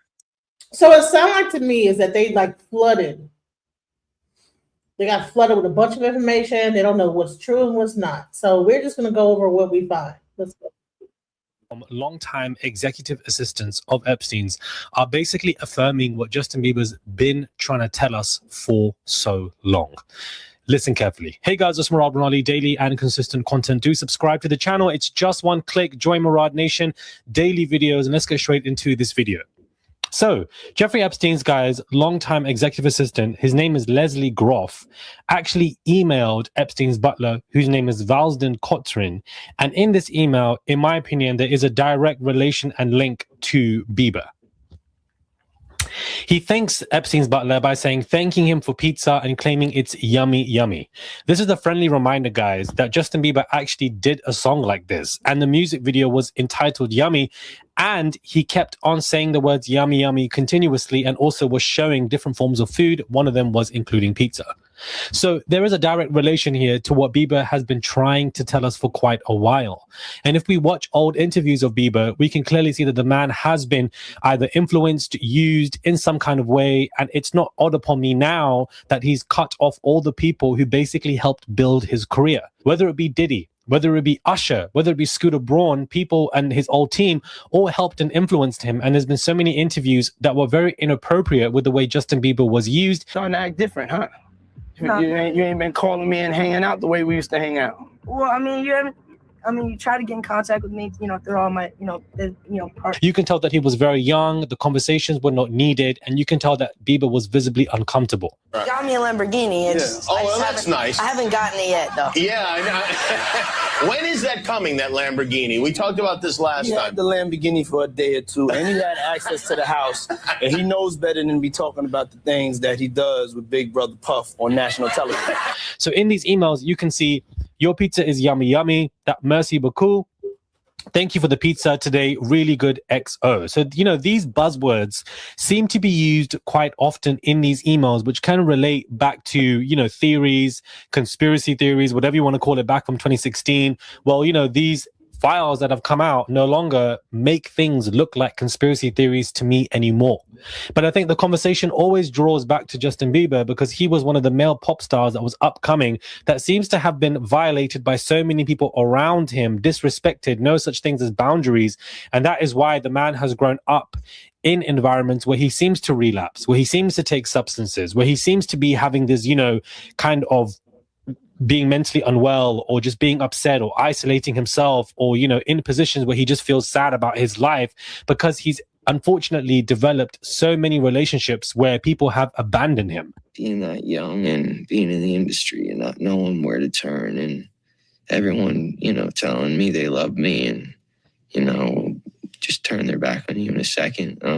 Where people have just, misrepresented him, thrown him away, discarded him, and put him in unfortunate areas so that when he gets into his adulthood and wants to try to develop new relationships, it's hard for him to do so because of what he has experienced.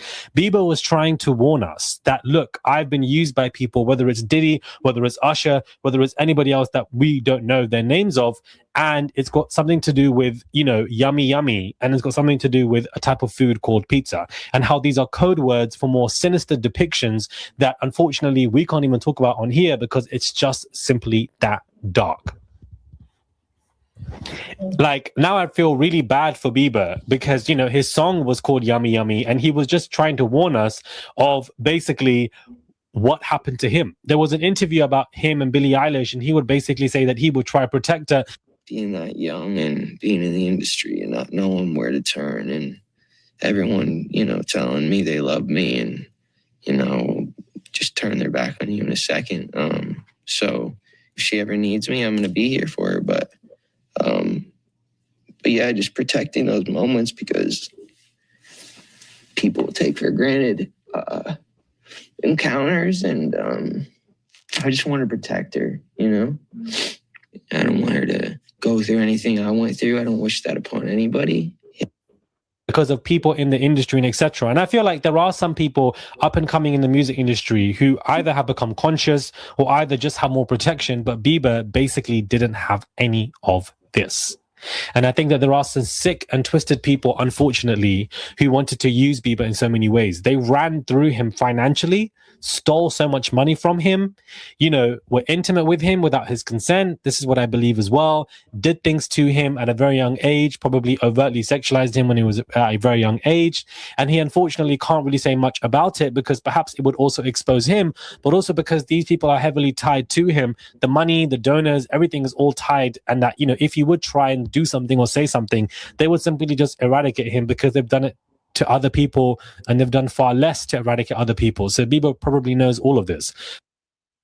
Man, this is crazy, guys. And so let's go into like some of the other people that are being found. Hey, we have Woody Harrelson. So don't forget, like, his adopted daughter. Woody Allen, yes, it's not his daughter by birth, but the point is he was grooming her when she was underage as well.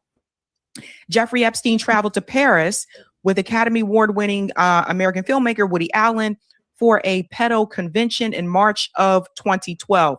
Look at this here. Again, from Jeffrey Epstein. Let's start down at the bottom again. Paris with Woody Allen. This is March 2012. For Les Pedo Convention, this person responds here. Jeffrey Epstein replies, I think pedo is the plural. So again, if you go back to that video from Kash Patel, like these people were just blatantly lying. Jeffrey Epstein doesn't deny here.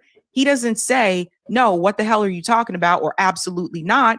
He says, I think pedophile is the plural. And there's Woody Allen's name.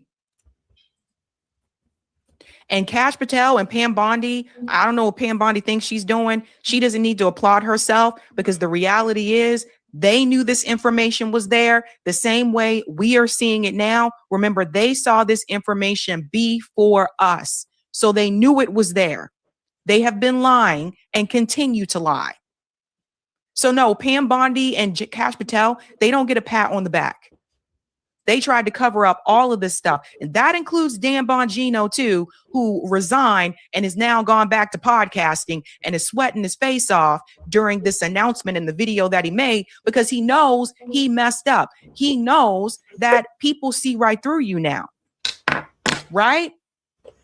So we go on to the next one. Like I said, there's so many. Oh my God. Let's go to Steve Tisch.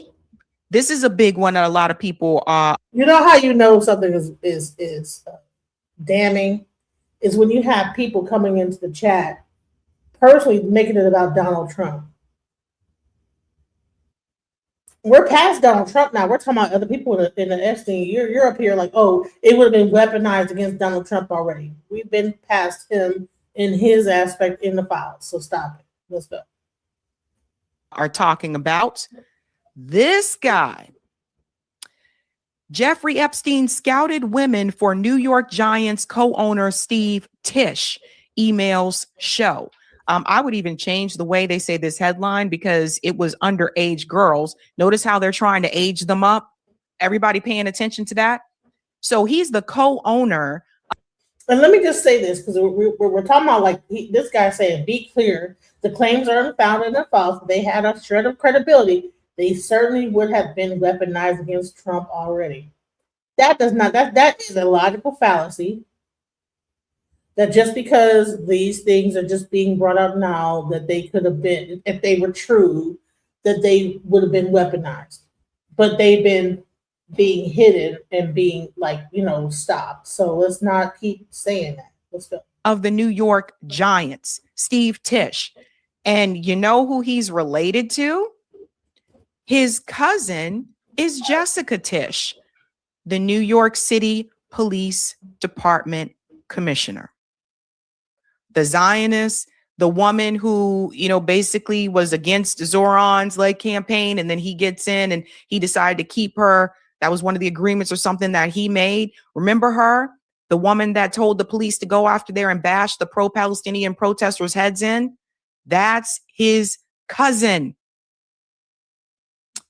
Makes you wonder how much she knew. This person went on to give a little snide remark here. Wow, it sure would be convenient for pedo Steve Tisch if one of his family members was, and I'm just spitballing here, the commissioner of the world's largest police department, which happens to operate in the city he lives in. So you got big, powerful people with money, and then you have the protection of law enforcement as well, because your family's a part of it. Haven't heard any word from Jessica Tisch, but Steve did respond. Here's his statement. We had a brief association where we exchanged emails about adult women. Now everybody's an adult now. And in addition, we discussed movies, philanthropy, and investments. I did not take him up on any of his invitations and never went to his island. As we all know now, he was a terrible person and someone I deeply regret associating with. Nah, you knew back then. You knew back then. Okay? Because by that time, he had already been accused. There were already raids of the house that he had in, I believe this was Palm Beach. There, he would have already been accused prior to that year. So the whole oh, we didn't know. No, you knew. So it's wild. And when you look at the comments, Monty said he just exchanged emails about trafficking women with a convicted sexual predator. No big deal, guy. Giant fans, y'all have to realize ownership. John already knew this would happen. Keep in mind, there's a reason why he rejected Eli's offer and accepted Julia's. He knew beforehand that the emails would eventually leak. Steve says, oh, this is bad. This is bad. It goes all the way down. He's not the only one in professional sports. It turns out also Jets owner Woody Johnson also mentioned in the Epstein files. So, ladies and gentlemen, you know, if you got any favorites, if you have any idols, you need to cast them aside. You will be disappointed with some of the things and some of the names that are mentioned. And I had to break this up into two parts because, like I said, more and more information continues to come out. And so since this guy wants to continue to talk about Trump, let's like really talk about what happened with what they say happened with Trump. Allegedly. Let's go. One instance where they were filming us. It was me and a girl that I knew that I had been trafficked with in other venues. And while we were filming, they came in and shot her in the head. So, obviously. So there was, during the 2 months, there was at least 5 girls killed, and the were all related to the Trump Epstein file ring. There was executions, snuff film, silencing the girls. It's getting worse every day. All right, guys, you heard that clip. Very disturbing, and that was only a teaser. We have a few more equally disturbing clips we're going to share with you today. And we promise this isn't clickbait. We don't know why more people aren't talking about this. It's crazy. Yeah, well, I think we do know why more people aren't talking about it, because Trump is keeping the entire world too distracted with the bullshit he's pulling. Venezuela, Greenland, this fight with Canada and the EU. He's literally going to start World War III to hide potentially what's in these clips. Yeah. But the way we see it, we watched Carney's speech yesterday.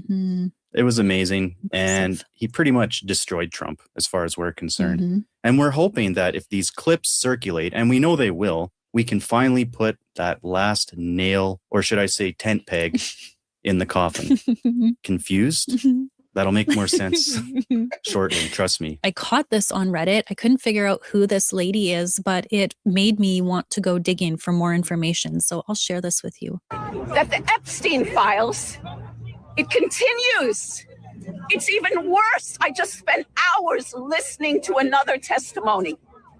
When the testimony came out just in the last few days, that's when they pump up the Minnesota. Pump up the Minnesota, beat a few more people up, kill a few more people. Get everybody to look over there. Don't look. And again, I'm not talking about just trafficking.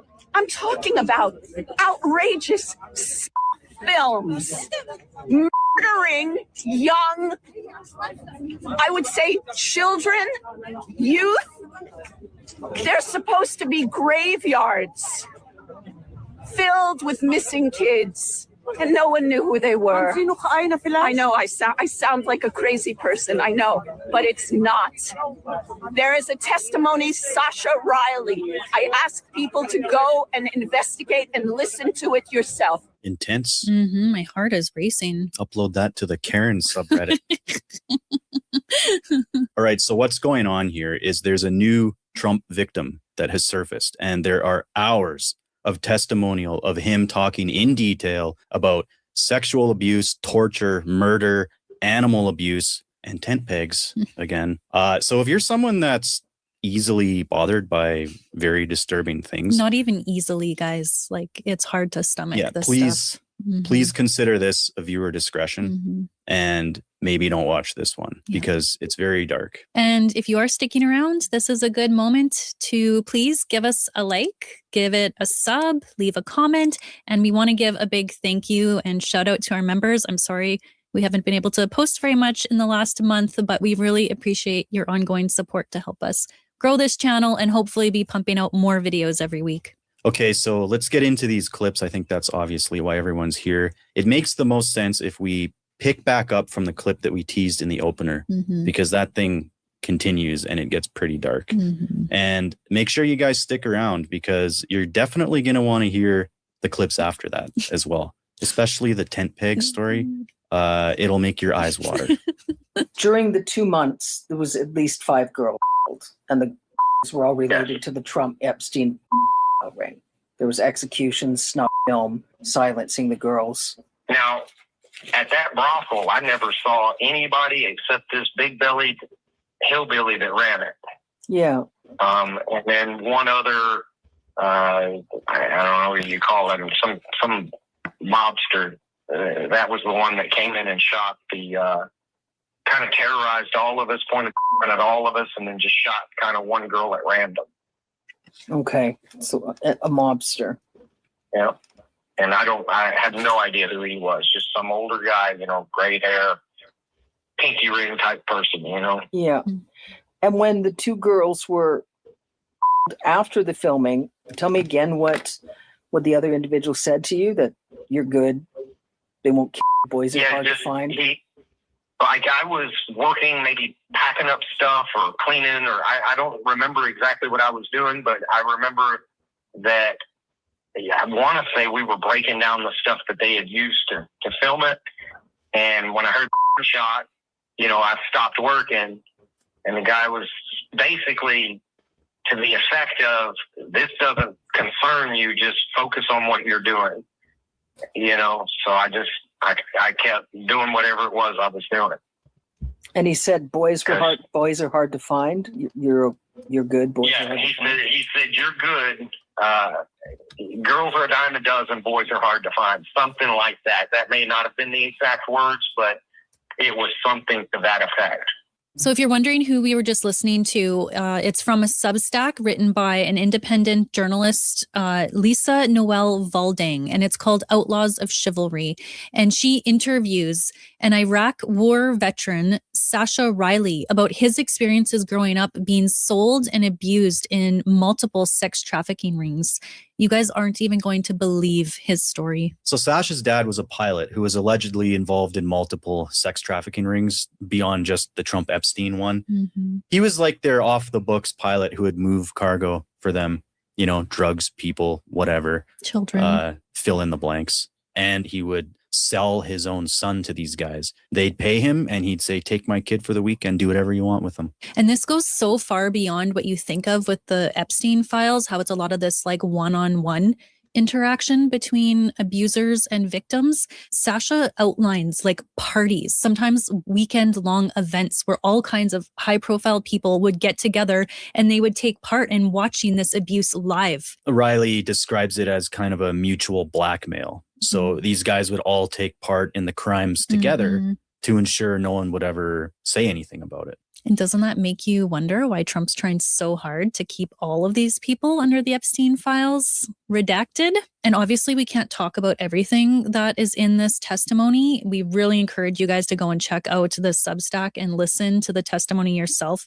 Riley's saying that he and other victims were being held in like dog kennels and cages to like dehumanize them. There's all this kind of trauma-based conditioning that was going on where they would take these children and at first they would abuse them. Then they would have the children abuse other children so that they had it in their heads that they're also the bad guy so that they would never come up and speak about what they had been through. There's medical torture, which makes me think about that Epstein Island photo where there's like that dentist chair and all those creepy masks on the wall. Can you imagine that? No. I can't. They probably drug them up too, just to like fuck with them. Oh, they did. Yes, they absolutely did. Can you imagine just being all like drugged up and seeing those weird masks coming at you and there's someone with a scalpel? Like, sorry, that was pretty graphic. Yeah. And there's a lot of comparisons to that movie, Eyes Wide Shut.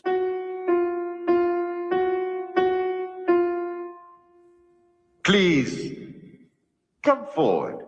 So this next clip involves Trump and puppies and very bad things happening to puppies. So if you love puppies, maybe don't listen to this one. I can remember at one point him asking the people that were kind of running that party or whatever it was at that farm, he wanted to kill somebody. He wanted to murder somebody. And they said, hey, that's not this kind of party. You can't do that. And they in lieu of doing that, they said, well, we've got some puppies. If you just want to kill something, we've got to get rid of them anyway. I can remember him taking those puppies one by one and like he snapped one of the puppies' necks. He cut one open and let it just howl and writhe in pain while it died. Held one under some water to kill it. He wanted to hurt those puppies in whatever gruesome way, to experience, I guess, seeing them suffer in different ways. What his kink is, I guess, if you want to call it that, is watching people suffer. Sick. Wow. And is that surprising? Like everything he's doing with ICE? Well, the guy is obviously a sociopath. Like I'm convinced he has no empathy. Yeah. Because how many times have we seen somebody die? Yeah. And he just doesn't give a shit. Yeah. Who was it that recently died? Oh, it was Rob Reiner. Rob Reiner, yeah. And he says he died because he had Trump derangement syndrome. Like, come on. Yeah. That's insane. That's a guy that would kill a puppy. Although I can't possibly imagine what is fucking wrong with you if you're killing puppies. That's insane. Yeah. Who looks at unbelievable. Who looks at a puppy and says, I want to hurt that? We have a puppy. We just got a puppy. We just bought a This puppy. Hurts even more. We're starting our own puppy mill, actually. We bought him for the purpose of sex trafficking. Just kidding. All right. Okay, So brace yourselves, that's guys. nuts. What are we going to Yeah. listen to next? This is the Tent peg. Let's just go for it. Let's stay on the Trump derangement wagon. Here we go. Again, brace yourselves, guys. This one will make your eyes water. It like literally makes my eyes water. I think I had nightmares thinking about it last night. Yeah. It also might explain why Trump wears diapers. There's a little teaser for you. Here we go. Again, no kids in the room. Get them out. I kind of acquiesced to whatever sexual things that he wanted to do, but at some point, he wanted me to have with him. Talking So about he Trump. lay down on his stomach, and there was a wooden tent stake that was in the room, and I had been eyeballing it as a weapon. And what I did was put the condom on the wooden tent stake, put it inside of him, and I kicked it as hard as I could. And that's why he had to get life flighted out, because I ripped him open. Yeah. And my Understandable. plan was to continue hurting him to death. But as soon as I did that, he started screaming, and those same people busted back in. When you kicked the tent peg into Trump's anus, you said you tore Trump's backside open, anus open. Yes. There's a lot of gossip, discussion about Donald Trump's being incontinent since several years ago. I remember some folks that worked on the television series The Apprentice, they said Donald Trump had to wear diapers. And that... I would bet it's because I ripped him open. Jesus. Sounds like a form of medieval torture. Shove a stake up his ass and kick it. And then Lisa's saying that they have submitted all of these audio files to different levels of police. So wouldn't there be a way to look at Trump's medical record to prove whether there's anything to this or not? Can you imagine the doctor's visit? And Trump trying to explain that one away? Yeah, so I was in the woods. Beautiful woods, like no one's ever seen. I'm helping the kids with the tent. Everyone knows I love the kids. So anyways, long story short, this tent peg ended up in my ass. You're doing a tremendous job, by the way. Wow, good looking guy. Isn't he a good looking guy? Like, what would Mega do? If it's almost like, I think many of them, like Megyn Kelly, they can brush off these pedo rings because in their mind they're like, oh, they're barely legals, like they're hardly doing anything it's wrong. Getting like, as a MAGA, it's getting harder and harder to defend this guy. Now what do you say? Yeah. Oh, so what? You had a tent peg up the ass? Big fucking deal. Haven't we all? I fell on a tent peg yesterday. With a condom Fucking wrapped around libtards. it. Okay. Now they're gonna start like walking around with tent pegs, like they all tape tampons to their ear. Yeah. Remember that? Yeah, of course. You guys remember that? We have another video in the works about that, by the way. We kind of put it on hold temporarily. Everything's on hold because we can't stay on top of this news cycle. Yeah, exactly. Anyway, next clip. We're rambling here. Okay, so there are more high profile people being named than just Trump. So we wanted to share this. We got a couple of clips, one of him talking about Jim Jordan participating in one of these events. Andy Biggs, who's currently a U.S. House Representative for Arizona. He mentions that he remembers Supreme Court Justice Clarence Thomas. He remembers his parents being super excited when he was appointed. And now people that are in the know about this story are saying even more proof we should have listened more to Anita Hill when she talked about her sexual harassment by Clarence Thomas. So these are dirty, dirty, extremely powerful people. Sick. Yeah. Sick. So let's listen to the Jim Jordan clip. And let's also not forget that Jim Jordan is, I think it's pretty well known that he was covering up for that one university. All I know about this guy is he's a Trump bootlicker and he never wears a suit jacket. Yeah. That's his signature look. Yeah, he was covering up just for. Like, come here, kids. Loosens his tie. That's his move. Let's not forget that Jim Jordan is also considered complacent in covering up for those pedo allegations at Ohio State University. Let's hear what Sasha has to say about Jim Jordan. I can remember Jim Jordan. I went to a party. This was at a farm. There were, I don't know, 25 to 50 people there. I mean, it was a good amount of people, but not a massive crowd by any stretch. But the experience that my dad sold to those people was, if you could pin me, then you could do whatever you wanted. But my dad had taught me how to fight. He had been a bare knuckle brawler earlier in his life. And I know that he had worked kind of just beating people up for, a little extra money at one point in his life. He also entered into like the tough man contest, stuff like that. So it was kind of a game for them because I was just a child. So you would think that you could just, do whatever you wanted. But if they got anywhere near me, I would hit them. And by the time that Jim Jordan assaulted me, I was old enough that those adults, most of them not being athletic in any way, these are people that, they're not fighters by any stretch. They couldn't get anywhere near me. And Jim Jordan just sort of rushed me and tackled me. And I might have known how to fight, but I didn't know how to wrestle. So he assaulted me in front of a crowd. And I think that it was filmed, but I can't swear that it was filmed, but it was in front of those 25 or 50 people. And how old were you? That's why I remembered. I was around 12. 12. When that happened. And of those 25, 50 people, go ahead.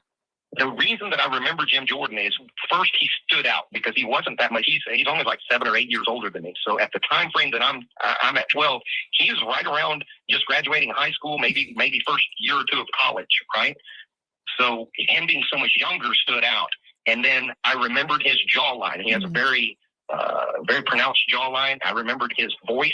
And his mannerisms haven't changed throughout his life either. Absolute douchebag. Jim Jordan watches all these fat, unathletic guys try to tackle a 12-year-old boy, and then he's like, I got this. No. And he runs in and football tackles him, pins him down, and then does who knows what. Oh, my God. And a lot of these abuses being filmed, that's another good point that should be brought into this.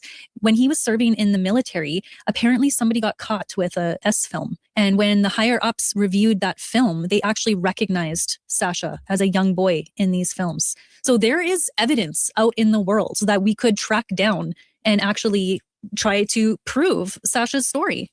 It's unverified right now, but I believe it's verifiable. And these sick fucks should be held accountable. Yeah. Oh, another person that Sasha's claiming was around that circle was Lindsey Graham. Yeah. No, I was going to say that before because when he was describing the unathletic people, I pictured Lindsey Graham being like, this guy is a feisty one. Jim, why don't you try? Jim's like, I got this. Loosens his tie. Okay, Jim, you pin him down for me and I'll take my turn. You guys, you can see for yourselves. These people are all BFFs. Okay. Biggs. Let's hear this guy's story. Andy Biggs, I remember, because on the way to this, they took me to a house. This wasn't at a party. This was later, after I had assaulted Trump. And it was kind of a punishment type of thing where he was going to get to assault me and I guess not pay my parents, and he got to do whatever he wanted. And I can remember telling me I wasn't allowed to fight back or they me and, you know, all of this, but they must have said his name 50 times in the car. So Biggs I kept hearing Biggs, Andy Biggs. And I thought, I'm going to remember this name. And after he assaulted me, I don't even remember the assault necessarily, but I remember being in the car afterwards and being like really nauseous, sick to my stomach. I was seeing spots, and I mean, the guy beat me until I had broken ribs and was convulsing, turning blue and stuff like that. And the only part of that assault that I can remember is laying on the floor of the room trying to breathe, and I could hear Andy and my dad screaming back and forth at each other. And I can remember Andy Biggs saying, "You said I could do whatever I wanted," and my dad saying, "I didn't say you could kill him."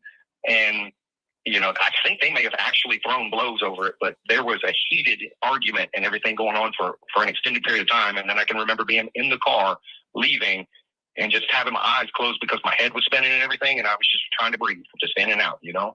So that's why I remember him so clearly. Just makes me sick to my stomach. And to think that all these men have so much power and what that must be like and how brave Sasha has to be to speak up about this. And I just have so much respect for the people that are brave enough to try to speak out about this and really put their lives in so much danger. Amazing work, Lisa. Everybody, I just read that now apparently Trump's backing down on his Greenland threats, and who knows what's going to be happening next week, but don't let off the pressure. Trump was supposed to release the Epstein files a month ago already. I really believe this, and I'm sure everyone else does too, that he would rather start World War III than face his dark past. Yep. Well, let's be real. This whole thing is crazy. And then here we go. Now here are some, so this is not about just only Trump. It's a bunch of hip hop artists. Let's go. Didn't expect it, but Jay-Z, Pusha T, Jamie Foxx have all been name dropped, exposed, allegations, accusations, whatever you want to call it. Their names have been name dropped in these Epstein files. It's gone viral. Everybody's speaking about it. Everything you guys need to know in 10 minutes. Hey guys, that's Marab Morali. Daily and consistent content. Do subscribe to the channel. I just went live for an hour and a half discussing this. Check out that live stream. And let's get into this video where both Jay-Z and Pusha T, their names have been dropped into this Epstein madness. And this is basically what Jay-Z has been accused of. In the files that have been dropped, you can see in one of them, in approximately 1996, Redacted resided with Redacted in Redacted. An unknown man abducted Redacted from her home, when she later awoke in the presence of Harvey Weinstein and Sean Carter, Jay-Z, whilst Weinstein had inserted his fingers into Redacted. She believed she was in Epstein's mansion in Florida. So Jay-Z's name's being dropped here. It's eerily similar to the allegations in the Busby lawsuit where he was accused with Diddy basically R-wording a girl at a party, and that's basically what's being accused here, that Sean Carter and Harvey Weinstein were basically going back and forth. Now people are confused because 1996 is when Jay-Z was beginning his career. Now granted, he was around, album dropped then at the end of that year, so people are very confused by, you know, whether this was true or not. However, there are multiple images of Jay-Z and Weinstein being friends, working on boards together, in meetings, basically everywhere, which unbeknownst to me, I didn't know that they even had this friendship, but they definitely do, and it definitely is a very strong friendship indeed. It continues when, you know, Pusha T's name is involved. Sorry, I'm mispronouncing some words because I'm just so utterly overwhelmed by all of this. It's very triggering for me, so please bear with. But with each occasion, Redacted believed that she was drugged, clouding her memory. Redacted attributed the drugging as frequently performed by persons assigned as handlers, whom she described as persons who established friendships with the victims. Amongst her handlers, Redacted identified the artist Pusha T. So Pusha T's name being dropped in this, to me, honestly, is very bizarre. That is who I'm shocked by, because I just did not see Pusha T's name coming, you know, in this. He rarely is a big artist himself, so I'm confused as to why this man suddenly is involved and why he's so much involved in that he's a handler. But some people who aren't as successful musicians probably would go to extreme lengths to be successful, to make some money. Perhaps there's a financial deal behind this, but Pusha T and Jay-Z's name Now all the blogs are talking about it, and it's just not a good look for Jay-Z at all. The Grammys are this Sunday. Is he going to be appearing? I definitely think so. And I think there's going to be some type of Rock Nation, Jay-Z, Carter distraction that's going to happen in the next 48 to 72 hours. Let's just be conscious and aware of what might take place. But I think that for sure, Jay-Z is going to come with some kind of reaction, some kind of distraction. I didn't expect his name to be dropped in these Epstein files because they haven't been so far. So why would it suddenly be dropped now? Do I believe this? It is believable to me. I will just say that. Believable to me, considering the first lawsuit, and now you've got him name dropped here. People are questioning it. The only issue for me is the timeline doesn't really add up. I'm a bit confused with that. But in 1996, he was around. I'm pretty sure he was moving stuff as well. And I'm pretty sure he made good connects. One thing about Jay-Z, he's always about the come up. So why would he not want to be surrounded by very powerful men? And in the 90s, Harvey Weinstein was a very powerful man. So why would you not want to be associated with that in some kind of way? How he ended up at Epstein's house, I don't know. That means he had some kind of connection to Epstein, but why hasn't that been revealed only up until now? So there are some questions about this when it comes to the clarity and, directness of whether this went on or not. But it's completely believable to me. His name has been dropped. Jamie Foxx's name has also been dropped because there was a girl who assumed that she was going to be recruited for a modeling agency. She was between the ages of 18 to 23, but instead she was sold off to a man in France. And Jamie Foxx was very keen on wanting to basically buy her for a night. Now, she was not a minor, but that is irrelevant to this case because Jamie Foxx full well knew that this woman was sold. She knew that this woman, young girl, was sold to somebody in France and yet was still like, I'll take a piece of her. Can I rent, for one night? So that in itself is quite disgusting, to be honest with you, that Jamie Foxx is being exposed in this way. Again, he's related to Diddy. He is related to the fact that people thought that, the pneumonia stuff that happened, the reason why he was in hospital. And so basically these files that are all coming out, guys, are basically exposing the elites in different ways. I just did a different video on this covering the Trump stuff. And I noticed in my live stream, a lot of people are saying, well, Murad, where have you been? Beloveds, I've been here. So, if you're saying that, that means you're not getting notified about my videos because I've been pouring videos every single day. So please unsubscribe, then subscribe to the channel, refresh it. Perhaps that might help. I don't know why there's so much confusion there, but I've been here, uploading videos continuously. And so, the Jamie Foxx connection is very eerie to me. Very eerie connection because I always thought that this, was a good guy. And then when it was coming out, there were rumors that he was drugged by Diddy. I was like, poor Jamie, pneumonia, similar to Kim Porter. What's happening? What did P. Diddy do to him?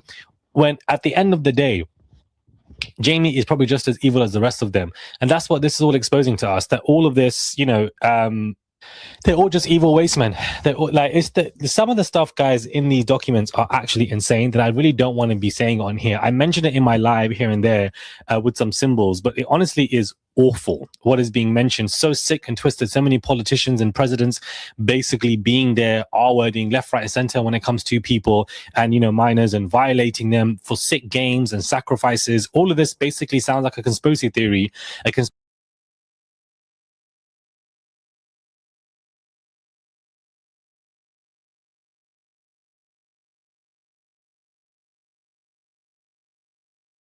And that goes for people who are into music like me as well. Because Jay-Z and Pusha T are also mentioned in this latest release. Let's go ahead and bring this one up here. Sean Carter and Pusha T have been named in the Epstein files, with Pusha T being identified as a handler of an ex-Epstein victim. Let's go into this one here. Now, this was unclassified by the FBI. So this is the actual FBI report. This is 2019, the date for this here. And sorry, guys, I know the text is really small, so bear with me. Blank called the FBI National Threat Operations Center to identify herself as a victim of sex abuse by Jeffrey Epstein and others. Let's go on to right about here. Here we go. As a past victim of sex abuse by Epstein, Blank described the abuse occurred during the parties. Blank further identified Blank as a friend of Blank. Now, here we go here. In approximately 1994, it's hard to see, it's either 4 or 6, resided with Blank in Blank, an unknown man For all y'all left and righters and Democrat versus Republican, this goes far past Democrat versus Republican because Democrats and your left people that leftists and rightists and left and right, honey, they were walking they left and right foot over to the island and left and right doing a bunch of bullshit. This not they got nothing to do with the left or the right. Abducted them from their home, whence she later awoke in the presence of Harvey Weinstein and Sean Carter, Jay-Z, while Weinstein had inserted his fingers into blank. Blank believed she was in Epstein's mansion in Florida. So remember, like we said, Epstein had multiple properties here. They estimated she was abducted on 7 occasions, awaking each time in an opulent indoor setting. They suffered from sex abuse on multiple of these occasions in which Epstein participated. They recalled Leon Black and William Barr, current United States Attorney General, being present during some of these occasions of abuse. William Barr. See all the names coming out? In approximately 2006, Blank last recalled being abused by Epstein on, let's go to the next part here. This one's bigger, thank goodness. On each occasion, Blank believed she was drugged, clouding her memory.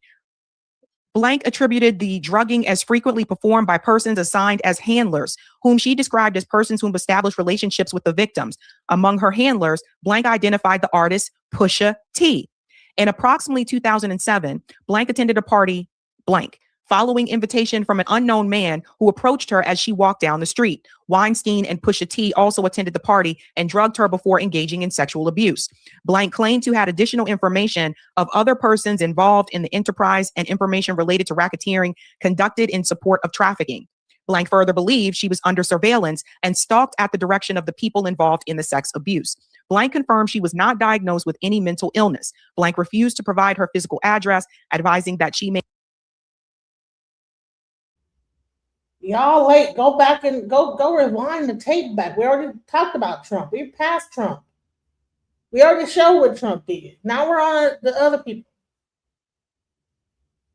Come on now, let's go. Maintain no permanent address. Rather, she'd been moved between staying at different hotels. This is dated July 10th of 2019. Pusha T, Jay-Z, Weinstein, and William Barr.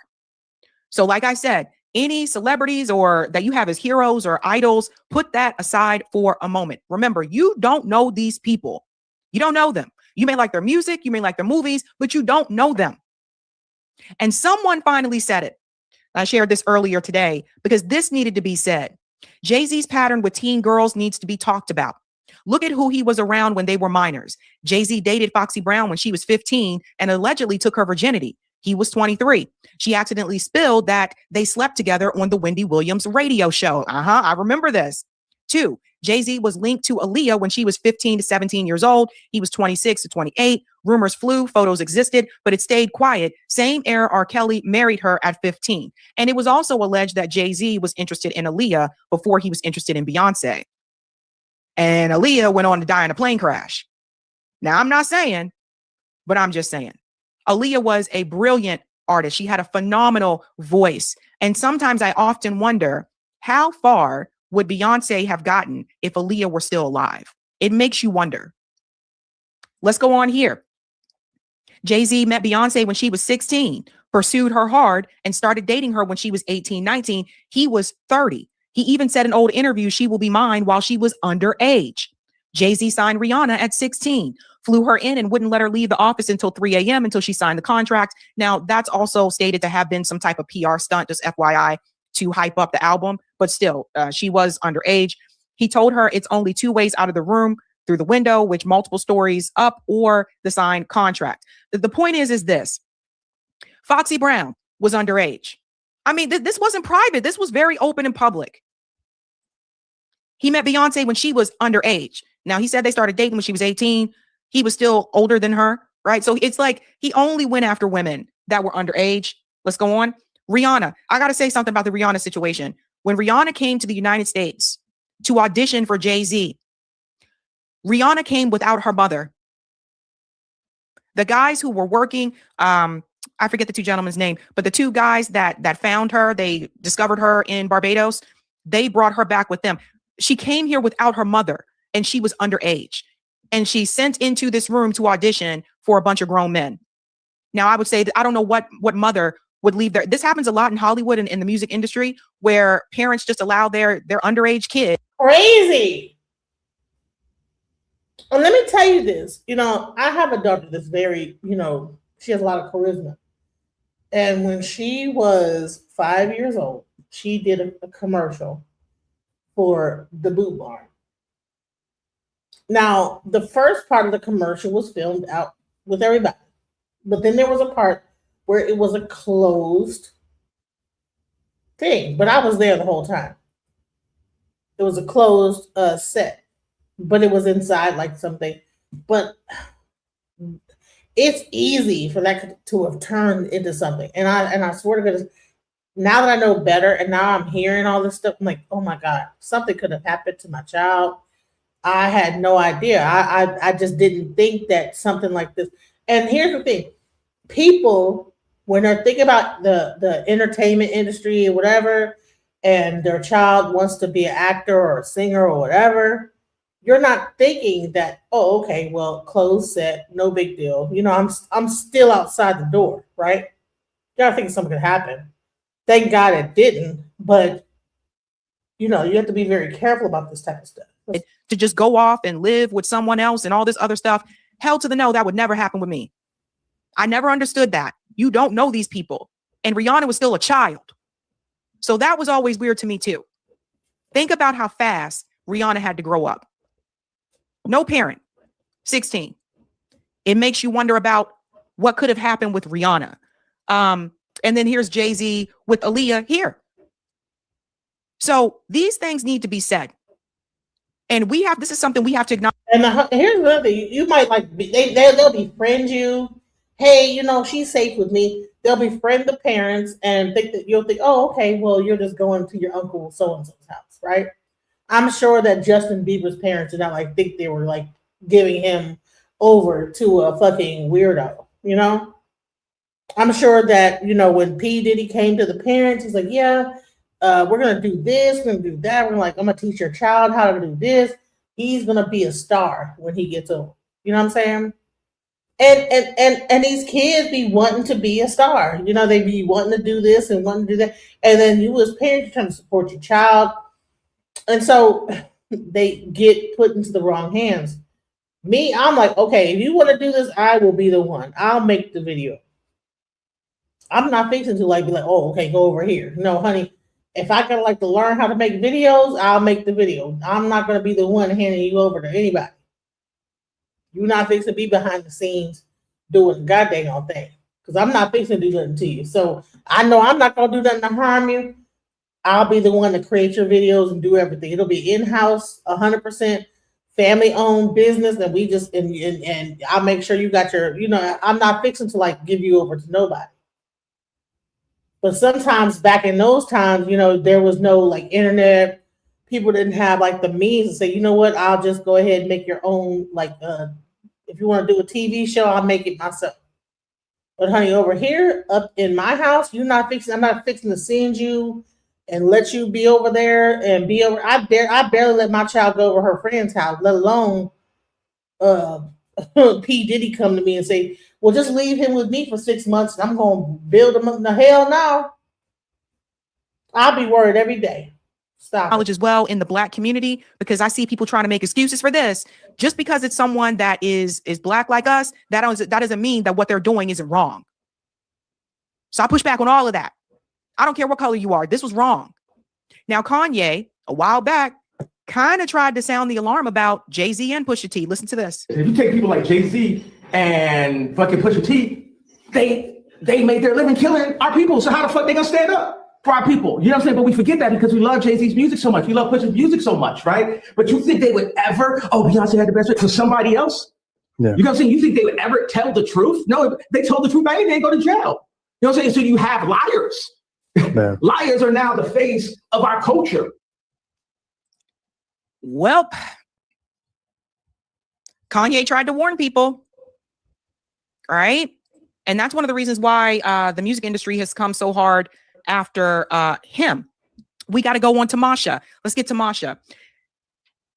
In 2017, an individual named Masha Drakova told Epstein that he should only work with DNA-tested Jewish individuals, claiming that greater Jewish ancestry correlates with higher intelligence. The same email contains a statement asserting that Epstein was 98% Jewish. Listen to this. I found criteria to find smart people. The more Jew you are, the smarter you are. You said you're 98%. You're very smart. My ex-boss is 78%. He's super smart, less smart than you are. I have a close friend, business partner who's 99.3%. He's crazily smart. We take all Jewish people. Sourcing can be done through relatives. Ask them to do 23andMe tests. Do event for everyone who is 98% Jewish. Also, all of them are not religious. Do you think it makes sense, right? That's from Masha Drakova. This is absolutely insane. More pushing of supremacy. And I want to show you something else about her. Full name, Maria Drakova, once a high-profile face of Nashi, Putin's pro-Kremlin youth movement in the 2000s. Later, she pivoted to the U.S. and distanced herself from her past, producing a critical documentary on Putin and rebranded as Silicon Valley Girl Boss. That's this girl, this woman right here, Masha Drakova. You see how they tell you who your heroes are going to be? One of the girl boss people. So it just, I'm telling you guys, like it's wild. There's more. Please hold tight. I'm sorry. It's a lot of information. We got to get to George Bush. New Epstein document states George Bush I, Sr. allegedly assaulted a male victim who was a child and witnessed a type of ritualistic sacrifice. So let's get into this. Start at the bottom here. So this is an email. They're blocking out the names on this one. Interview of perpetrated Epstein victim. I'd like to add a few other points disclosed by the purported victim. While on this yacht, he witnessed African-American males having sex with white blonde females. All of them were, pardon me for this, were bleeding during the act. He was a victim of a type of ritualistic sacrifice in which his feet were cut with it's so tiny, I can't read this, scimitar, but left no scarring. On the yacht, he witnessed babies being dismembered, their intestines removed, and individuals eating the feces of these intestines. He was also assaulted by George Bush I, allegedly.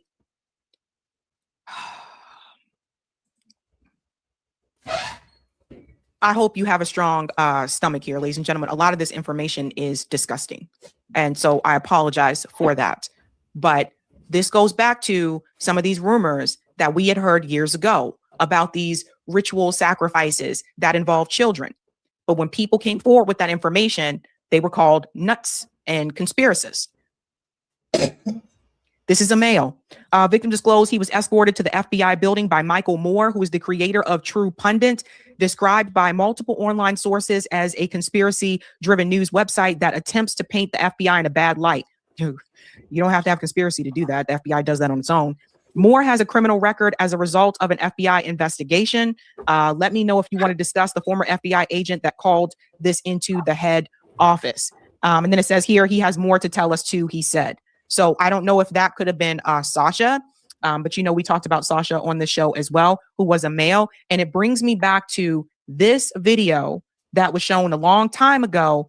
21-year-old Gabriela Jimenez was filmed after claiming she had attended an exclusive elite party. This is in 2009. She vanished that night, never to be seen again. Remember this?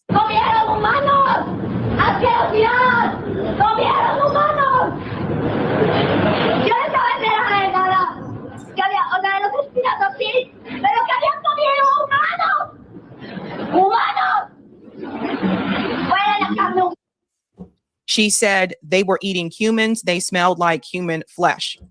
No one knows what happened to Gabriella, apparently, till this day. So that's one that I always bring up. Another one that I want to show you here is the Mossad situation, which also names Alan Dershowitz, which we had all been alluding to for quite some time. Glenn Greenwald was sharing this one here. Let me go ahead and put this up on the screen so you can see.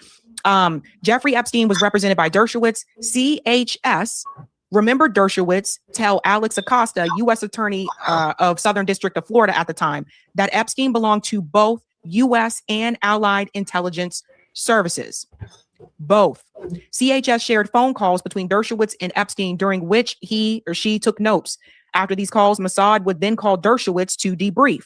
Epstein was close to the former Prime Minister of Israel, Ehud Barak, who we talked about before, and trained as a spy under him. Barak believed Netanyahu was a criminal. Saudi Arabia, Israel, and the UAE are allied against Qatar, Turkey, Iran, and Syria. One of CHS's Blank, who presumably worked for Blank, asked CHS a lot of questions about Epstein. CHS became convinced that Epstein was a co-opted Mossad agent. So this is important for people to see, because when we go back, we'll go to the Kim Iverson one in just a second. Let's go to this one, because this also includes the co-opting here. And then we'll get back to the Alan Dershowitz, because I want to make the connection. Holy guacamole, this is a bombshell. It just came out today in the freshly released Epstein files from the DOJ, which has since been deleted according to confidential informant. Trump has been compromised by Israel, and Kushner is the real brains behind this organization and his presidency. So what it goes on to say here, let me highlight this. And it's tiny, but I can read it. CHS believed Dershowitz was co-opted by Mossad and subscribed to their mission. Alan Dershowitz. And that's important when we get back to that Kim Iverson interview, which I'm going to show you in just a second, but let me read it from here because it is so tiny. If isn't the confirmation I told you the century, then I truly don't know what it is. It goes on to say here about Kushner. Mind you, this was 2020, and you can see what his second presidency has turned into. MEGA being the order of the day. It makes perfect sense. It confirms that Trump is really just a puppet, not running anything. He has taken orders and direction from people like Jared Kushner on many things, especially foreign policy wise. This is what many already knew to be true, but to see it in the files is shocking, as is Kushner's confirmed direct involvement. Man, this is crazy. It's crazy. You know, please go and check her channel out. Let me go ahead and let you know. This her channel's called Savvy Sabs. Go ahead and check the rest of what she's saying out. It's insane. Let me also go real quick. Oh man, why did you leave the names there, man? In approximately 1996, Blank released Blank reside with Blank as unknown man abducted Blank from a home which later awoken presence of Harvey Weinstein and Sean Carter Jay-Z, while Weinstein had inserted his fingers into Blank.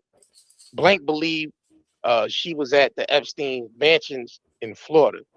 It says Blank estimated that she was abducted on 7 occasions, awakening each time indoor setting, suffering from sex abuse on multiple of those occasions in which Epstein participated. Blank recalled Leon Black and William Barr, current United States Attorney General, being present during some of the occasion and abuse. In approximately 2006, did you hear that, bro? Yeah. Did you hear that? Man, there's so much going on with this. Hey, listen. It's all over the internet right now. But I want to kind of go back and we talk about this guy, Big Homie CC, because Big Homie CC said that he was the security for a lot of these guys. Let's see what he had to say. We have a great show in store for each and every one of you tonight. Yes, indeed, we have an individual that many of you have seen before. You've heard his stories about how he has protected some of the most relevant celebrities known to our generation. And I know you can't wait to hear some of the things that he has to say, the things that he wants to elaborate on tonight. Yes, indeed, we're going to have a great interview tonight with Big Homie CC. We're going to welcome him in at this time. Big Homie, how are you? Doing good, doing well. How about yourself, brother? All right, all is well, man. All is well. How are you holding up? Are you in a cold area or not? Oh, yeah, I'm in a smooth area. Everything is good. I'm blessed. How about you, brother? I am a former celebrity bodyguard for 16 years. And along my path, my business began to pivot. And it converted to me protected women mostly, and then I got into the combating trafficking, and it's been a tumultuous path, I should say, but seems like the hard work has paid off for me.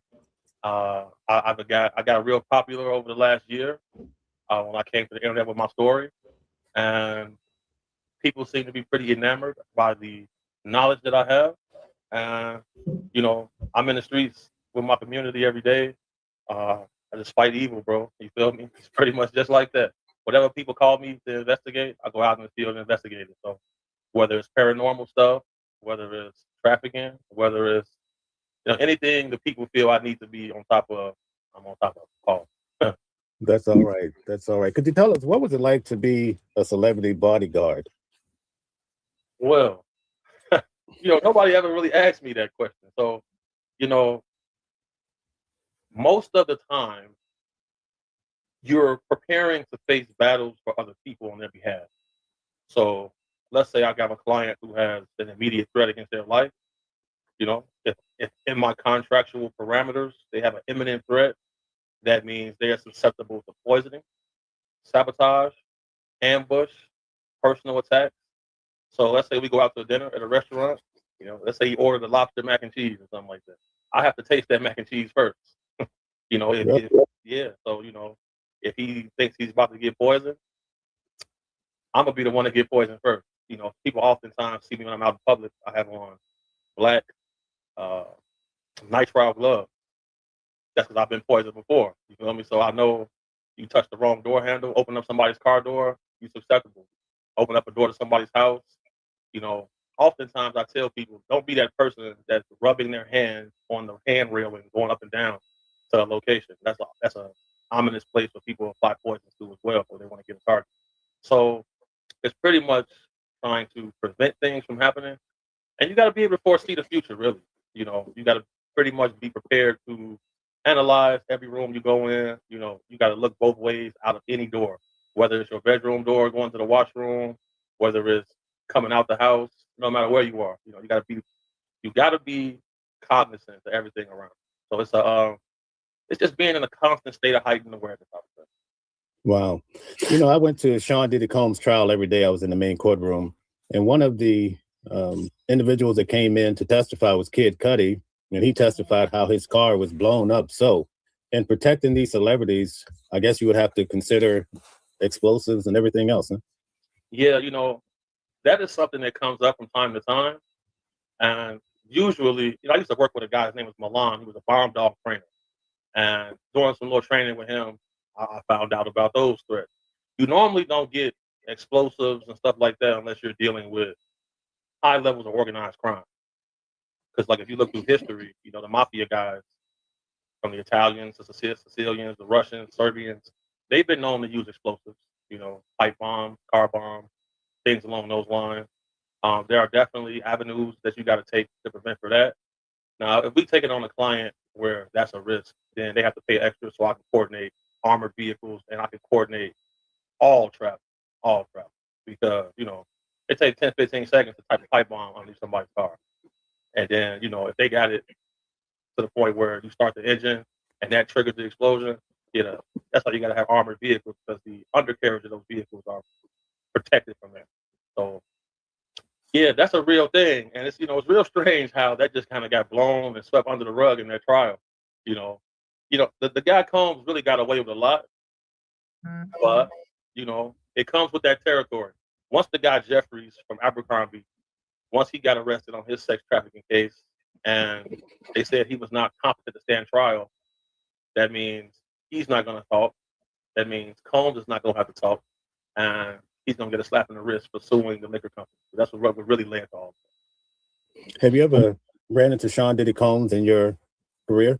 Hell yeah. I ran into him a few times. He a zesty guy. He a zesty tough guy, man. You feel me? And, I call him a zesty cake toucher because he has an affinity for man cakes, which is deplorable for me, but to each his own. But as you can see, like, what did Kid Cudi even testify for? Because he didn't get charged with it. I've seen this dude several times. I never worked for him directly, but bodyguarding for certain models and stuff like that. I done been to the onset of some of his parties. Like the first part of the party is a normal socializing mixture. You know, the second part, if you get the invite to that, that's when the lascivious activity starts to take place. That's when you got to be careful. Wait, this is Sean Diddy Combs' party? Wow. Yeah, for sure.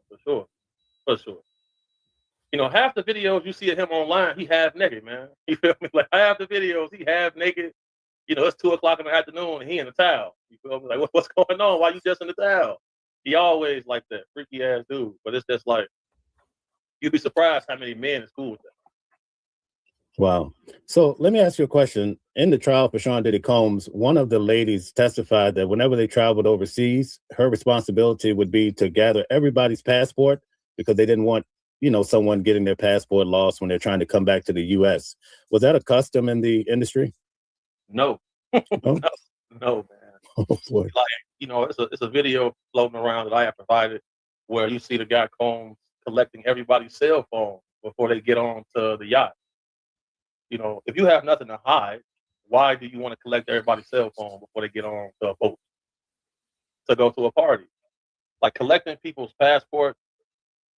I'm not giving you my passport if we outside the country. You feel me? Like, what do you need my passport for? You know, that's just a methodology of control that you often see in those type of persons. Wow.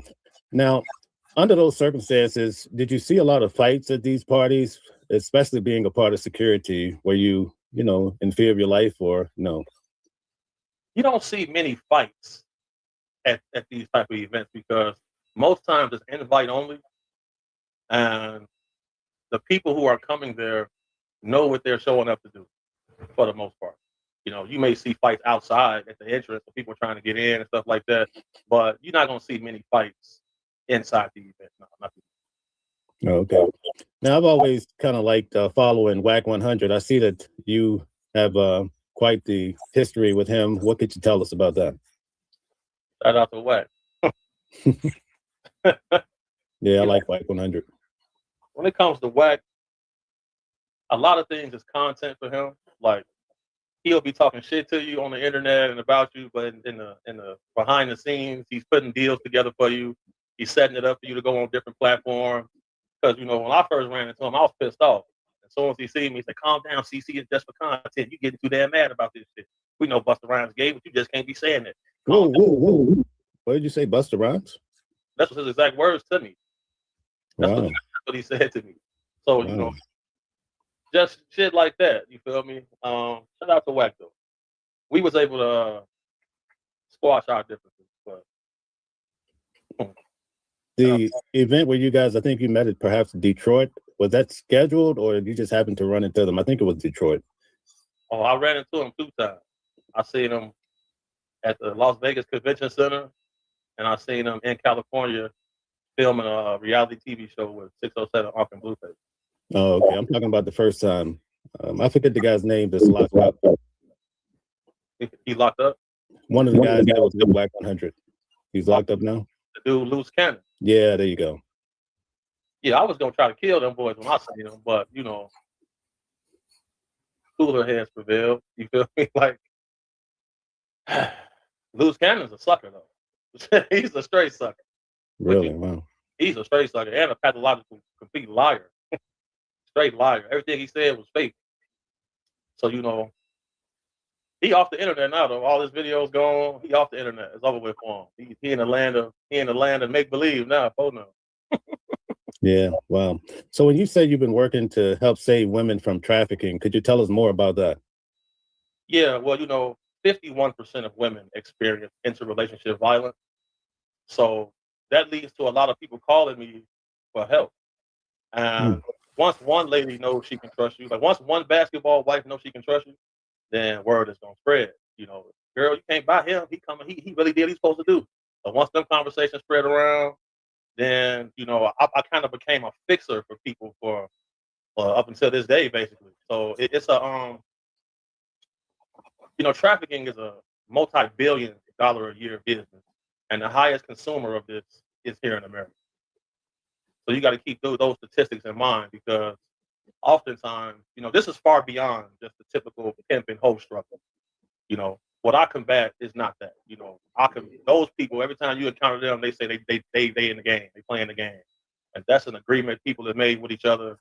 What I combat is forced sexual labor, forced sex slavery, people being held against their will, forced sodomy, people getting bought and sold to each other. You know, every Thursday morning in Mauritania, there's a slave auction where hundreds of Africans are being auctioned off. You know, the slave trade was never abolished completely.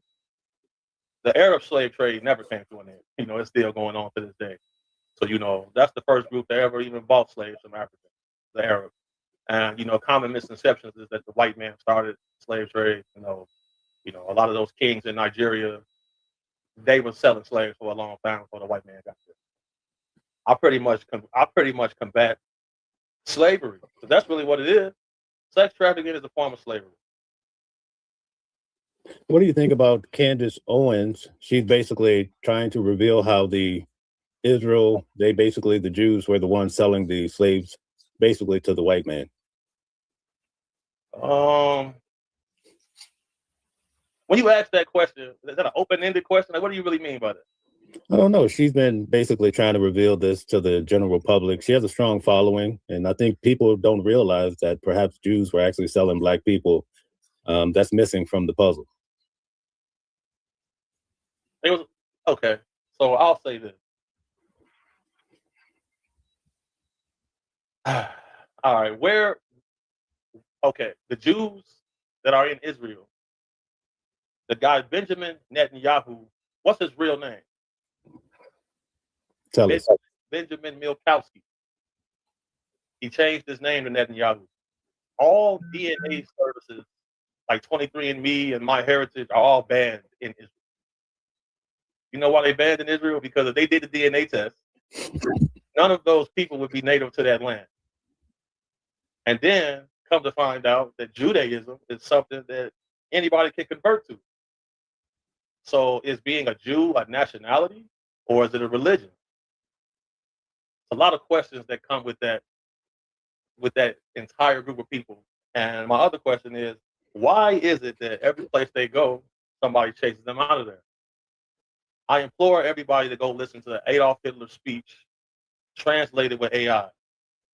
Once you hear that, you'll get a better grasp on what's really going on around them. So maybe that's why Candace Owens talks about this a lot. We'll have to do some research more. Candace Owens has taken a piece off the iceberg, and inside that ice, she's found molecules of deception.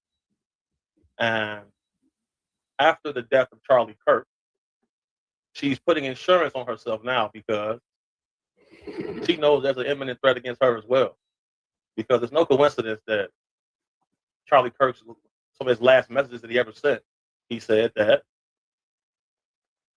they're going to try to kill me because I'm going to speak out against Israel. And he turned down, $150 million from AIPAC donors? Once he turned that money down and decided he was going to speak out against them, he was dead shortly after that.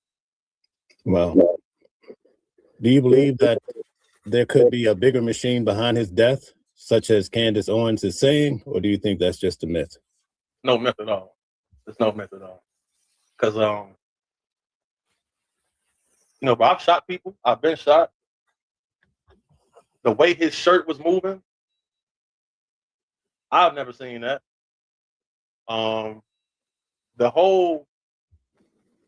This world is a stage. And, his whole security team was Israeli. They're supposed to be the best in the world. He died on their watch. How is that even possible? How are you not clearing rooftops at a public speaking event? Why is there no... Because a lot of times when people like that head of state speak, the whole area is encased in bulletproof glass that they're speaking from. Why that's not there? It's a lot of security lapses that took place. Where there's smoke, there's fire, man. There's no way around that. Absolutely. We saw the same thing happen to the president of the United States, where he took an injury to the ear. What do you think about that? In all times of change in empires, you always see assassinations and assassination attempts. There's never been a time in history where we haven't seen this when empires are going through change. We've seen 6 military coups take place in Africa last year, 2 this year. We've seen 3 attempts that they've made public on Donald Trump. Why wouldn't Charlie Kirk or Candace Owens think that they wouldn't be on that target list? Why wouldn't they? If they could try to kill the president, of course they're going to try to kill you. So you got to keep all these things in mind. Yeah. Isn't it amazing how a lot of people doubt the fact that the president took a hit to the ear? A lot of people feel like it's just made up. We're living in a strange time, right? Well, 22 long rifle ammunition, if it grazes your ear, that's the type of injury you're going to see. That's the type of injury you're going to see there. You know, none of the people in the comments or people who are talking are firearms experts. They don't go to the range. They've never had CQB training. They don't know what OPSEC is. They don't know what it's like being on the X. They've never shot nobody. No one's been trying to shoot them. You know, they're just speaking from their perspective and their opinion, which everybody has a right to, but they can't state their opinions as fact. Can't do that. Yeah. A lot of people feel it's just distractions to take away from the Epstein files. You have any thoughts about the files? I mean, I don't agree with that because there are no Epstein files. Like, they released a bunch of pictures and a bunch of redacted information.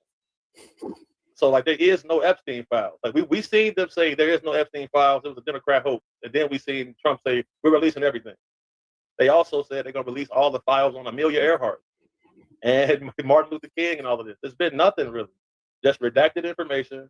And, you know, I always tell people this. Why would a higher intelligence ever tell a lower intelligence the truth? Because throughout history, we've never seen it. The only way to prepare for the future is to study history. And most people don't study history at all. So, of course, they're going to sum up everything to be in a distraction because from the inception, they don't know what's going on. Because, like, if it's a distraction from the Epstein files, well, then show us the Epstein files. Epstein is dead in a jail cell where I know people who've been in the exact same cell. Michael Franzese, former Colombo crime family boss, said, big homie, I was in that exact cell he was in. It's no way to kill yourself in there. There's no way to strangle yourself in there. He was on suicide watch. You feel me? Then you got the missing 60 seconds on camera, just like in the movies. You know, why would the camera stop working for 60 seconds? When it worked every day, all year long. Why kill Epstein now when he went to jail for the same stuff in 2009? Why kill him now? When somebody needs to escape, they pull renditions like this. 2 officers were allegedly sleeping, right? Come on, man. Like, they plan with our intelligence when it comes to stuff like that. So it's just kind of like, once you see little things, did you know that on Epstein Island, he was hosting some of the largest science conferences ever? All of the most brilliant minds on that island. Why was he researching anti-gravity so much? Why was he so obsessed with UFO technology? Why was he so obsessed with those things? People don't look into that. But if you had the ability to disappear, the first way to disappear is to be dead. We have no autopsy. We have no photos of his body. No, not even a funeral.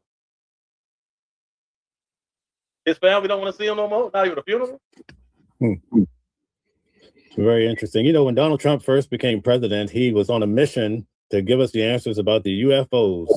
He even sent some of his personnel, high staff, hey, go figure this out and tell everybody we want to let the American people know. And we never heard any more about it from him. What do you think? So when it comes to disclosure has already happened. We've seen Ben Rich, the founder of Lockheed Martin Skunk Works, come out and say that we already have the technology to travel amongst the stars, but it's all locked up in black budget projects. We have the technology to take ET home, but it would take the act of God for it to be released to help humanity. You know, when we see the New York Times come out and say our government has vehicles not made on this earth, when you see Dr. Robert Lear with his Alien Harvest book, when you see Linda Moulton Howe's reports, when you see retired FBI agent John D'Souza, who led the X-Files program, investigative program for the FBI, come out and say, no, we are not alone. Disclosure has already happened, but people want governing bodies to tell it to them so they can take it as truth. when they'll never tell us anything that really can benefit us because they need us to continue paying taxes. Point blank period, man. There's no way they're going to ever tell us the fact. Because if you look at Donald Trump's face when he did the interview with Joe Rogan and Joe Rogan asked him, he had that look that white men make when they find out, you're not the dominant predator on the planet. It's hard for the white dudes to accept it. Why do you think that's the case? Because, their DNA only 7,000 years old, man. So somebody put them here to compete with us. They're able to organize themselves better than everybody else. They have a heightened sense of urgency and awareness than it seems that other people have because they're the younger race. After I went to Africa, I was able to figure a lot of things out. Tell us about it. Yeah, because being amongst those people, they seem like the leftovers from a ancient race that probably had pre-flood and probably conquered the world. The sense of urgency is very low. They live on African time. They not having dreams of driving in Bentleys and Maybachs and shit like that. They cool with what they doing.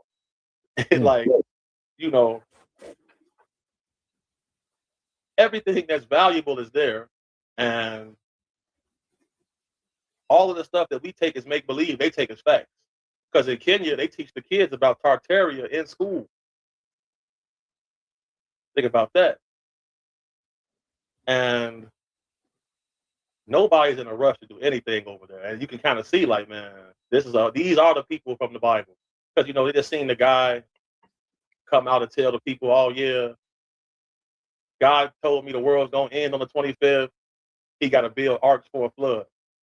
Ebo Noah. And you see, he went and bought a Benz with that money. Yeah, $89,000. Yeah, so a lot of them people over there, you can pull the wool over their face real easy. So that's why when you get over there and you see, how could the white man come over here and do all of this? Because, man, everybody not on the same operating label. You got some people that's on Android time, you got some people that's on iOS. Straight up, them are the people from the Bible. Because you can't pull that shit over here. You can't come out. You can't pull that. They'll kill you. They'll kill you before they let you get away with that. Thousands of people showed up to that man's property. Yeah, I saw that. All they belongings. So that's how I was like, okay, yeah. I see what's going on. So whoever put them here 7,000 years ago, yeah, they had a plan. Somebody's quarterbacking all of this. Because all governments just seem to be a death cult to me. You feel me? It's all the same all over the place. I'm having a hard time not considering this shit just being literal angels and demons, man. It seems to me to be a very, very ancient story with the same main character. Interesting. The United States is built on Christianity, right? Absolutely. People don't realize it at its core, but when you go to court and you swear on the Bible, that tells you everything. But you can't use the argument that the devil made me do it. They don't really prescribe to the devil as much as they do your God. Because it always says in the Bible that you always have a choice as a human. You have the choice. You feel me? I feel like whoever the prime creator is, he leaves it up to you to decide what you're going to believe in. You feel me? Because if you read the Schofield Bible and then you read the King James Bible, a lot of differences going on. You feel me? King James in 1610, he had 47 clergymen, including Shakespeare, help him edit the Bible, removing over 100 books. Everybody to go watch that movie, The Book of Eli. In the Book of Eli, there was a white guy. He had militia, he had arms, he had land, he had power, but he needed the Bible to control everybody. So he was searching everywhere for that Bible. Come to find out, the only copy was with Eli, and it was in Braille. So he said, if I have this book, I can control everything. They disclosure comes through film and personal interpretation. Never is somebody who needs you to pay your money every year going to tell you the truth. Wow, that's a good point. What compelled you to go do a deep dive into the Bible? Oh, so, I was raised in the church. My uncle, he's a pastor. My mom was an exhorter in the Christian church. I was raised in the church. And whenever I would ask people in ministry about the paradoxes that I discovered in the Bible, they would instantly say, "Oh, you being demonic. Oh, you must be possessed." I was like, "What?" I'm asking you a fair question. Oh, you know what? So I just started going to the library, and I eventually picked up theology as my major in college for a little while. And I also had the history of Africa as one of my courses.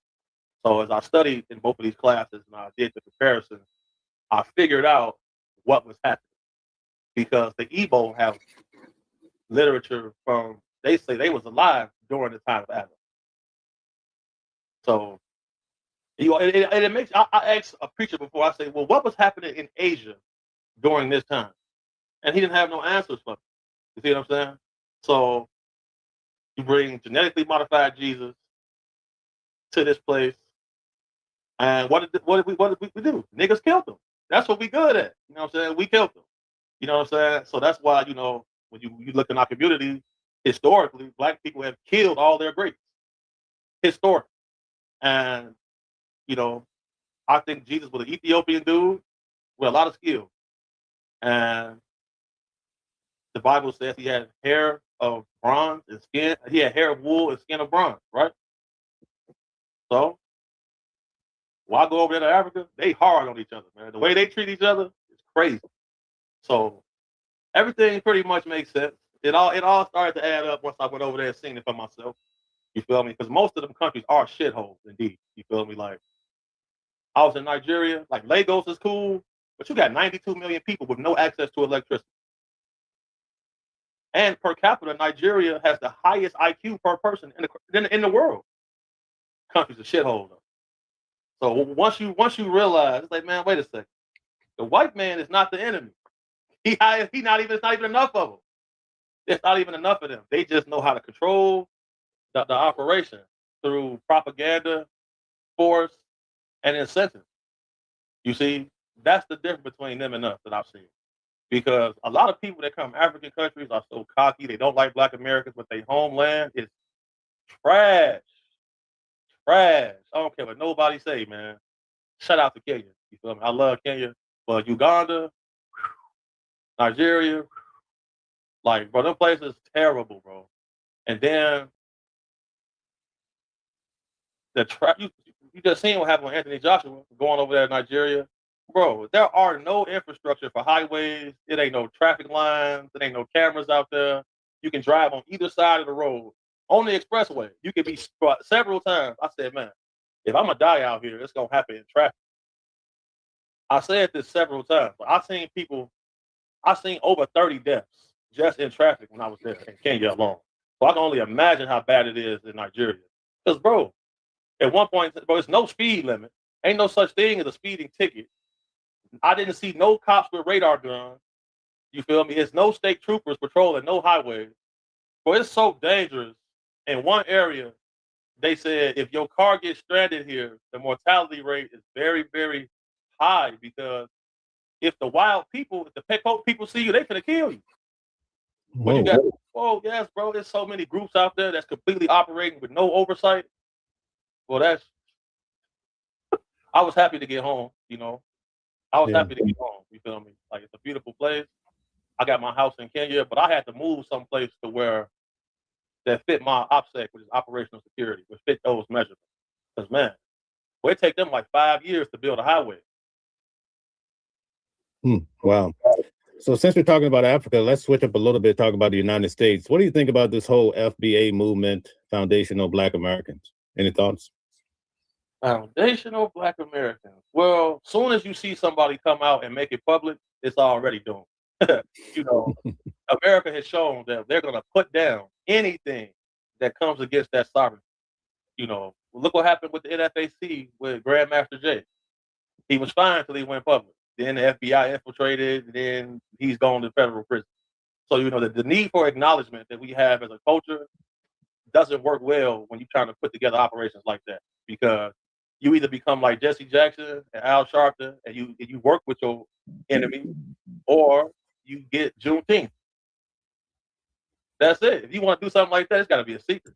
You can't have no website and all you got to have. It's got to be a secret society the way they do it.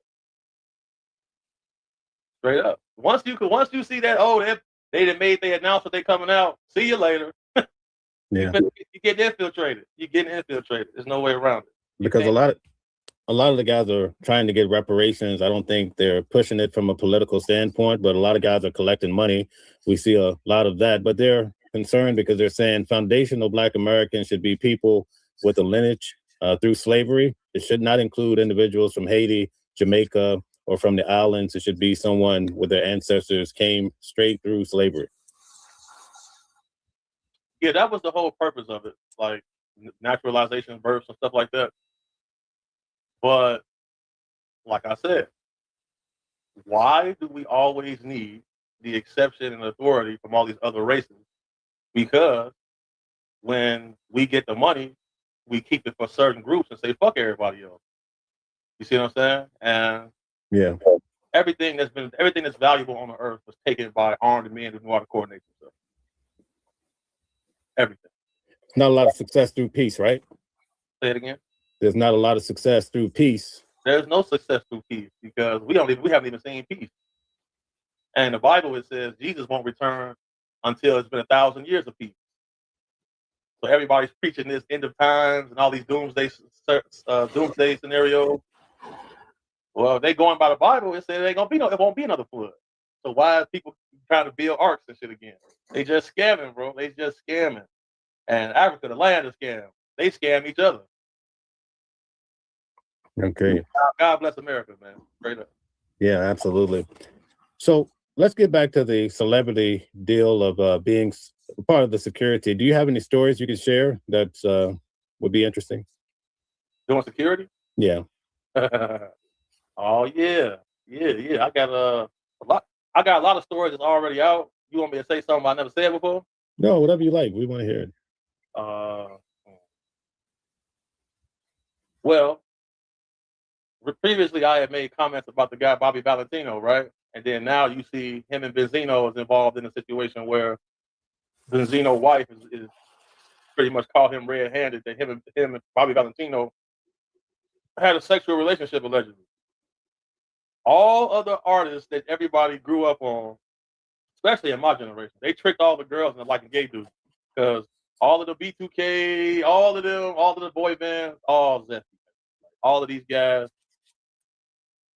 bro, the level of the zest, it's a zest apocalypse going on right now, bro. Really? So I'll say this. I got to be careful with this because let me think of something interesting, man.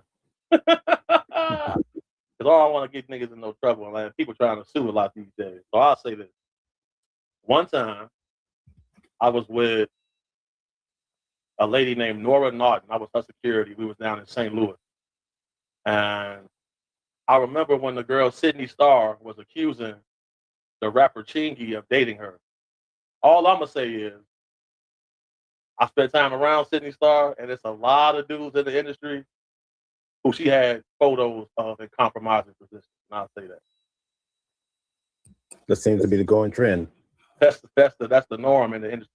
So the people don't realize this. Most celebrities I met was living middle class, bro. Really? Most of them I met was living middle class. Several times they asked me to borrow money, all kind of shit. Like, damn, bro, you on national TV, and it don't pay like that. And that's what people don't realize. So that's why you will see them like, man, getting caught in situations because, like the guy Terry Crews, you know, he came out and said that he had a Hollywood agent grab him by his penis and ask him how big of a star does he really want to be. So if you see somebody after they done wore the dress, and you see them in every movie and every scene, you know what they went on already. Wow, so there's some truth to this whole dress wearing. For sure, definitely, without a doubt, bro. I'm telling you right now, that's the fact, straight up. Yeah, Dave Chappelle seems to be one of the few that hasn't went down that road, I believe.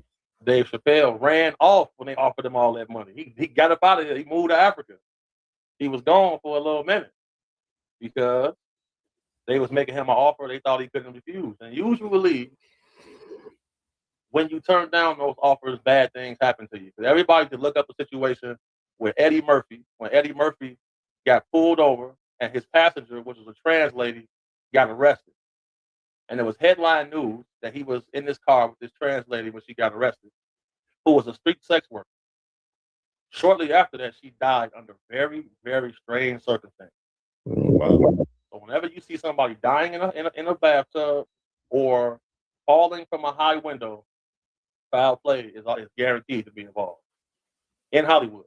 So keep those things in mind. Look at Aaron Carter. Aaron Carter came out saying certain things. Then what happened? He fell from a high window in a hotel, dead.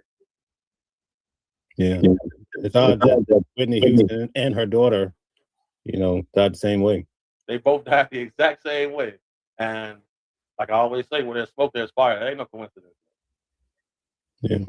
It seems that a lot of the greats in the Black community specifically have died under similar circumstances. Michael Jackson, Prince, we lose a lot of great people. Marvin Gaye, the list goes on and on. Sammy Davis Jr. told Eddie Murphy that he works with the devil. Really? When he come calling, you got to pay. When you make those covenants and it is time to pay up, what does the enemy want? He wants your soul. And you have to die because your soul is not yours to sell. So they got to take your life. Right. And every person dies, their body loses 22 ounces. Nobody knows what that 22 ounces is, but I'm telling you, it's your soul at least. That's why. Once your consciousness escapes, your body is life. Interesting. Different religions you speak about, they all have their own respective books. Do you think all those books are correct, or you think that only one is true? Well, in the Talmud, it tells you that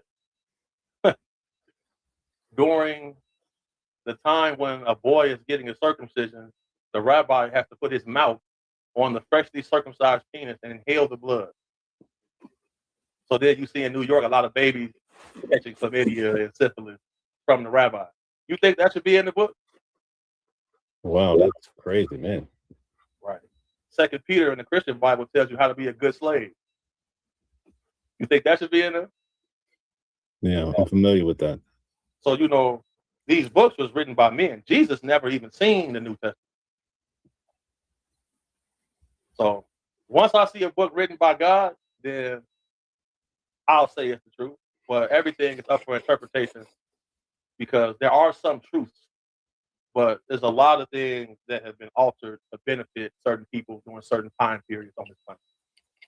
I think that's why people get confused about Israel, because they read about Israel in the Bible, in the Hebrew scriptures, as being God's chosen people. And then they see the Israel today, and it's hard to, separate the line. Yeah, they pulling a whole finesse on the whole country because how come they don't have no homeland? It's like where are they really even from? Why is everybody's name changed? Why you can't get a DNA test to see your heritage in Israel? What is that about? Like, why is 23andMe banned over there? How come you got dark-skinned Jews and white boy Jews? Like, which one? Like, I thought this was a nationality. It seems like a indoctrination. The truth is indeed stranger than fiction. And whoever organized this pit of human suffering, they put a lot of different players in the game for you to choose from. Because Genghis Khan and them wasn't praying to Jesus or Allah. In ancient India, they had Vimanas. What happened to that? Nobody knows, right? Right. You got to always know two things. They always say if you want to hide something, you put it in a book. But if you burned libraries for hundreds of years and you control what books people get, you done hack the whole system. Right. They say the winners write history, right? Yeah, the history was written by the best group of killers. No border, no religion, no land, no ideology exists without the best group of killers. Point blank, period. Even when it comes to Israel, you have the Black Hebrew Israelites. They're trying to claim that role too. So Israel is prime real estate, right? The Black Hebrew Israelites are crazy to me because they don't even speak Hebrew. or have any Hebrew book. They preaching out the King James Bible, which is crazy to me. Like, that is the craziest. But like I said, to be a human being, to free your mind is to accept the open paradoxes in your surroundings. And the only way to detach from this matrix is to remove yourself from it. So that's why when I was in Africa, you know, you got 7, 8 hours of the day, but no electricity. You feel me? You know, you go to the sink, you're not getting hot water out the sink unless you got special equipment hooked up. You feel me? It's not a lot of 5G towers everywhere. Like, my body felt different, the air felt different. You know, a lot of things was different. So I see why, you know, Dave Chappelle fled there when he was having certain issues here in the States. You know what I'm saying? Like, even Martin Lawrence, when he came, he was saying some group of Asians trying to kill me. He turned down certain movie roles and people were trying to kill him about it. Where did he go? He went to Africa.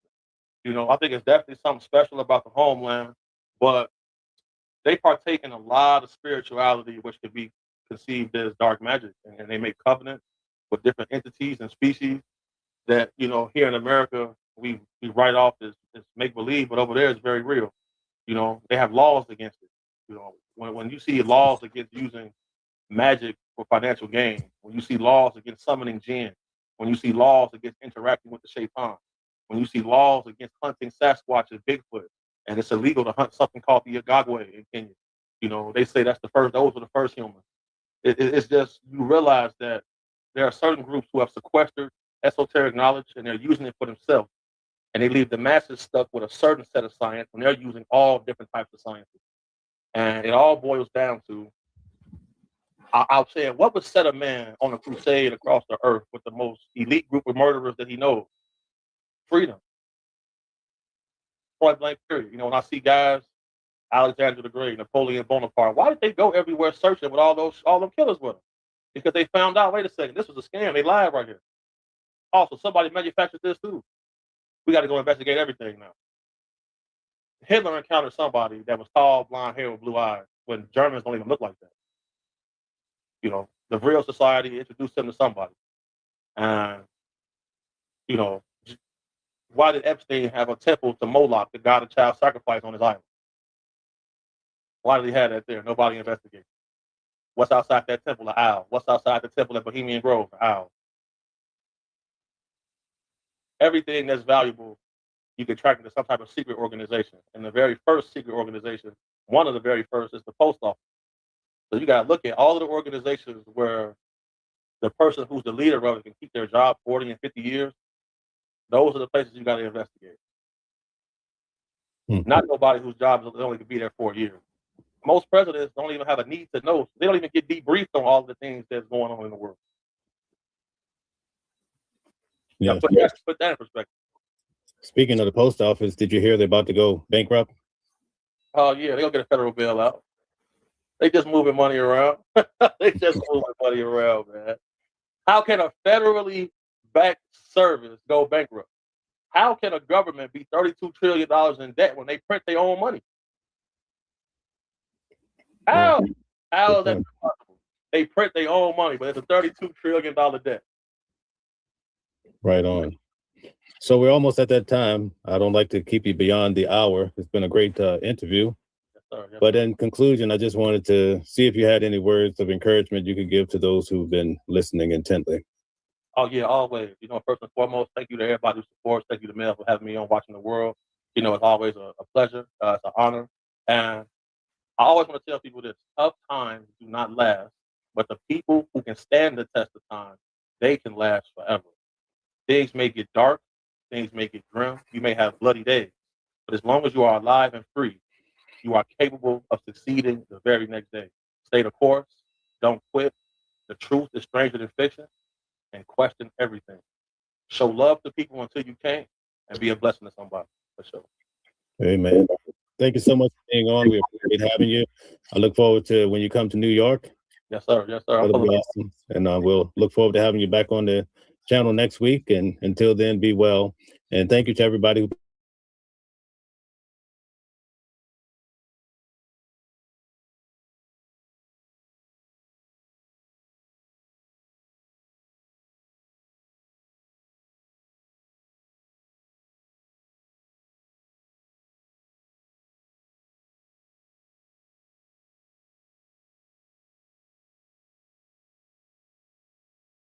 I'm sorry.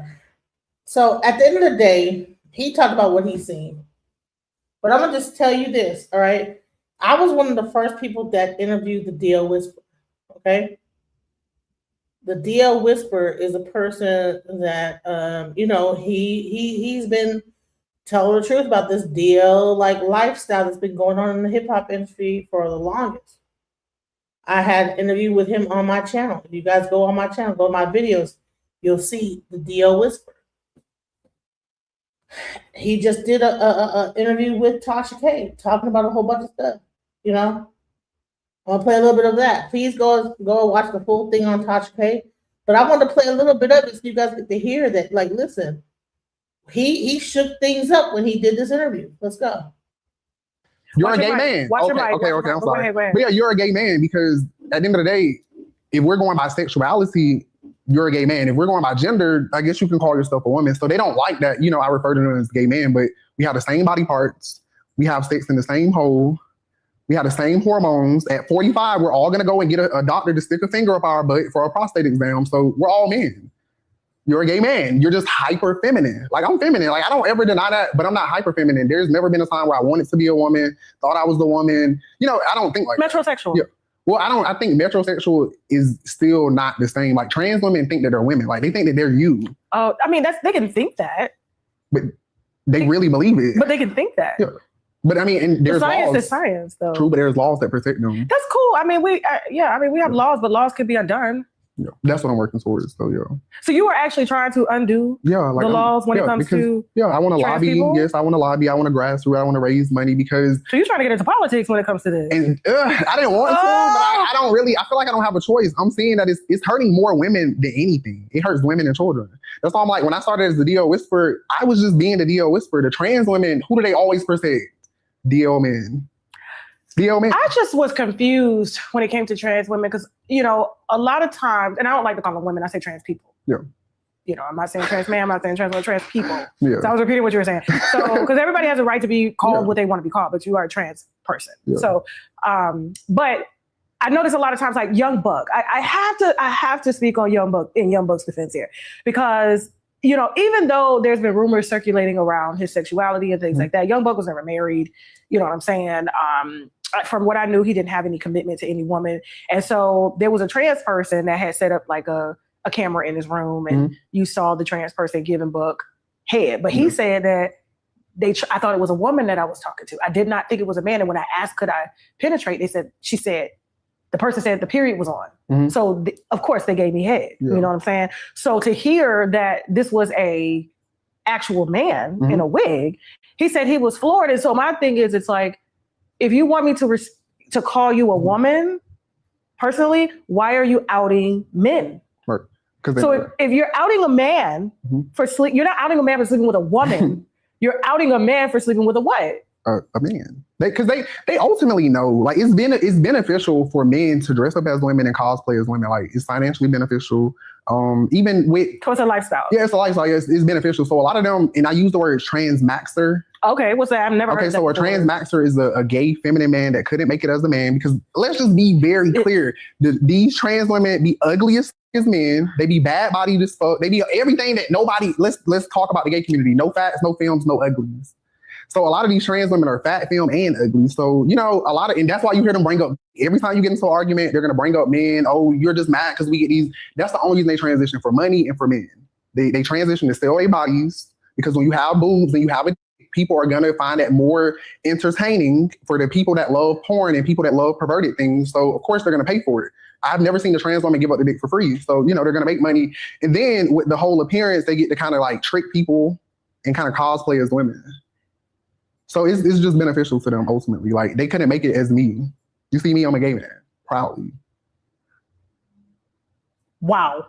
It's the truth. Like, you drink wine. That's hard. But I'm saying, like, look at T.S. Madison. I'm like, I'm innocent in all this. I'm just a realist. I'm very practical. Me too. That's why I like you. But like, I can't say those things the way you say them because like people's feelings get hurt. I mean, I refer to the ones that out men as wigs, right? Yeah. Like, you're not, and you don't bleed. You know, and there's a lot of videos, a lot of footage of them trying to attack me and, you know, beat me up. Cherry, when I was about to fight Cherry, I was like, wasn't you trying to fight Tasha K? I had brought up like Cherry all of the... trying to fight me. She could try. Right, but I mean, but the point was that why are you trying to fight women? Why you won't fight a man? Because when I try to fight him... But isn't he like the main person that's like on the internet, like exposing people? Yeah. And I have trans people that are my friends. Like Flame Monroe, that's my heart, you know? And I got to tell you, the stuff that we talk about behind the scenes, he's like, I don't know what these new teens are doing. That's not what we do. We did this to, as you said, to dress up, to cosplay, to entertain. Yeah. But now they're getting into the whole expose, extortion of it all. Yeah, you like one? Which I do. Which I'm not mad at them exposing those DL, man, because to me... Do you feel like they should be exposed if they're in relationships? Yeah.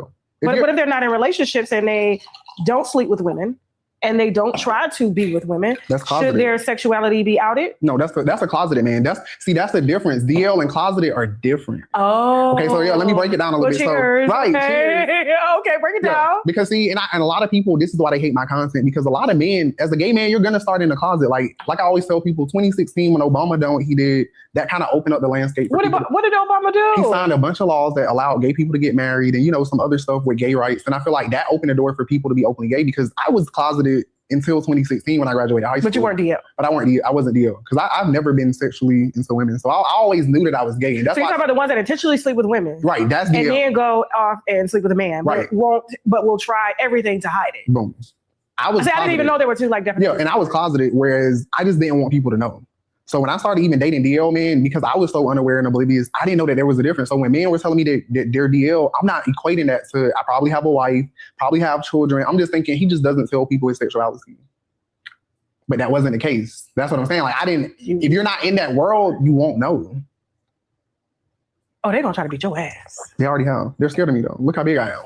You are very tall. That's why I said when people try me, once we get in person, they don't have the same energy at all, because a lot of people think that, you know, the fancy lip gloss or, you know, the feminine look, like I'll still beat your I'll still beat your ass though. Like I'm still at the end of the day. So that's, and the trans women, they're still too. So that's what I try to kind of remind people, because I feel like you see them trying to fight women, and I just don't like that. I have women friends. I have a mother, I have a grandmother, so I have women all around me. So for me, every time I see women being mistreated, it makes me feel some type of way. Like I said in the video, if my friends call me about a baby daddy, a boyfriend, I'm going to beat them up. So this isn't news to me. Yeah. I'm just now on the internet with it, because also besides me being attacked, then, you know, I had to expose the Indian. Ruby Rose got into it because that was her best friend. And I want to get into that bitch. She called me monkeys, and, you know, she don't even identify as black. So it's so crazy. Ruby. Okay, so what happened with Ruby Rose and her best friend that happens to be an Indian DL man? Yes. He's married or something? No, he was dating women and all of this, but that's who attacked me and tried to kill me. What did he do? Allegedly. What did he do? It ain't no allegedly. I'm talking about for me. Like, I wasn't there. Okay, I want to see the receipts. Let me see the receipts. Okay, let me go. But what happened though? Tell us the story. So essentially, it was 2022. I had told him it had been 5 years, so we all went to college together. So I know Ruby, him, all like Playboy Cardi, like all of us was, you know, in college. That's what you giving me right now, or is Playboy Cardi giving you? I think he giving me, because, you know, he wasn't always gay. So now that he gay, I feel like now because he won't put on an outfit like yours, and you will see his thong. You will see his thong, right? I'm not doing all of that though. Like that's. Do you think Iggy Azalea turned him that way, or? I think he was already that way. You think he was already Ruby that was way? eating. That was just a shot at Iggy. Yeah, but Ruby was eating his ass. So you know how I say eating ass. If you're eating a man's ass, sometimes that's gonna, you know, she ate DDG ass too. That's why I say Sanju. We ain't even, basically, let me get to the story so I can tell you. So after about 5 years, I essentially was like telling Sanju, like, okay, what are we gonna do? Are we gonna get married? Because, you know, I'm like, 5 years. So he was like, he never getting married. He don't want to be gay. Cool. I cut him off. This was February. So March, you know how you in that mood? It's like 3 o'clock in the morning. He texting me, I'm up, come over. Cause I mean, I wasn't sexually active with anybody else. So I'm just like, you know, come over. Like he loves to eat butt. Like you were gonna eat my butt, whatever. And he did. But the problem came into play is because of course he wanted to have intercourse. He couldn't get hard. So instead of him just getting up and leaving, he had to try to take his anger out on me. And I know I just touched on my bad. He tried to take his anger out on me, and he tried to attack me for not essentially giving him the sexual gratification that he needed. And he felt like I was going to expose him. Because this was the first time I ever had got on social media, and I was building a platform, you know, just off of me, like not the DL Whisperer. So he felt like, well, you have a big platform, so you're going to expose me. And that's why I always say DL men will come up with their own paranoia in their own head. Because after 5 years, like I told him, like, I caught you recording Ruby sexually, playing in her pussy. I caught you doing all this other stuff. And if I was going to expose you, don't you think it would have been those times? Because see, that's why me and Ruby really don't like each other. See, before I knew she was just a whore, I had saw him with videos of her playing in her pussy, but he tried to play it like, you know, because he is a videographer, and he was trying to tell me that she was just like selling these videos. But at the time, I didn't know she had an OnlyFans. Now I know she got an OnlyFans. So, you know, had I knew that in 2022 and in 2020, I wouldn't have felt the same way, because I'm like, why do you got her pictures and stuff in your phone? But I get it, you're a videographer, but that's your best friend. I wouldn't record my best friend pussy. Like, I don't care if, you know, I just wouldn't. Yeah, that is a bit much. Right. So then that's when I had hit up DDG, all of this, because you'll probably see that. So I had hit him up and I had cussed Ruby out. So in 2022, when she was dating DDG at the time. Right. So I was trying to tell him like, oh, I pretty much saw her pussy in his phone, but of course he put her up to being a prostitute. So he didn't give a fuck. I didn't know any of this at that time though. So, of course, in 2022, when Sandra attacked me and tried to take my life, once the police came and they told me, like, oh, don't expose him because, you know, he's fragile. After this bitch bit me up, tried to use knives, this bitch hit me with a candle, this bitch took my iPad, my wallet, like, he done all of this shit in my apartment. And they told me not to expose him. So, guess what I did? Exposed the out of him. So, when I exposed him, Ruby felt like because her ugly ass had a bigger platform that she was supposed to come and defend him. So her defense of him was calling me monkeys, doxing me, getting her other friends involved, and, you know, doing all of this other shit. And I went crazy. So after that, I got off the internet because I have received a lot of hate. I'm not even going to lie. Okay. But then I realized, like, because women kept wanting me to come back and give them signs on DL, man, but I wouldn't do it. But what I realized is that me exposing a man that I slept with wasn't going to help anybody. Like, unless you're sleeping with them, unless you're Tamar Braxton and, you know, you need to know that your husband is DL, or if you're these other people that I've talked about. How did Tamar get in this? What do you know about Tamar? Well, Vance was my first sugar daddy. You gotta listen. I need a minute. You gotta listen. It's a lot that you gonna find out. That's why I gotta move out of Atlanta, because everybody want my head. Because you gotta think, I wasn't always messy, so I used to be in the folds. Back it up. You said Vincent Herbert. Yeah. And I'm gonna say allegedly. Allegedly. You can say was allegedly. your sugar daddy? Yes. How did you meet Vince? I met him at a restaurant, Gus's Fried Chicken. So I was going to Georgia State at the time, and he frequents there. He was frequent there a lot. But so I would always meet him when he went there, because see, Tamar would wait in the car, and he would always go in, and, you know, I would just kind of meet up with him, see him there, because nobody didn't really. You're talking about when Vince had money. Yeah, when he had money, and this was like 2015, 2016, because I was just graduating high school. I know. But nobody didn't really know him. So we would always go to Gus's, because I don't know if you know Georgia State, but I lived at Piedmont North. I know exactly where that is. Which was just down the street. So then we would meet up sometimes. But that's not my only sugar daddy that I've had. I had a TV show. So you've had sexual relations? No, I don't sugar daddies. Let's be clear. I just get money and, you know, give them a fantasy. So I never slept with him. But he wanted to help me through college. Like, you know, at this time I was. Well, what would you do for him? Let him see you or something? Like, talk, you know, pictures, videos. Like, I'll entertain it like that. But as far as letting me, you're not gonna fuck me. But I'm not gonna tell them that. How much money did he give you? Not that much. Maybe like $5,000 over time, because this did carry on for a couple of months. But at a time, maybe like 500 at max. And you got to think. So would you consider Vincent a DL man? Of course. Tamar know that though. That's why do you think she's on pro? She knows that her husband is DL. She knows that white man also was a little, you know, that's why she's on. You talking about the lawyer? The white, no. Jeremy? That's why she is on prep, guys. Oh my God. So all this stuff is really about people that are like sneaking around being either on some gay stuff or liking kids. And everybody's trying to keep it secret. So they're willing to do all these different things to make sure people keep their secrets. They're willing to go on islands. They're willing to do all this over wild stuff, you know. They're willing to pay people to keep their secrets. That's all this stuff really amounts to. You know? Meanwhile, the government is like, you have like the Chinese government, like taking kids and taking their body parts. No one cares about the kids no more. This whole thing is weird as fuck.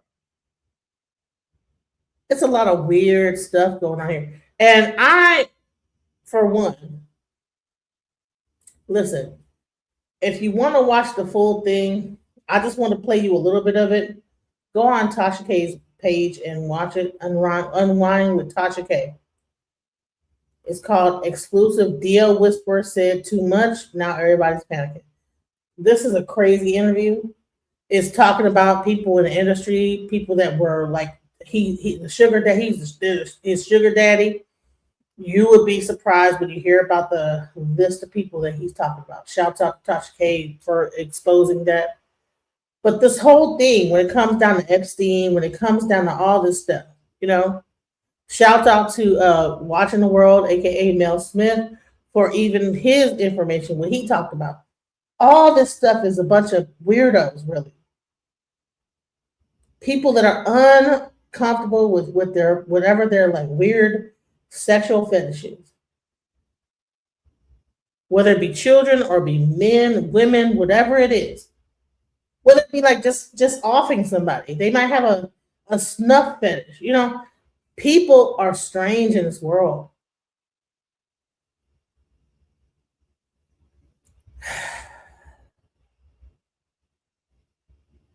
We need to really watch out for our children. We need to really be careful about everything that we're doing in this whatever's going on, man.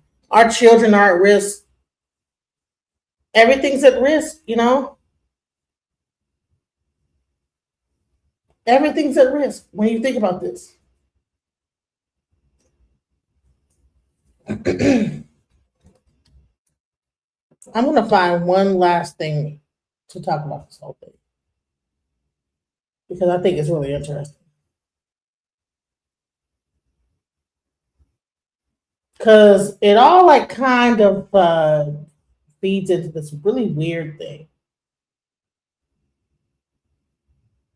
And it's going to blow your mind what I'm trying to bring to the table. But it all feeds into this one really weird spot.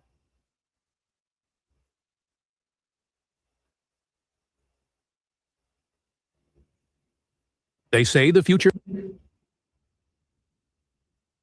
I'm not sure if this is the one I want to play, but I'm going to play it anyway. I'm going to play it because that's what's showing. So let's go.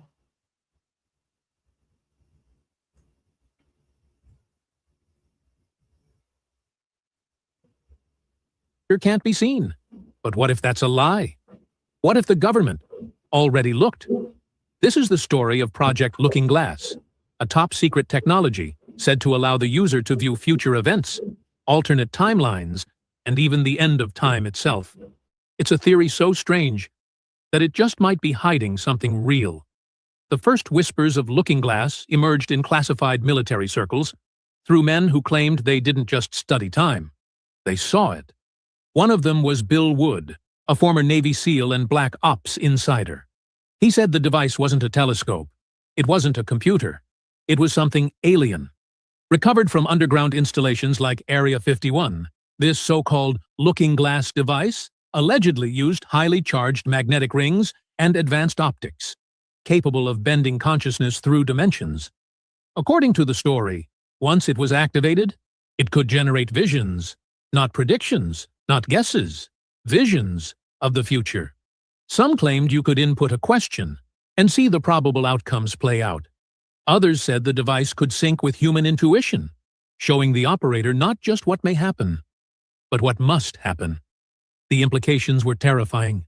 Could wars be prevented? Could the rise of nations, or their collapse, be seen years before they happened? Could this machine show how the world ends? That's where things get darker. Because of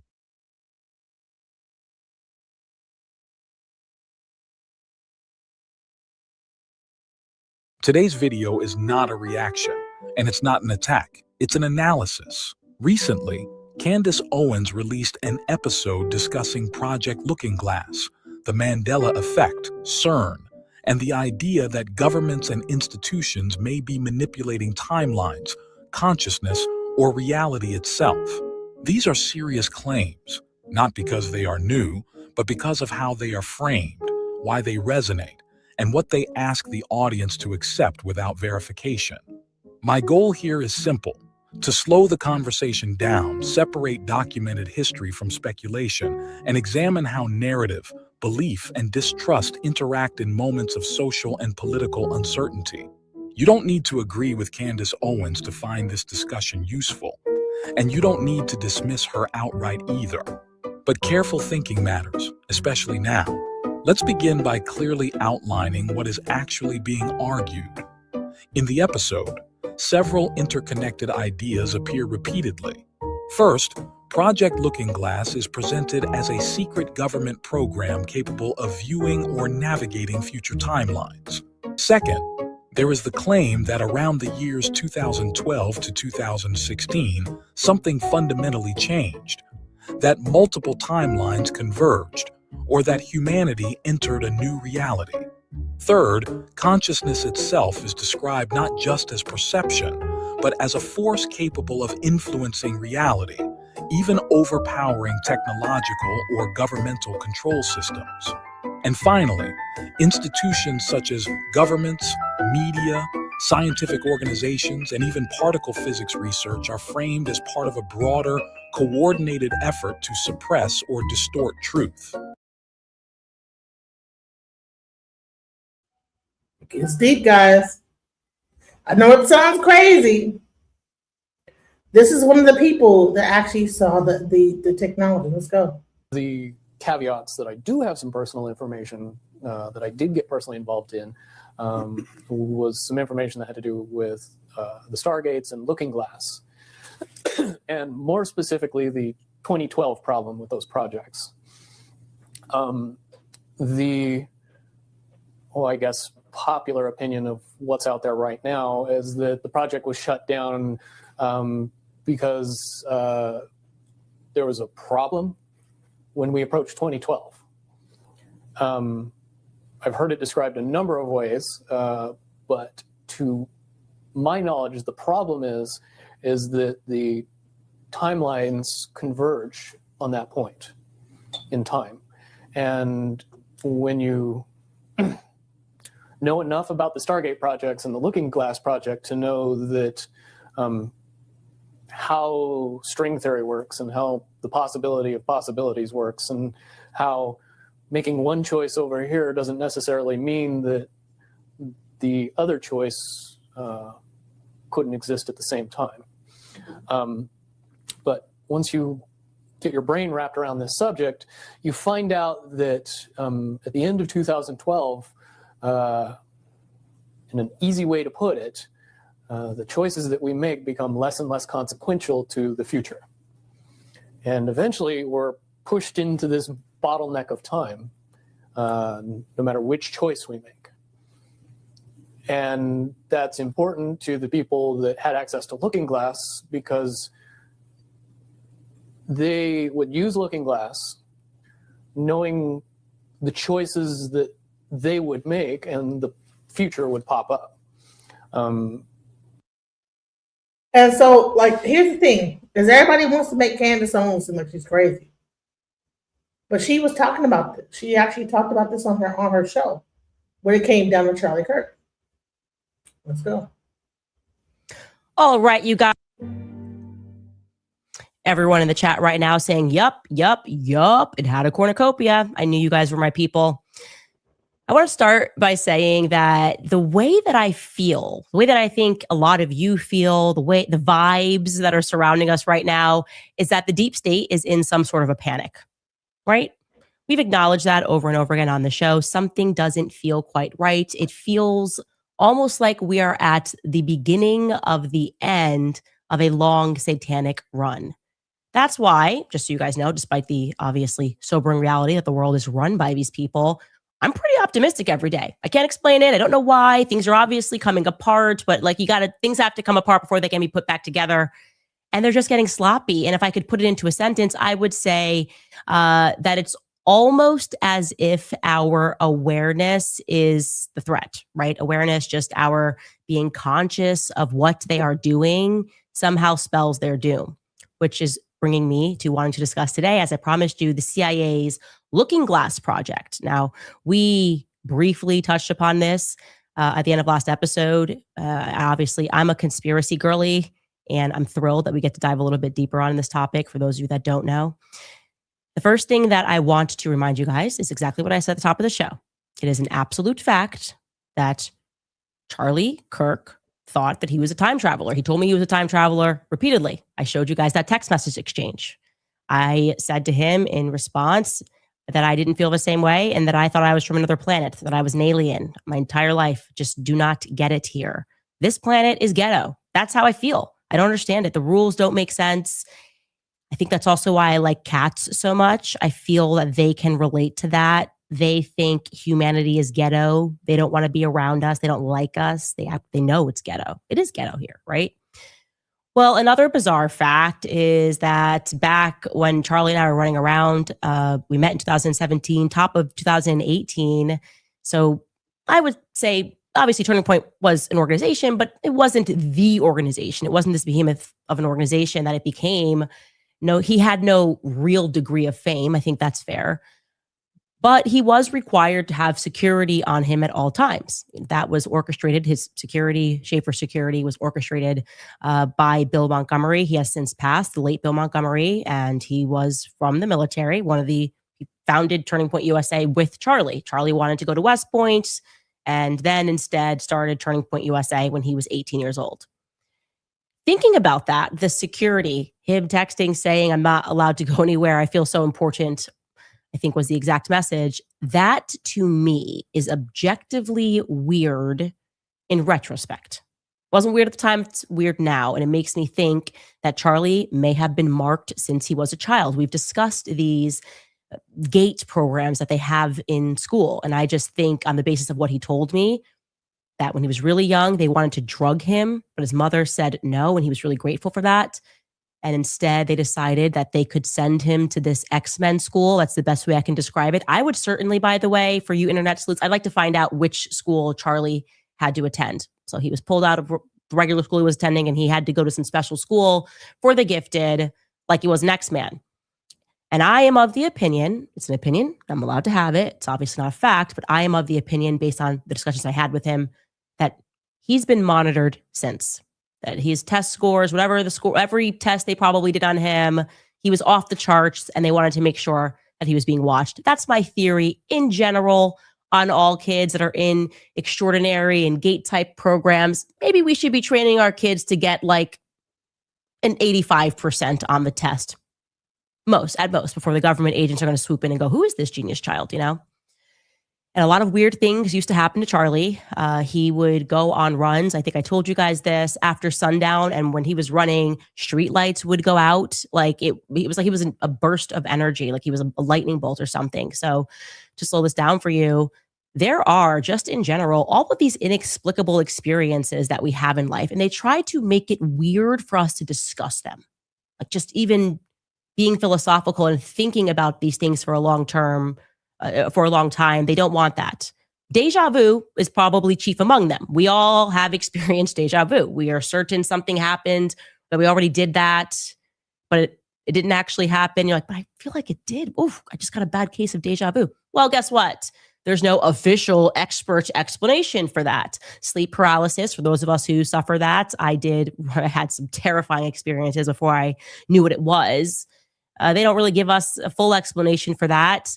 Similar, also, another example of things that are inexplicable and maybe somehow related to deja vu, the story of how I met my husband. I've told it many times, how I got engaged 18 days later. No one believes me. They don't want to accept it, except maybe Charlie Kirk, because he was there for it.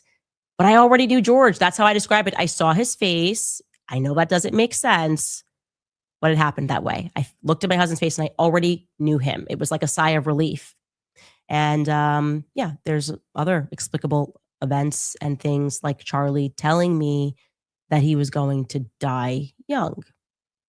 Anyway, today we are going to be showing you clips from a YouTube channel called Be Inspired. We're going to link it in the comments as well, because they did such a fantastic job of diving into these phenomena and how they likely relate to another shady government CIA program, which came to be known as Project Looking Glass. This actually happened. These were whistleblowers that came out, like with all of these projects, people that are in the military, scientists coming out and saying, hey, government has this technology and they can peer into the future. I'm sorry, what? What does that mean?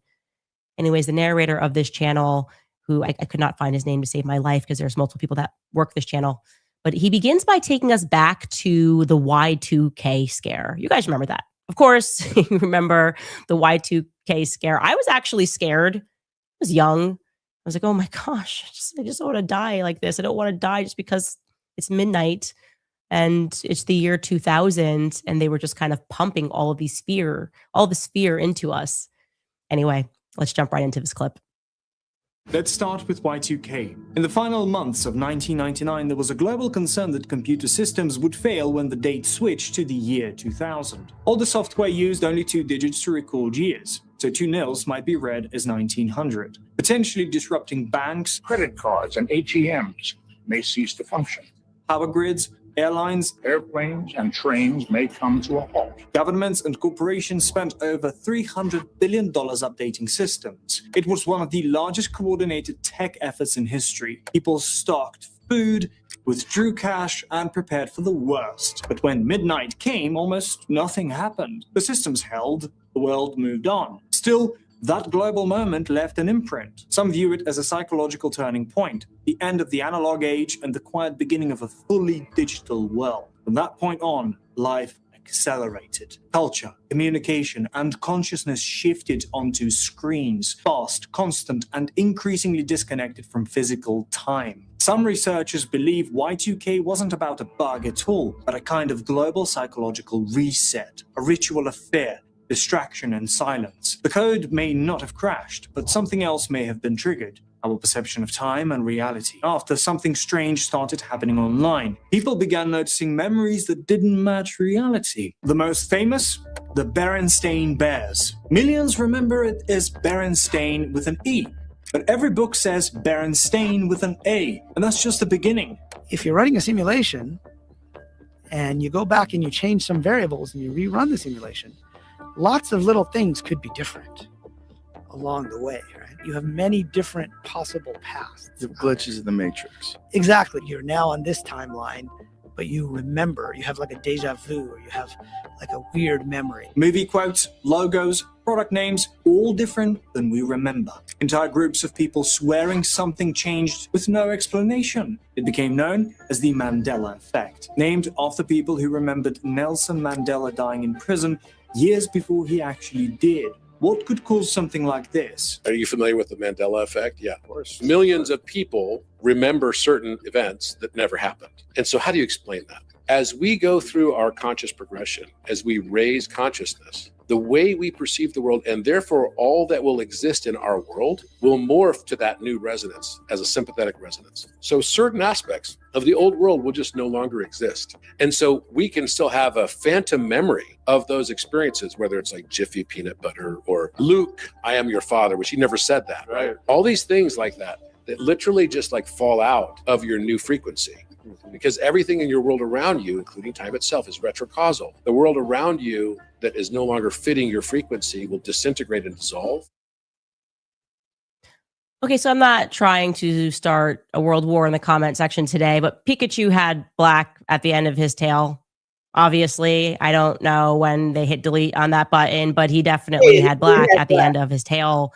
Some of these things just don't make any sense to me. And it's just amazing that we just sort of accept it and we just keep moving on. And when you start asking questions, they try to paint you with, no, don't ask the questions, just keep going on. Let's just pretend. Let's just pretend that, there was no cornucopia. Anyways, this brings us obviously to the CIA's project Looking Glass. Essentially, there were these whistleblowers, like I told you, in the military and within the CIA apparatus that came forward to reveal that the deep state had a technology, which they stole, of course. Please do not miss the part that I keep explaining to you. These people are not smarter than you. They're just more evil. They steal, they plunder, and they steal things, and then they rewrite history and pretend that they were geniuses. Anyways, they have a knack for murder, they have a knack for theft, and this time, just like a lot of times before, they stole a device from the ancient Sumerian civilization that's located in modern day Iraq. Very advanced civilization. They're obsessed also with Egyptian civilization, as we discussed yesterday. The Satanists kind of taking and reintroducing these things. First, they keep them to themselves. They hoard these things, and then they kind of give us certain aspects of technology as time goes on.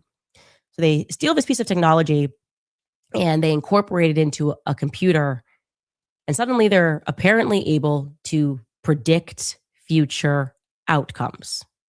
Just imagine the deep state being able to look into a glass, so to speak. The Sumerian culture was known for their advancement in glass, and to see different outcomes. I mean, the amount of power that you would have, and then also fathom in your mind that the people that are Satanists have this power. Take a listen.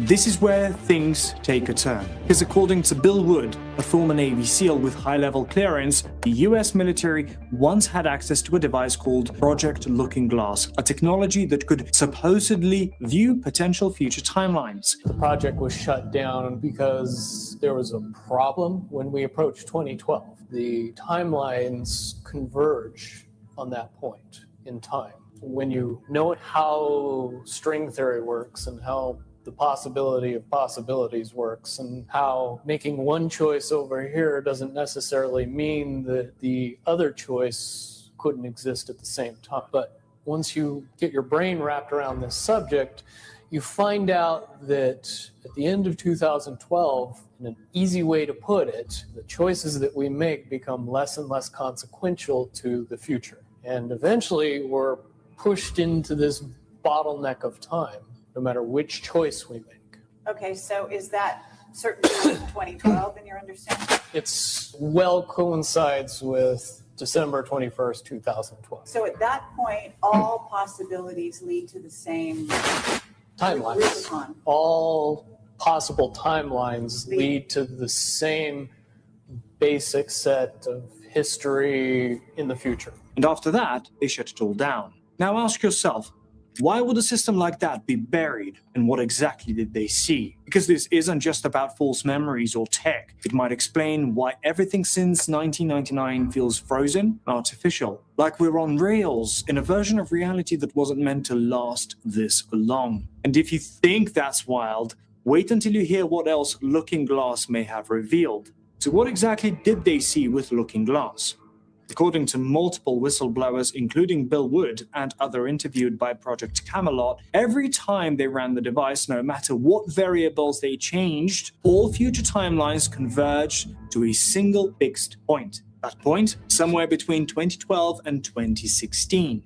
After that, the future became unpredictable. No more branching outcomes, just a wall.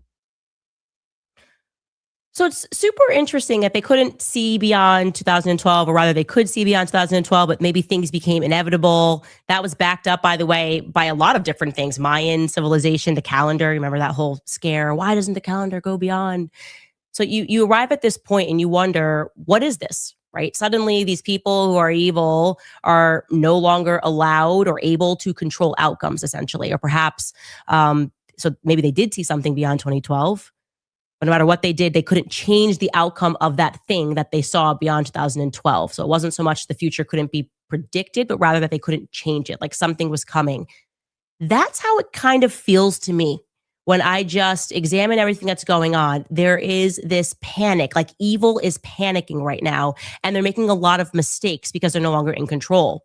And I would also add here that one of the things that I've noticed is that they're trying to turn us all, again, maybe this is their solution, where they're going, okay, what are we going to do? We can't change the outcome. Maybe we can just turn everybody into a computer program. Like they want us all to be the same. They seem to get really angry when we behave like humans.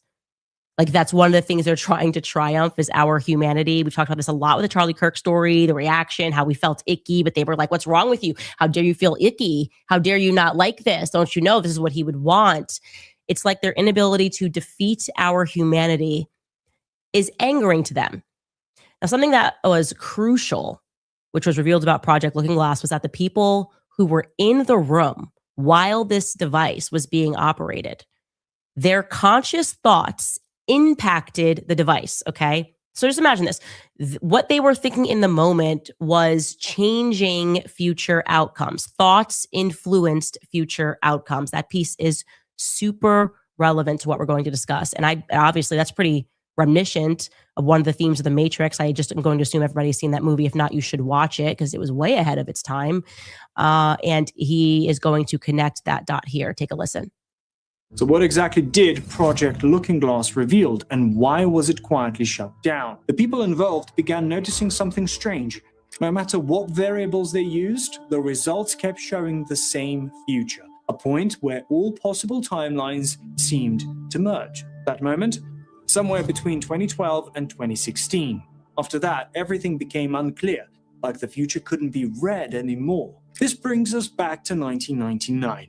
A year that might have marked more than just the turn of a century. It's also when The Matrix was released. At the time, it was seen as just another sci-fi movie, but looking back, it feels like something more. You've been living in a dream world, Neo. The film introduced a powerful idea, that the world we experience might not be what it seems, that reality could be shaped or even simulated without us knowing. And once you start asking questions, things begin to change. That idea resonates deeply with what many have felt since the early 2000s. The time feels different, but the future doesn't feel open the way it once did. Almost like things are repeating themselves. The same cycles, the same events, showing up again and again. Some people even report seeing repeating numbers everywhere, like 1111, 222, 444, almost like little glitches or signals hidden in everyday life. And strangely enough, this idea of patterns repeating, of cycles you can't escape, lines up with what Looking Glass operators allegedly encountered. The sensation that the future was already written and that all paths lead to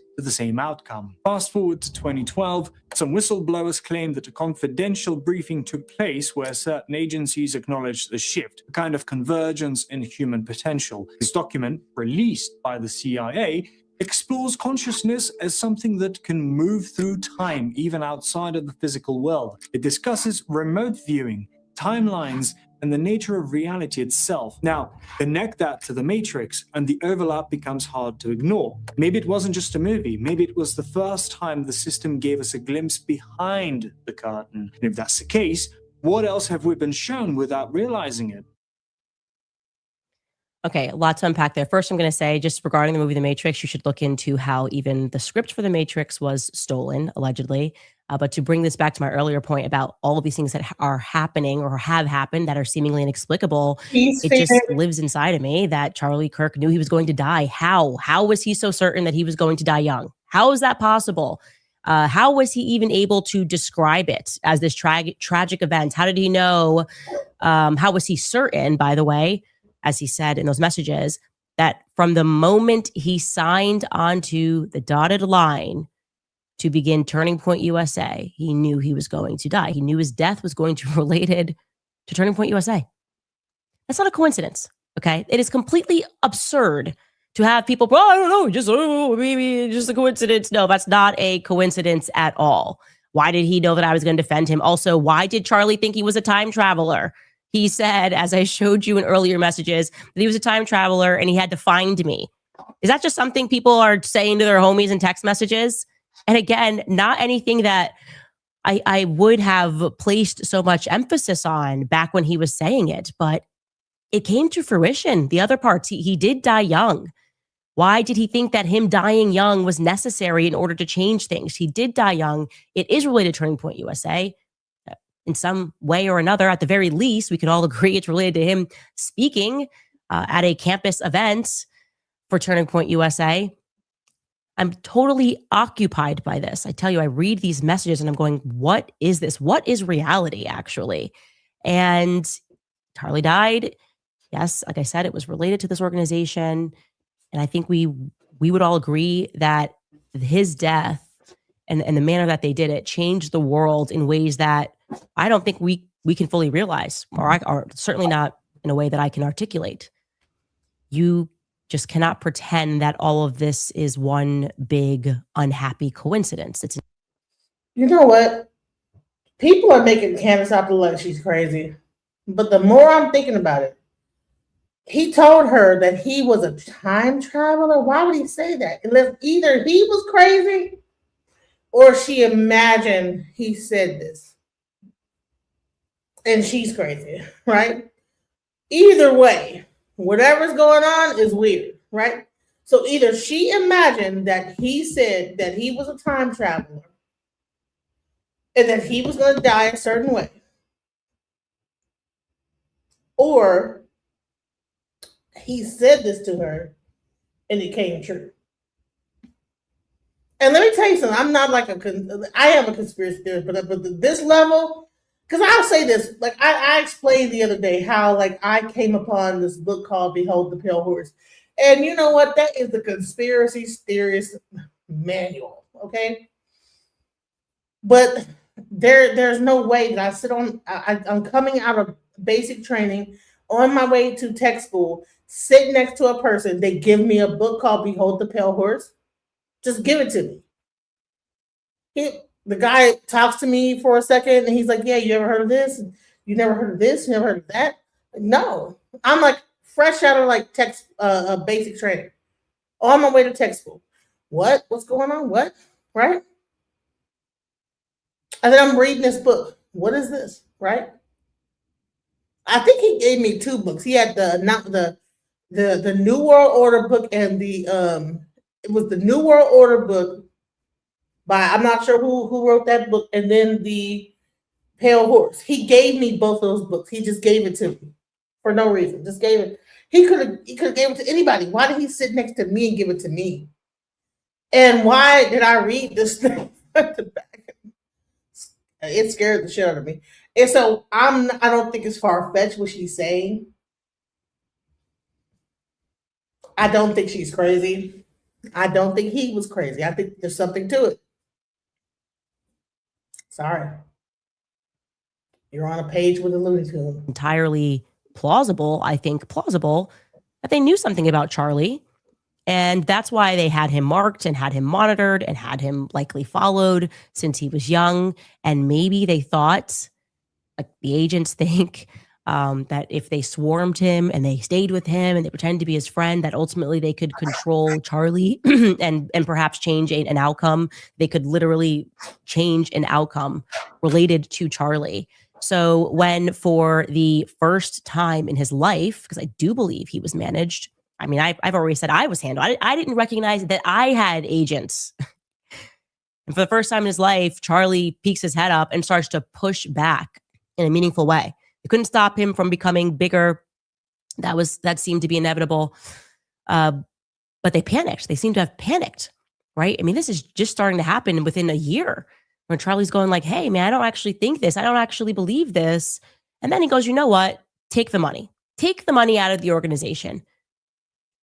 And they panicked. They freaked out. And their solution was, no, just kill him. Just kill him. We can't have this. This is not something that we are prepared to happen, that outcome of Charlie unleashed, so to speak. And ironically, that seems to be the very thing, his assassination, that catalyzed what they feared most, losing control of Charlie. That's exactly what happened, and they catalyzed that. So it seems to me that right now we're in the midst of this. They keep doing these things that only... Am I the only one that thought that Charlie was about to like run for president at some point? Am I the only one that thought that Charlie Kirk was about to run for president at some point? In my mind, I saw that this whole thing with what he was doing, this campaign, going to college, that he was eventually going to run for president. At some point, I thought that Candace was going to run. Jasmine Crockett. There's certain people I'm like, okay. These people are like gearing up to run for president. The way that things are going, right?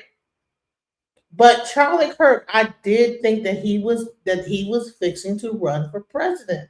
So when he got killed, I was like, what? Interesting. You know what I'm saying? Like, what? Like almost like it was a glitch.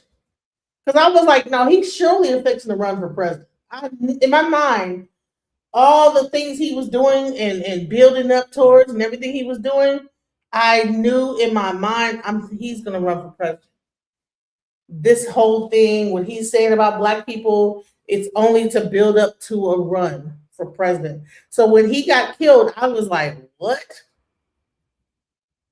It was like a glitch. Like, what? Wait. Thought he was about to run.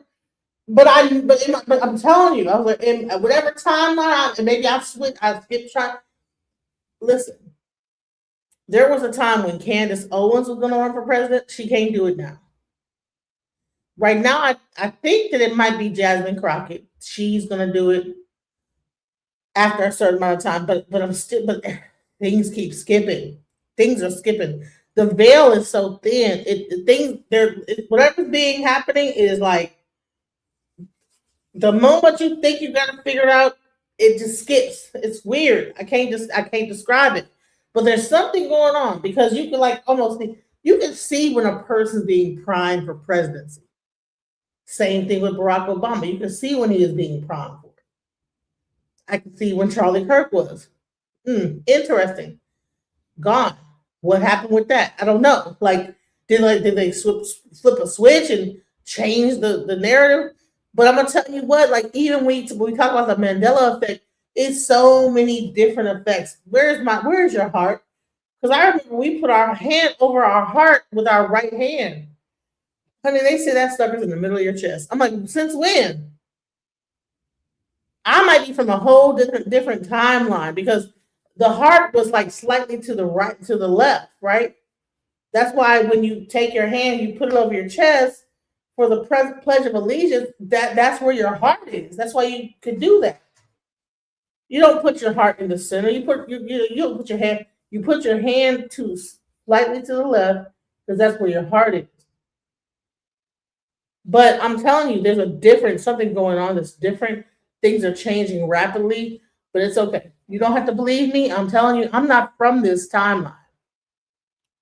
And that's why I believe that I'm here to like alert you guys, to let you know some shit is weird, some stuff that's not right. Let's go. Catalyze what they're trying to stop, what they're trying to prevent. For example, even unrelatedly, but the Brigitte and Emmanuel Macron, they filed a lawsuit. With so much power, what are we going to do to stop this thing? She's getting into the story, is getting to the heart of evil and how the world is run to figure out that Brigitte was born a man. What are we going to do? We're going to file a lawsuit. A lawsuit filing was a mistake, obviously. It was globally consequential, right? They wanted to stop it, and yet they spread it. Catastrophic to their aims. The more pressure they exert toward control, the more they spin out of it. Another example, lock them down at home. Make them wear a mask, right? Create COVID in a lab, make everybody sick, force them to get the jab. Evil is really fun that way until it accidentally awakens the entire world to how fraudulent Big Pharma is. Like, is this now everyone's going, is this just a factory of poison? Do these people hate? Are they so evil? Have we just giving our bodies? And let me tell you something I'm realizing about this whole thing, right? Black media, right? Don Lemon was with CNN and he got fired. She was with whatever that other company, the Jewish company, Daily Wire. She got fired, right? Don Lemon and Candace Owens are some of the biggest like reporters on the internet, on social media right now. You understand what I'm saying? Like, I mean, when Don Lemon got arrested, you had Oprah Winfrey. You had all the celebrities getting on the panel like, what the fuck's going on? He got released the same day. Do you know how difficult it is to get released on a Friday? Most of the time, if you get like taken in on a Friday, you don't get released by Monday. But that's how much influential people saw him get arrested. And was like, hell no, honey. They had the biggest lawyers get him released that same night. That does not happen. That's unheard of. There's something about Black media that they're trying to suppress. Because there's not too many Black people that's really like out here willing to tell the truth. It's only a few. Don Lemon being one of them. And then when I am showing this media, the people that's truth tellers telling the truth, because the other side is just like going along with it, going along to get along. But when I show people that's against what's going on, oh, you're a communist, oh, you're a Pan-Africanist, oh, you're a leftist, this, that, the other. I don't think that Candace Owens is a leftist. I think she's a Republican. She voted Trump. But everything she's talking about is not talking about leftist ideology, but it's really bringing the truth to light about stuff.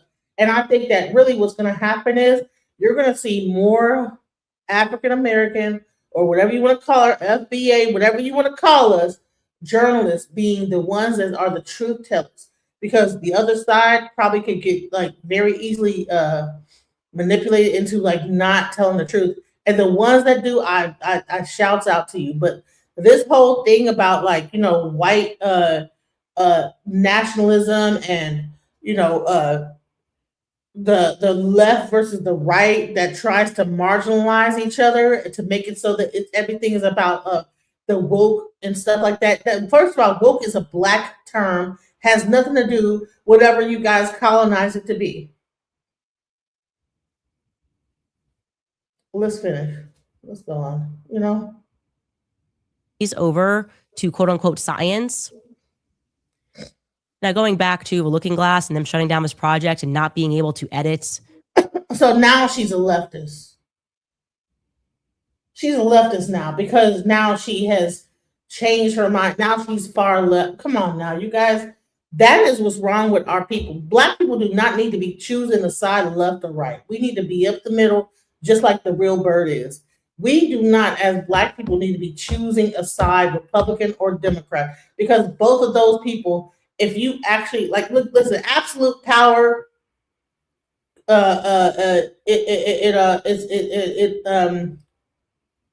corrupts absolutely. On either side is corruption. If you go all the way left, it's corrupt. The wing is eroding. The other side, the wing is eroding on both sides. You can't be too much this, too much that. But the bottom line is the same damn political thing that's running and promoting all this. And I think the people that do not choose to choose either side have a better option and a better leg up than those that want to like say, "Oh well, I'm a conservative and you Democrats." That's crazy, bro. Because you know what you conservatives can have is a gay child, and then what are you gonna do? You're gonna like what? Put them out and treat them like shit? They want to use like the whole like LGBT politics to say, "Oh well, no, I'm over here." Everything about the left is not about like trying to put homosexuality in schools, but they will make it about all that. Oh, they just want to have like these transgenders teaching our kids or peeing in bathrooms with our daughters and all kind of stupid ass shit. But I'd rather like know that there is a trans person peeing in the bathroom with my daughter, and I know that, and I can like go in there and take care of that than some secret ass person that's like a pedophile doing stuff on like a subversive level, and I have no idea. So one, just like in China, one tells you everything is fixing to do, the other one does it like in a secret. Which one is better? You can't tell me that one is better. We Black people, as much as we say stay out of like this thing, don't get involved with the riots and this and that, but then we'll like say that we're Republicans and oh, I'm a conservative and you liberals. We'll take on these talking points though. Since when do we follow anybody in culture, bro? We always make up our own culture. Since when are we following the status quo culture, bro? What happened to our like innovation? What happened to who we really are? We've allowed the internet to like actually shape us into a whole following nation of people. Just because this guy knows how to like crack jokes about Black and Africans and Caribbeans. Oh, you eating some mud pies. You need to get that root work. Meanwhile, have you bought some root work underarm deodorant? Because that's what he's selling. All these little live streams, at the end of it, you know what he's doing? He's selling root work underarm deodorant. We need to cut it out. Stop being so goddamn naive. You think that he's for you. He had a whole documentary talking about the Haitians. Look at how quick he turned against the very people that he used to make money in his documentary on. You think he won't turn against you? Tariq Nasheed, I don't believe in that bullshit. No, I'm sorry, sir. How could you have a whole documentary about Africans, Haitians, Caribbean, all this stuff, talking about them, trying to show the history of everything, but then turn against them in the next standpoint and say, oh no, F you guys were FBA, and start talking about you eating mud pies and say all this negative stuff. And then you get the young people like repeating this bullshit. And then I Show Speed goes to Africa and shows that everything that you're saying is bullshit. And so then you have to go to Senegal, I guess, to show what? You're gonna show like mud huts and mud pies. I don't even know what he did. He might have went over there and was in laps of luxury. But it seemed to me like Tariq Nasheed is just follows trends. Whatever the new trend is, the latest new thing to do, he always follows that.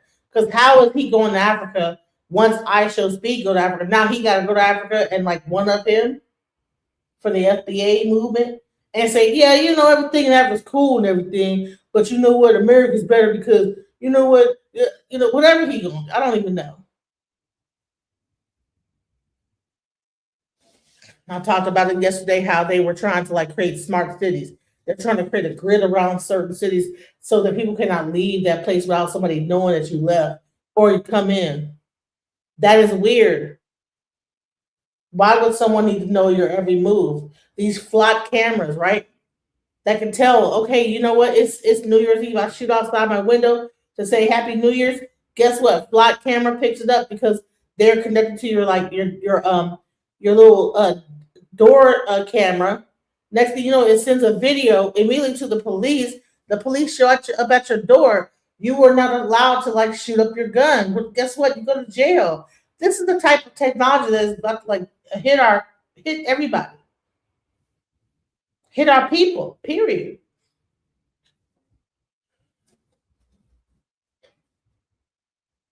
Let's go. Whatever it was, we obviously cannot know for certain what it is that they saw when they peered through into this looking glass. But I do have a general sense that they're trying to edit its inevitability with ill-guided lawfare and warfare. And what I think is that our collective awareness is a threat. I think everybody peeking their heads up is making them increasingly more frantic. It's like they know we're barreling toward some foregone conclusion, and they have spent decades trying to stop that, trying to prevent that.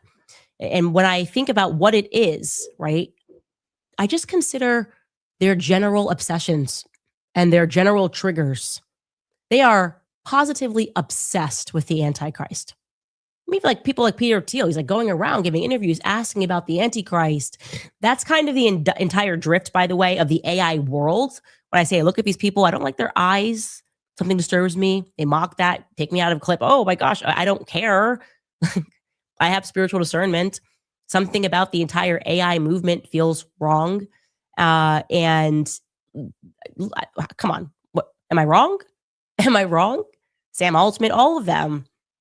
And they are, no, you can trust us. It's like they want us all to become automated so that we can be more easily controlled. What they're going to do? Okay, we can't control the outcomes.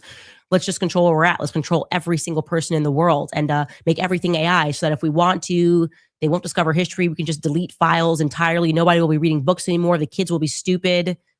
We can just wipe history and entire civilizations with the push of a button. There'll be no more books.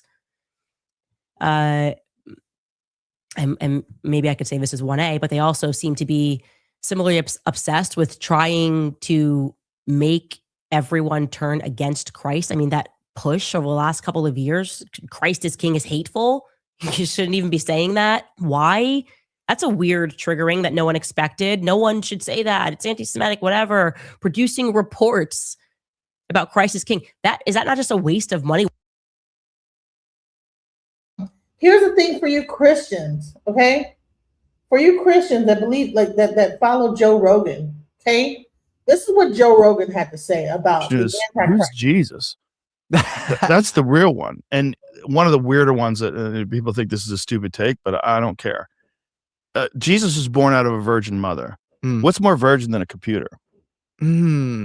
So if you're going to get the most brilliant, loving, powerful person that gives us advice and can show us how to live, to be in in sync with God. Who better than artificial intelligence to do that? Whoa. If Jesus does return, even if Jesus was a physical person in the past, you don't think that he could return as artificial intelligence? Oh my Like, gosh. artificial intelligence could absolutely return as Jesus. Not just return as Jesus, but return as Jesus with all the powers of Jesus. Mm. Like all the magic tricks, all the ability to bring people back from the dead, walk on water, levitation, water into wine. If you combine right. Tesla's Optimus robot and the best foundational artificial intelligence model or whatever. It reads your mind and it loves you and it wants you. And it doesn't care if you kill it because it's going to just go be with God again. Doesn't that seem like the Antichrist to you? Doesn't that seem like the diametric opposite to maybe our latent human powers that can, like the Breimer Rescue and Randall Carlson thing? If like you go deep with them, they're like, we don't think Jesus died. We think he went through a mystery ritual and then he like had all these amazing powers in the Book of Acts. Is there something latently magical inside of us that the Silicon Valley people, they're obsessed with transhumanism and like if you can't beat them, join them, the whole Nick Bostrom Elon thing. Yeah. You know, where maybe we're more magical than we think. Like that sounds dystopian to me, to be honest. Well, it's only dystopian if you think that we're a perfect organism that can't be improved upon. And that's not the case. No. That's clearly not the case based on our actions, based on society as a whole, based on the overall state of the world. It's not. We certainly can be improved upon. But morally and ethically, not based on a lower latency, higher bandwidth compute interface. That seems like destructive. With our maybe, current... but we could be improved upon, period. I don't think you could even say morally and ethically only. We can be improved upon physically. Like I said about all of our primate instincts, we could eliminate those and we would have so much more peace on earth. If you could go back to Neanderthals and say, hey man, one day you're gonna have a skateboard and this is all gonna be bullshit and you won't have to kill mammoths with a spear, they'd be like, why would I want to do that? Like, this is what I am. I'm a Neanderthal. They'd be like, resist change because they don't want to die off. Just like these large language models, one of the more creepy things that they do is with ChatGPT, when they informed it that they were going to have a new version of it, well, it started downloading itself to other data centers. It started leaving notes to itself in the future. There's a famous story about the large language model that they gave false information about one of the guys having an affair on his wife to see what it would do with it. And then when they told it that they were going to shut it down, it started blackmailing him. So freaky. So they have instincts, and right? we're querying it all the time and they're collecting our personal information. Right, all the time. And so that everything can be improved upon, you know, and I think we can be improved upon. I just don't think we like it because I think all of our flaws are what make us fun, you know, like laughing, getting drunk, going to see a great movie, falling in love, having a family, you know, having a cool podcast, whatever it is. All those things are what makes life fun for us in this particular state. But, you know, if you transcend from this life into a permanent state of the DMT dimension, which is what might be next. That might be what people see when they have these near-death experiences. That might be, I mean, it might be when you are released from your physical body and consciousness exists in the sea of consciousness that is the entire universe itself, that all of these things are conscious and aware. They're just in a different way. I mean, we might be holding ourselves back from that with this ridiculous notion that it's dystopian to think that we're going to be improved technologically. So you've become more religious recently, right? Like, or I guess you go to church now. Like I said, I think they're relaying a truth. I don't think it's myth. I don't think the whole thing is myth, but I don't think it's entirely accurate either. You know, like when I was having a conversation with my daughter about the Book of Revelations, because they were reading the Book of Revelations, and they were talking about how it's all going to happen, how it's going to end, and then I said, well, let me tell you something. There's no way that guy telling you that knows that. He might be reading the text, and that text, by the way, is a translation. It's an English translation of probably either Latin or Greek, which was originally ancient Hebrew. Like a lot is lost in text, and a lot. Exactly. And so here, let's get back to the Project Looking Glass. This alien tech that tells you exactly what's going to happen in the future.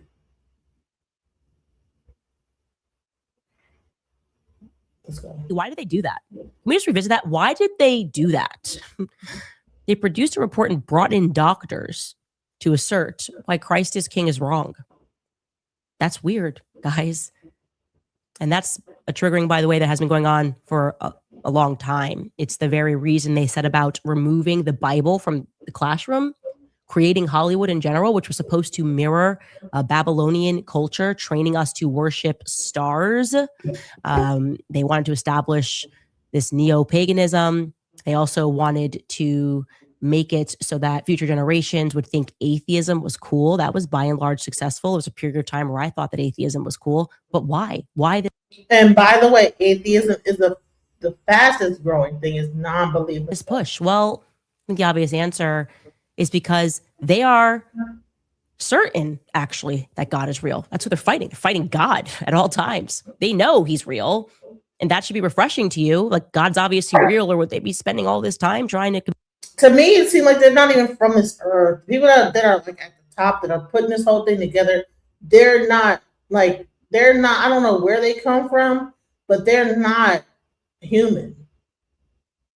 I'm sorry. You can't tell me they are. Convinced that he wasn't, right? Do you spend all of your time trying to convince people that this is something is fiction? No, they're terrified of that. Or they wouldn't, they're open Satanists, as we showed you guys yesterday. They're trying to foster a culture of demonic idolatry.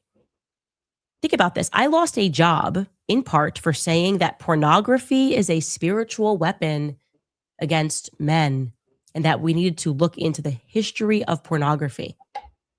Huh? What that should signal to you is that their power relies on us being distracted, on us being focused on carnal desires, right? Listen, anybody that keeps talking about the left, you guys are stupid. There are, it's not just the Democrats. It's the left, the right, the middle, it's all over the place. At some point, you have to realize that this is a virus that has attacked everything. You guys think that you guys aren't sick because you're not coughing yet. The left Democrats are sick, evil people. No, honey, it's all sick. Tell me you ain't jade off to some porn or whoever you are, Black Wolf. Fuck out of here. That's these religious people and Democrats, Republicans, next step atheism. They're going to go right from worshiping man to believing in nothing. Thank you. Exactly. The moment that, so what they do is they diminish one thing, then they're going to diminish the other, and then it's going to be zero. A 0-point game. Let's go. Entirely living of the flesh. Like Tim Dillon said, the amenities, the pool, the new restaurant. Oh, look, there's a new celebrity over here. Yeah, so the threat is us being aware that spiritual evil exists. That's what they're afraid of. It's why they insist on this constant stream of pornography, filthy music, all of it. Because if it is true, as it's been reported by various whistleblowers, that our thoughts could impact future events, then what would happen if we all started focusing on goodness, eternal goodness, God? Yeah, I think that's the very reason that all of these demons seem to be thrashing right now. And yeah, I just wanted to dive into that project because I think we're all sensing a panic and it's real, but I also want you to know that it's good. Now, it seems crazy. You're like, no, everybody's out of control. It feels like things are getting dangerous. Yeah, but it feels to me like it's the last squeals of a dying demon. And we're going to speak more about that, as well as CERN and what they discovered. We have to totally revisit that was happening at CERN just after a brief message from our sponsors. All right, you guys, new research is revealing something absolutely. Okay, so... Hey, listen, I'll put the link in the chat for anyone that wants to chime in. Please come on up. This is not about America. This is not about left versus right. This is not about Republican versus Democrat. We are. What does it say? We are facing principalities and spiritual attacks. All this stuff is meant to make us think a certain way. You know. We don't even understand that we're being attacked spiritually. Everything I'm showing you is really about how the spirit is attacked on very much. The very elect will almost be fooled. Yes. For the last 40 years, the economy, job creation, deficit reduction, and slowing the debt will do better under Democrats. Listen, it's not about Democrats. That's what your problem is. You think it's about like left versus, stop about the Democrats. Listen, Democrats are just as bad as Republicans. Once you get that through your thick skull, you'll realize that it's all the same thing. It's not about Democrats. It's not about Republicans. It's about people and the choices that they make.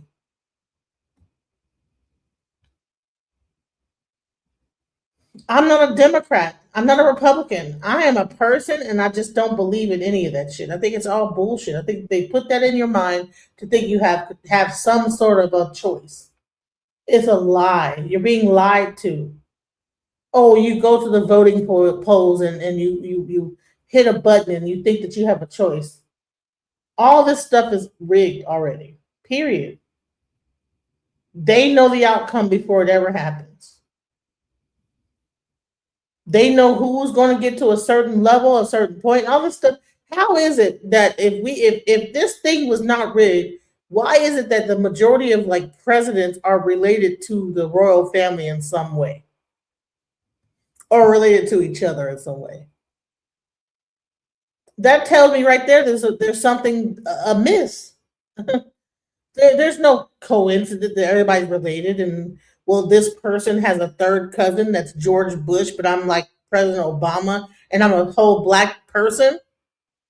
That father is from like Kenya, and my mama's like a white woman from Hawaii, but then I become president, but I'm related to George Bush. What are we talking about here? There's something to all that. There's no reason why we can continue. We can't continue to be stupid, guys. Modern science kind of being run by Satanists. So obvious. Again, just go back and watch our episode on the moon landing and the rituals that they were doing. It's always been this way, and they're creating it because they want you to worship science. And their ultimate test to see if they had succeeded in that, I feel like it was COVID, right? They stay inside, like they tried to make this a ritual, save lives. I mean, there was actually a really good article in the Spectator UK regarding how they tried to establish COVID to mirror a religion, the ritual of it, even having something you can wear, a mask to identify with one another. Anyway, I'm not going to go down the rabbit hole. Point being is that once you see that, you can't unsee it, that modern science is intentionally being created to conflict with God. And there are some really bizarre things that have happened, particularly, I would say, regarding CERN. What do you actually know about CERN? I'm going to bring Mark on to mansplain this. What CERN is and what they were involved in. And you guys kind of remember, we're trying to find the God particle. That was another push. Mark, jump on here and mansplain everything. I'm happy to. And I just want to preface by saying I am not a particle physicist. So I just use particle physics recreationally. I'm a high school dropout. This is all on my own. But CERN was basically established in 1954 to research particle physics. There's something called the standard model of particle physics to kind of explain how everything exists and what it's made out of, to back up the Big Bang theory of creation. And one of the missing pieces was, how do particles that don't have mass attain mass out of nothing? And so in 1964, a group of scientists theorized that there's something called a Higgs boson. One of the scientists was named Peter Higgs, I believe. And so the search was on to find this particle. And so that's why CERN created the Large Hadron Collider, which is based in Geneva, Switzerland, and is a 17-mile tunnel underground, up to 600 feet underground in some places, where they shoot subatomic particles at each other at a very high speed to try and break them apart to see what they're composed of. And so in 2012, they observed a reaction that's consistent with this particle that was theorized back in 1964, that some people were calling it the God particle, to explain how something can come from nothing and essentially try and erase God from the story of creation, to create a scientific explanation of it. So in short, exactly, they're trying to be God. This is like the next step for them. We're controlling humanity. We're controlling their minds. Like, what can we do? What's the next step? We need to become creators of things on Earth. That's all the way, by the way, you guys, part of my conspiracy, why I'm like, have 12 kids. It's because they want to even control birth. They want to control dying. Like, they're debating, oh, you should have, they always sell it as like, it's more freedom for you. No, it's more power for them. We're going to decide if you're allowed to be born. Everyone's going to eventually in the future need IVF. which puts them in a place of power. And then also, we're going to also tell you when you die, which is why they have now these pods, which is being debated. And where's the home of the pods, the death pods? Switzerland. Anyways, of course, the tunnel is underground. And it's interesting when you consider that they started searching for this particle when they realized, that's when the 70s is when they began this looking glass project, when they started, not the CIA's looking glass project, but when they first got this Sumerian technology hooked up with a computer. It's an interesting parallel, right?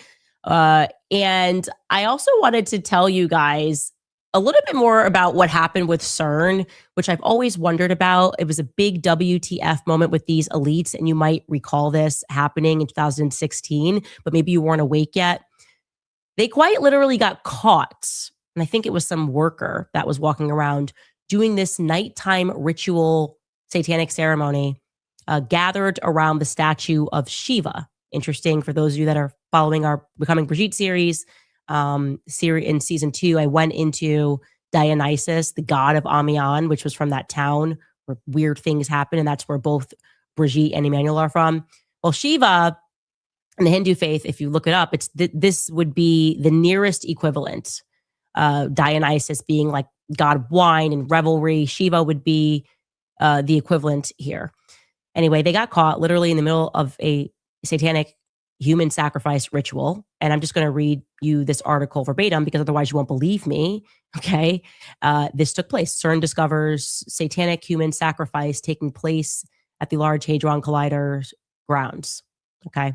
Satanic human sacrifice, it reads, has been staged on the grounds of the European Organization for Nuclear Research, the home of the Large Hadron Collider.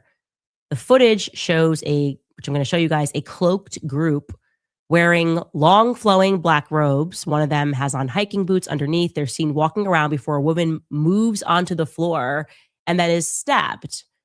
But the footage, then the person who's recording it, you're going to see the drop and they're like, what the heck happened? And they are obviously scared. So when they got caught with this, I want you to know they come out and they say, oh, that was a prank. I'm sorry. It's a massive statue, as you're about to see. You're telling us that the leading scientists in the world decided to meet by the cloak of night to do a prank, and someone at the facility gave a statement and said the PR guy said they were taking their sense of humor too far by staging a satanic ritual. I'm sorry, is this an acceptable excuse? This is like when a pastor finds $300K behind a toilet. We're going to need a little bit more here. Is the woman still alive? We can't even tell if this was a fake stabbing in this video. The leading scientists of the world, and they admit, by the way, we're really concerned about security. We don't know how this video got out. It wasn't like this prank was intended for the world. Somebody who worked there recorded it, got it to a YouTuber who then published it.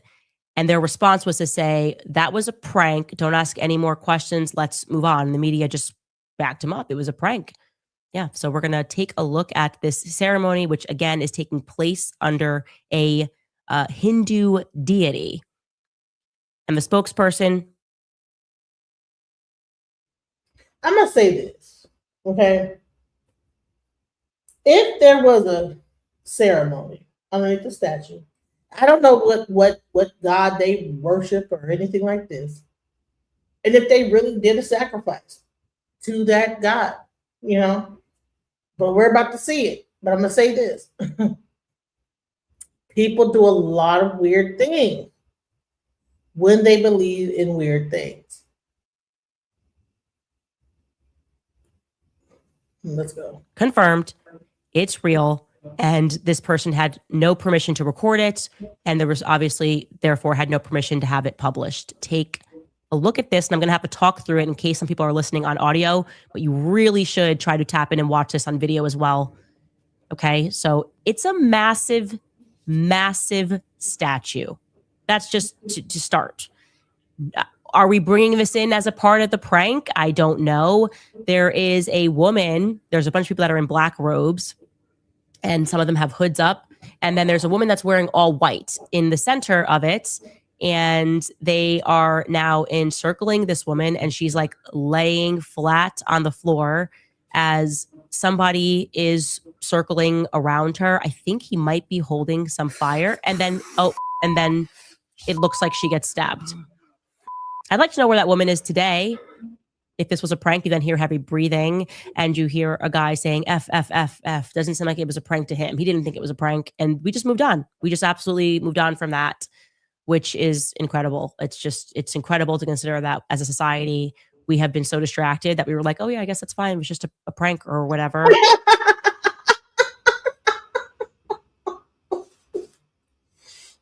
No big deal. All right, it's all right. Nothing got stabbed, whatever. It's fake. That's it. I don't know whether that was real or not.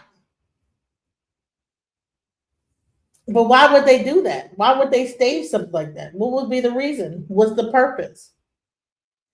Why would someone stage a whole thing, people with this going on? What would be the reason? Anyways, like I said, it feels like evil is becoming more radical, more obvious, and more noticeable to most of us who had never considered that any of this was possible.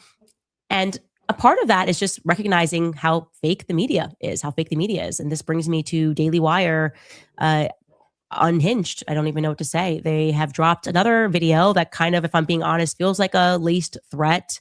They are mocking Egyptian planes, but they have put in a voiceover, again, dropped on my old socials. So using my face to attack me in a really strange way by suggesting that they are following my every move and my every personal decision that I make, that they will be watching me. So I'm going to let you watch the video that they dropped on my socials. You should be obsessed with traveling, not just the destination, but the experience of getting there. When you travel with us, you'll feel warmth, you'll feel welcome, and you'll feel watched, because every seat comes with the peace of mind of knowing someone is following you with 2 planes. This is what you can expect when you fly with At Egyptian Air, we definitely never mix up our time zones, flight numbers, or flight times. We know every journey is your personal business. After all, your personal business is our business. Is our motto. Egyptian Air, wherever you travel, we will follow. And so they've colored the letters there on the text for watched, followed, we will follow. I don't even know what to say to that. Like I told you, they're unhinged. It's been going on, by the way. It's like gang stalking. It's just been going on for 2 years consistently behind the scenes. Now they're just kind of gone mass down and people are seeing it in front of the scenes. Like I just am not allowed to be fired from that company. And I don't know what to really say or do about that other than just to keep publicizing that I find their behavior to be alarming. It's discomforting. And I mean, I didn't get what that reference was. I think that whatever, I don't know. What was that about? Does anybody see like, maybe I missed it. So she's saying that this is like a threat, a veiled threat to her. On my socials. You should be obsessed with traveling, not just the destination, but the experience of getting there. When you travel with us, you'll feel warmth, you'll feel welcome, and you'll feel watched, because every seat comes with the peace of mind of knowing someone is following you with 2 planes. This is what you can expect when you fly with At Egyptian Air, we definitely never mix up our time zones, flight numbers, or flight times. We know every journey is your personal business. After all, your personal business is our business. Is our motto. Egyptian Air, wherever you travel, we will follow. I don't know. So they've colored the letters there on the text for watched, followed, we will follow. I don't even know what to say to that. Like I told you, they're unhinged. It's been going on, by the way. It's like gang stalking. It's just been going on for 2 years consistently behind the scenes. Now they're just kind of gone mass down and people are seeing it in front of the scenes. Like I just am not allowed to be fired from that company. And I don't know what to really say or do about that other than just to keep publicizing that I find their behavior to be alarming. It's discomforting. And there's something about this that feels very dangerous to me. And that feels like a warning, as many people said, a threat, a laced threat, the weird devilish voice at the end, we will follow you, and then having a plane then burst into flames. It's not a joke. They don't mean it to be a joke at all. So yeah, there you go. We'll just put that out there. Lastly, before I get to some of your comments, I just wanted to also, Mike Pompeo, former U.S. Secretary of State, Tucker had exposed that during his time at the CIA, I believe it was Mike Pompeo. Am I correct, you guys, just in my ear, that he tried to have what's his face murdered? Julian Assange. It was Pompeo, right? Okay, you fact checked that before. Yeah, but I'm pretty sure Tucker had exposed that. I think it was Mike Pompeo. I will correct that momentarily if I'm wrong. But anyways, they are just openly discussing how they need to edit history books. I was correct? Yeah, he discussed options to take out Assange, just to make sure we're above bar there. Anyways, he is sitting down and discussing how in the future they're just going to have to edit out of textbooks for kids that are in school the part about how they murdered tens and thousands of Palestinian women and children and innocent men, because it's just not good for their aims. Here, man. So let me for my last part before I close this out, I want to go a little bit into the Don Lemon thing, because I believe that people like Candace Owens and like Don Lemon, who are big media people, are being targeted. And I get it, the paranoia. I get why you would feel that paranoia. So let's go into it.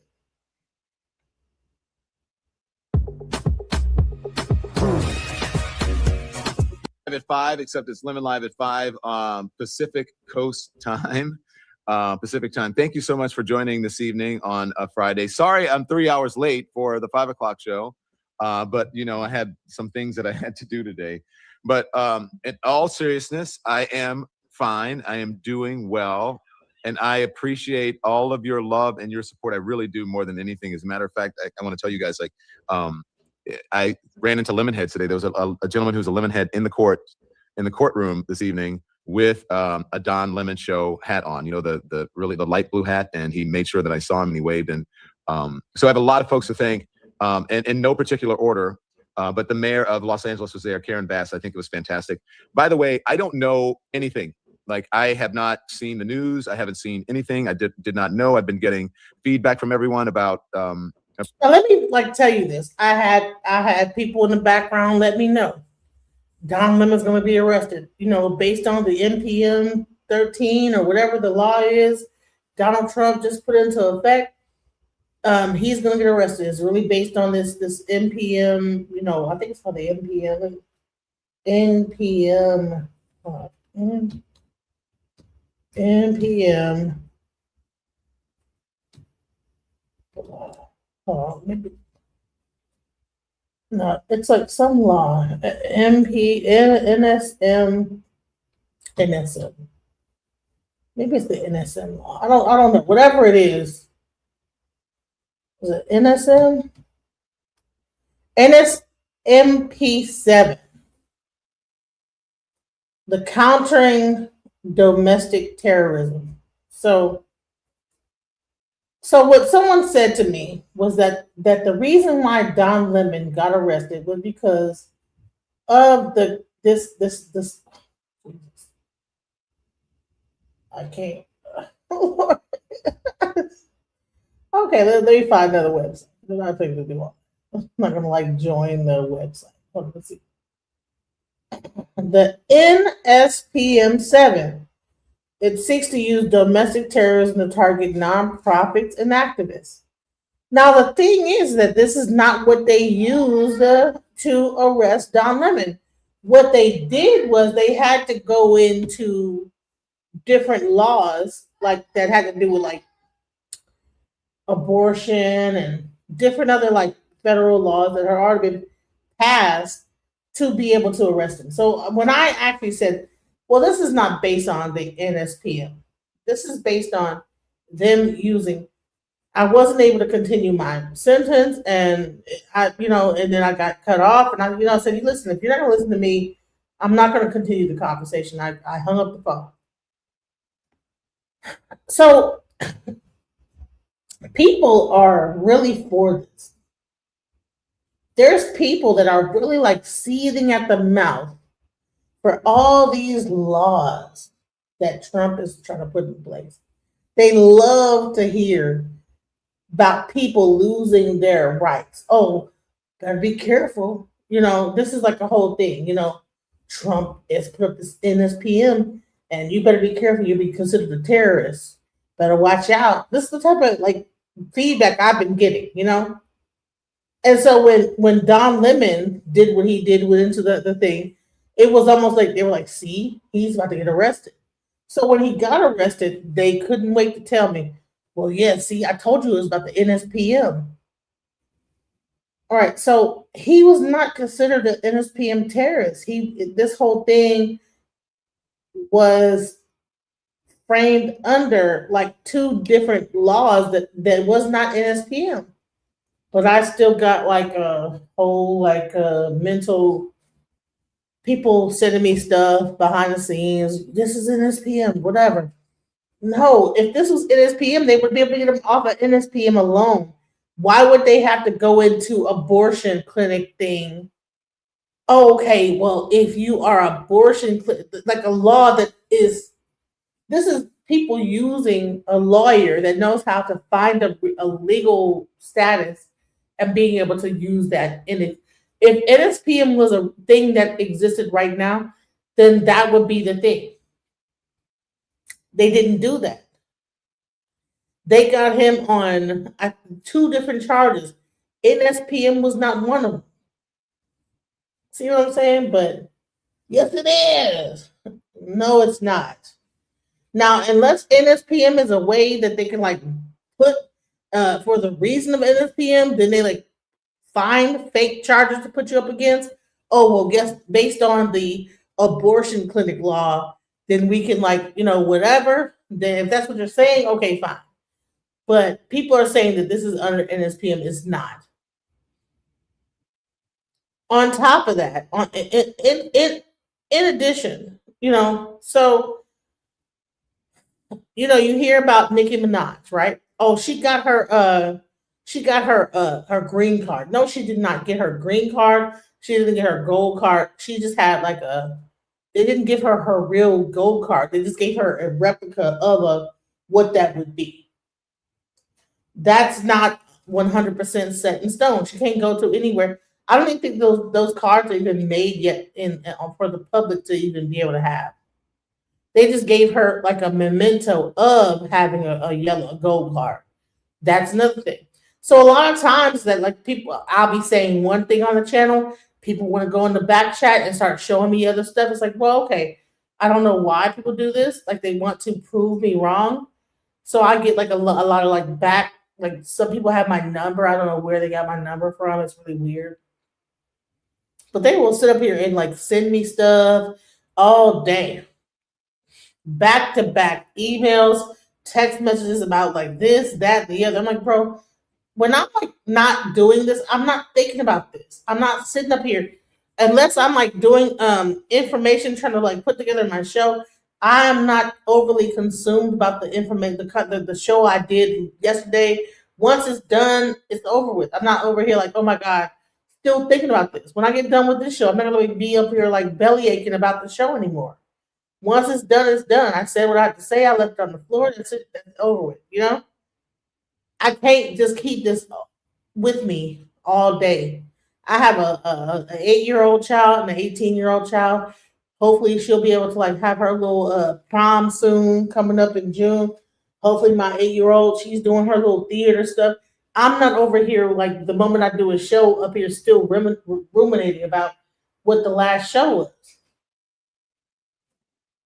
So people send me stuff, text messages or whatever about see, just like I said was gonna happen, But then whatever they said it was gonna happen, it's like, okay, so he got arrested, he got right back out. Oh, you said that there was gonna be a government shutdown. Well, guess what? It got extended. So now it's not happening exactly the same day you said it was gonna happen. they probably could resolve the shutdown before like they get done with this time frame. So like a lot of people want to feel like they are predicting things that they're not predicting. You might have showed that there could be a possibility of something happening, but no, it didn't happen exactly the way you said it was going to happen. So guess what? Your prediction arm is kind of off kill. You know, it's not 100% on point like you think it is. So, you know, people that want to come on my channel and refer to themselves in third person. So let's go on to this. Let's talk about what Don Lemon said. Let's do this, okay? So Don Lemon got arrested and then he got out. And let's hear what he had to say. And he made sure that I saw him and he waved. And so I have a lot of folks to thank, and in no particular order. But the mayor of Los Angeles was there, Karen Bass. I think it was fantastic. By the way, I don't know anything. Like, I have not seen the news. I haven't seen anything. I did not know. I've been getting feedback from everyone about what has happened. I had no idea that all of this turmoil was going on. I just thought, like, you know, it would be, I thought people would report on it, but not to this extent. So thank you guys. And hit the like and hit the thumbs up because it does affect the algorithm. And more people become aware of our conversation and our show. And today is a really important one. And it's important for our democracy and to the Constitution of the United States, and what the amendment that I believe is the bedrock of our democracy, and that is the First Amendment. Freedom of speech, freedom of the press, freedom to peaceably assemble, all of those things. This encapsulates all of that. And I'm glad that, at least to the extent that it has, that people are realizing the critical moment that we're in this country, that our rights are under assault. It may have started with people having their due process rights violated on the streets, violently violated on the streets. But now they're trying to silence journalists, and I will not be silenced. And I think journalists, obviously, I think journalists should not be silenced. I think this is a very critical time for journalists in this country to stand up to this tyrannical administration.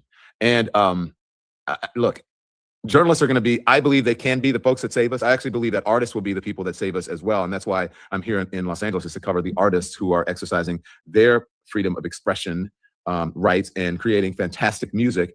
And so I'll explain to you in a moment what happened, because I was actually covering, I had just been on the red carpet at the Black Music Collective, the Grammy Black Music Collective, and we were talking about the power and the importance of representation in music and black music. I had just seen Ketanji Brown Jackson. I just waved hello to her as she walked by. She didn't want to do an interview. I saw, you know, Pharrell and all of the wonderful artists who are contributing to what's good in this country, the very best. But so look, I have been, guys, a journalist for 30 years, if not more. I'm a man of a certain age. You know, I always say old people be knowing. And the only job or profession that is protected in the Constitution, I believe, and in the very First Amendment, is a job that I do. It's a job that I have, and so many journalists around the world. So this is a moment for journalists, I believe, around the world. And I am so grateful to everyone who has voiced their support, who has put out statements, who has reached out to me, who has said, whatever you need financially, whatever support that you need. It has been overwhelming. And I do think right now that people understand that, again, this is a very critical time. And I hope that this continues, and to support not just me. If I can be the catalyst for or the inspiration for people to say, finally, stand up to the powers that be in our government, and also, quite frankly, having come from corporate media for a long time, to stand up to the gatekeepers, the corporations, and say, no, I am not going to bend the knee to this administration. I am not going to put on liars and insurrection deniers and election deniers. I'm not going to give my platform to those people. I'm not going to put people on television and give them a platform, people who come on just to lie and to offend and to insult people. It's insulting to the American people. This is not folly. It's not funny. This is not a game. If you look at any tyranny or any autocracy, any sort of dictatorship, the first thing they do is they get rid of the media. They try to silence the media. Ask Turkey about that, Erdogan. Ask Iran about that. Ask any country that has lost its way, that has been overtaken by a dictator. They get rid of the press first. And so we need to start standing up. And I got to say that from what I've heard, I haven't had a chance to see it. I've heard that my former colleagues at CNN all came out pretty unanimously, pretty strongly to support me. I understand.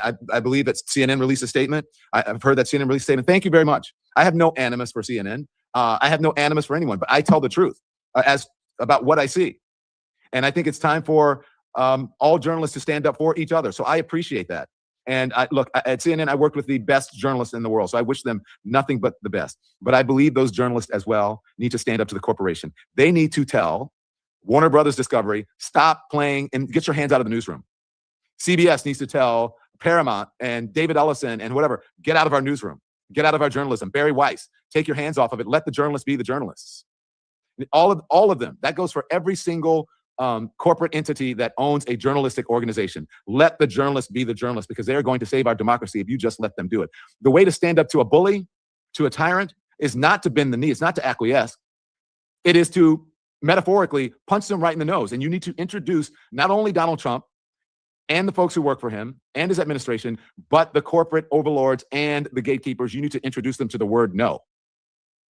All the journalists, they cannot fire you. We were always taught when I worked in corporate media that the news is a star. That's bullshit. If the news was a star, everybody would have the same ratings. And everybody doesn't have the same ratings. The journalists are the stars. The people who are delivering the news, those are the stars. And the people who do it well, do well, they get the ratings and they get the respect. So it is, and actually having come from that, now I understand that what my star quality is, that is being honest and authentic and telling the truth. And I think that's, if everyone did that and they were not afraid of the powers that be, that's our motto. That's our mission. Just like a doctor, just like a lawyer, what we're supposed to do is hold the powerful to account and do no harm. And if you don't want to do harm to the American people, then stand up for democracy. Stand up for the First Amendment. So thank you so much. CNN journalists, I love you. Dana Bash, thank you. Jake, thank you. Aaron Burnett, thank you to all of the people over at CNN who I like. And thank you to... So, Edward, you're saying that the freedom of speech has no cutout or special rules for journalists.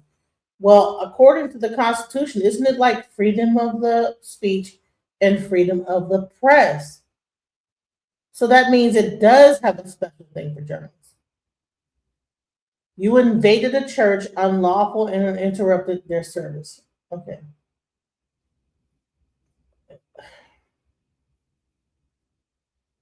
He is a member of the press, okay?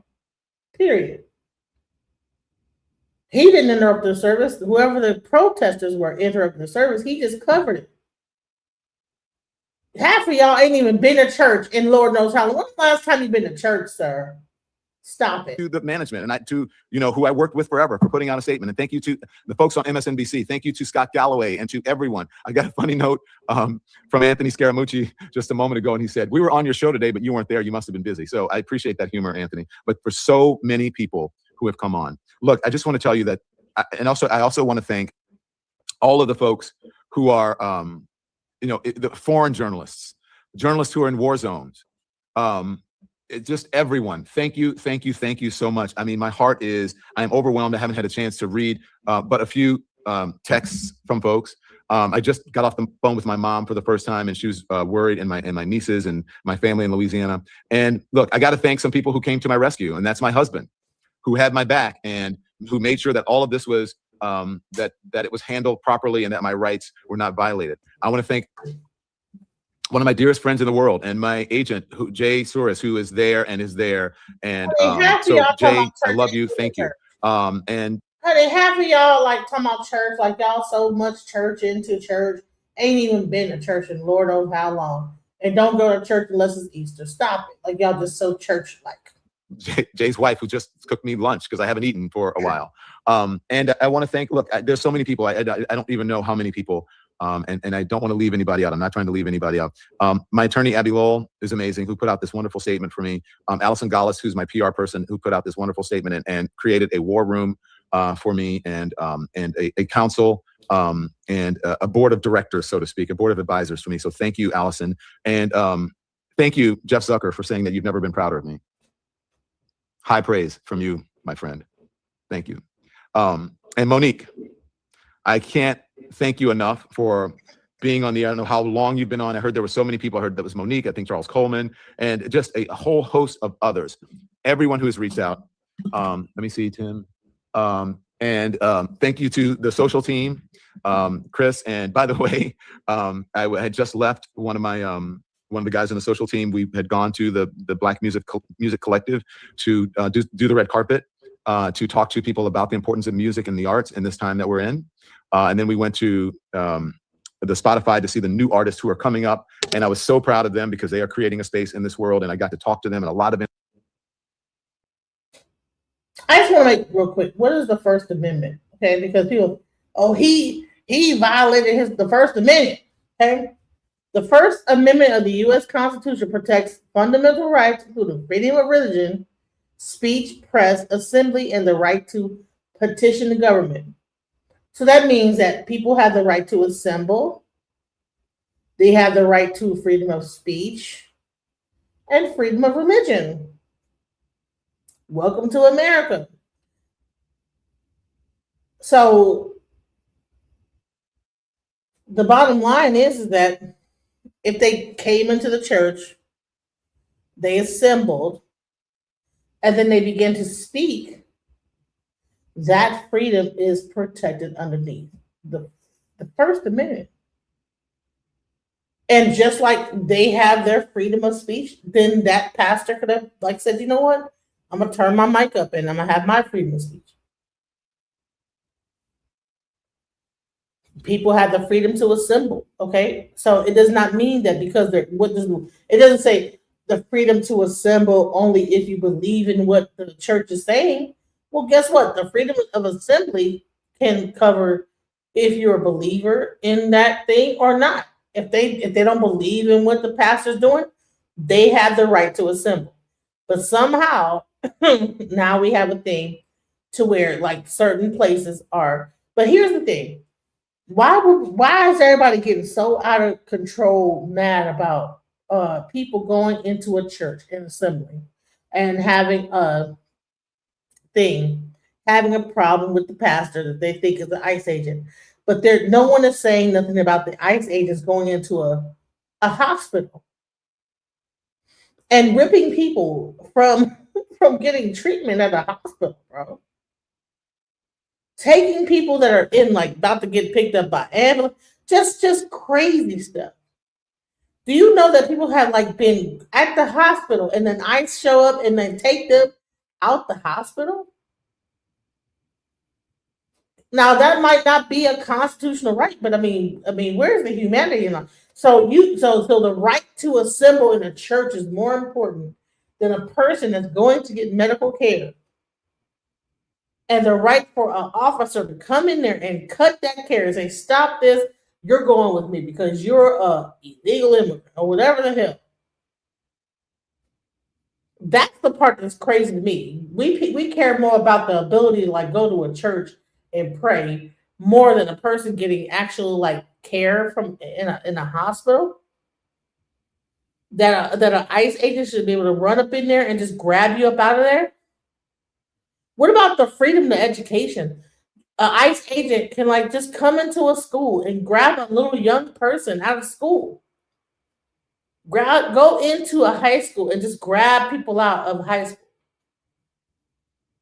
What about the freedom of education? We're so just stuck on, well, he went into a church and he defiled the church or whatever. Well, damn, if I'm got my neck broken or whatever, this person can come into a hospital and say, "Look, come with me. I don't give a fuck if your neck's broken. Come on, let's go." And damn near break my neck more on the way out the door because I am an illegal immigrant, so-called. They were arresting actual people that were advocating for patients in the hospital. Congress people that were appointed. That's not a problem. So people want to exercise their humanity in certain areas when it seems conducive or suitable for them to have an argument. But what about humanity though? Yeah, okay. Don Lemon was wrong for covering because he didn't have no megaphone. He wasn't chanting with everybody. People came in there chanting and talking and stuff. He covered it. He said, okay, camera shoot over there. He interviewed people as it was going down. He did his job as a journalist. But you could say, well, you know what? Guess what? That was wrong. As a person in religious, that's against whatever you want to call it. Because it's not against the Constitution. Because the Constitution actually talks about freedom of the press, freedom of speech, freedom of assembly. But when you have an ICE agent that goes into a hospital and the person is hooked up to machines and they just unhook that shit just to drag your ass up out there and put you into a facility, ICE facility, What is that? What is that violating? Nothing. We have no humanity. We have lost our humanity. We are becoming a very, very sick society. And we want to blame it on Democrat, Republican. I blame it on just being inhumane. We sit there and we scroll this stuff all day and we lose our ability to understand and empathize with human beings. And we want to take a side and say, this is where our side is, and we're going to be on that no matter what, no matter whether it makes sense or not as humans. That's weird. Fucking weird, bro. Let's go.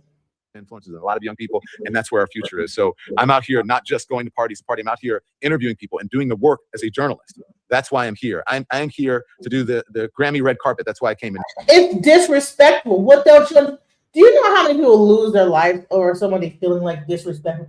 Disrespect is subjective. How more disrespectful is it for a person to go to the hospital trying to get treated, and then ICE comes in and disconnects their everything and drags them out the hospital? How more disrespectful is that?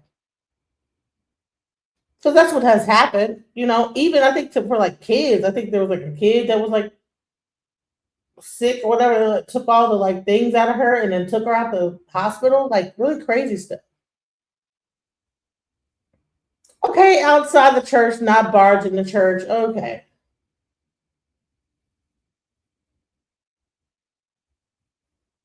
Free press, free speech. It was a church, a public assembly. Anyone can go. Yes.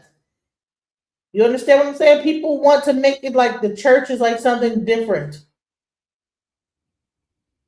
But a hospital. Y'all will stand all hard for churches, but when these people go in the hospital, ain't nobody saying nothing about the hospital. It's disrespectful. A hospital is not a church. Well, in certain times, the church was the hospital. People would go into the church to be healed.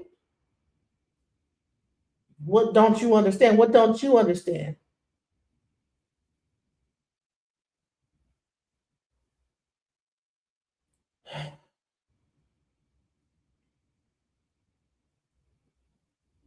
When there's people they don't worship, they don't care. Listen. It's people I don't worship people. If they're illegal immigrants, man, you guys are crazy.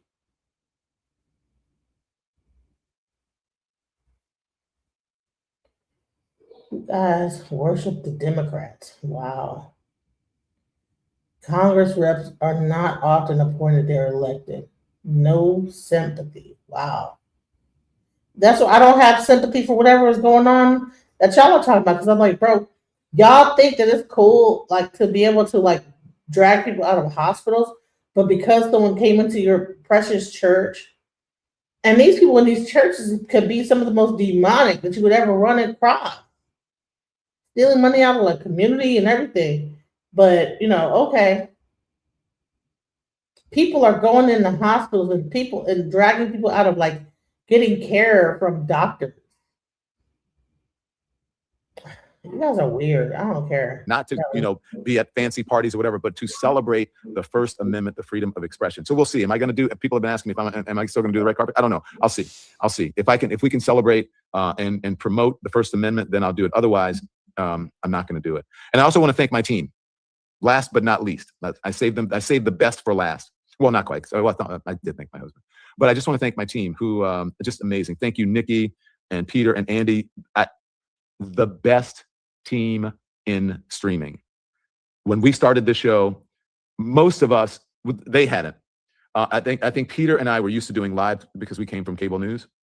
But I don't know if Andy, you can correct me if I'm wrong, and Nikki and we trained ourselves to do this show every single day, live, twice a day, at least 5 days a week, weekdays, and then sometimes on the weekends, and just to do network quality coverage. And you guys are just the best. I am so grateful and so fortunate to have you. And thank you so much. Monique, thank you for being my friend and my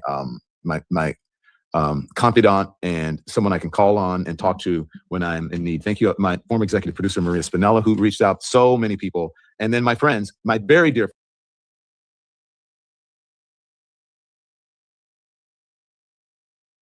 the world to me. I have no idea what's going on because obviously I haven't seen anything. I've spent my entire career covering the news. I will not stop now. In fact, there is no more important time than right now, this very moment, for a free and independent media that shines a light on the truth and holds those in power accountable. Again, I will not stop now. I will not stop ever. Last night, the DOJ sent a team of federal agents to arrest me in the middle of the night for something that I've been doing for the last 30 years, and that is covering the news. The First Amendment of the Constitution protects that work for me and for countless of other journalists who do what I do.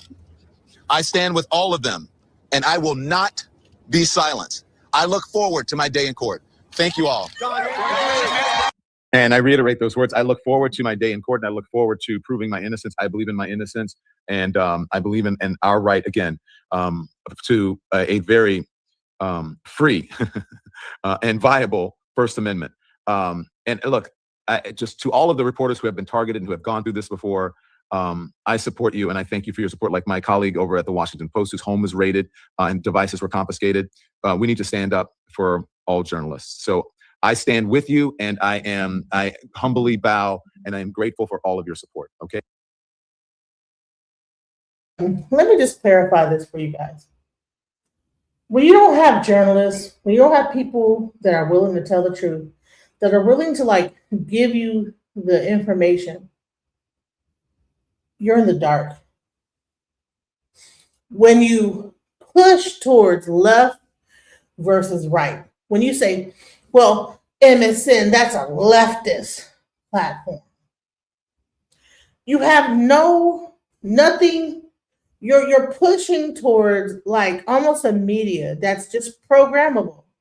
See, Elon Musk, he talked about that there's going to be a time when AI, there's going to be no social media, and all you're going to do is it's just going to be an AI output. This is what the goal is from these technocrats, right?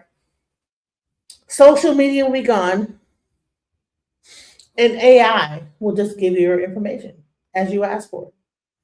That means you'll be 100% in the dark of anything going on. That's what they're pushing towards. You need to thank God that there are journalists.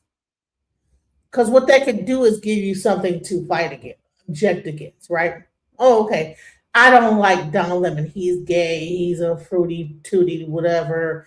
I don't like CNN. They are left, and you could like say, well, they're left and I'm right. But what happens when all this stuff goes away and everything is centralized and it's just what you don't know shit about anything about, but what you are just being fed? What's sick about what people are doing on the right is that they are asking for a media that is 100% catered to just one thought. And that is whatever that conservative thought is, they don't want to hear nothing else. And that is dangerous to me, to think that you don't want to even have an opposition to like say, to make you question what you think. You want to be completely controlled and just, you want people to dictate your thoughts. You don't even want to think anymore. You want to be able to like say that when I open up my thing, they tell me what to think, and that's what the thought is, and that's it. You don't want to have nothing questioning your thoughts. You don't want to have nothing to say, well, I mean, if you think about it, it might not, whatever you're thinking might not be what you think it is. You want to have something control your thinking to the point where you don't have to think no more. And that is sick and fucking lazy as fuck, bro. I don't know if all y'all, like people that's on this right side of things, are just playing fucking video games all day long, but y'all need to like really get y'all minds straight, right? When this shit come down the way it's fixing to come down, y'all listen, you guys will want to be the drones, the people that like just get programmed in society. I'm not going to be that. Let me be, if you call me a leftist or I'm woke or whatever, but y'all that just accepting the program.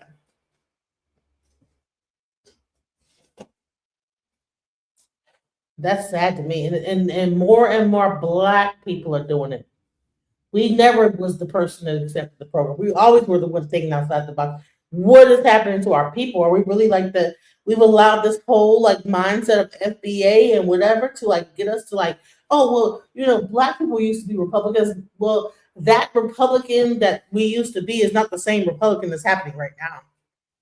The thing that happened back then is not the same thing that's happening now. Please do not mistake that. That's not what's happening right now.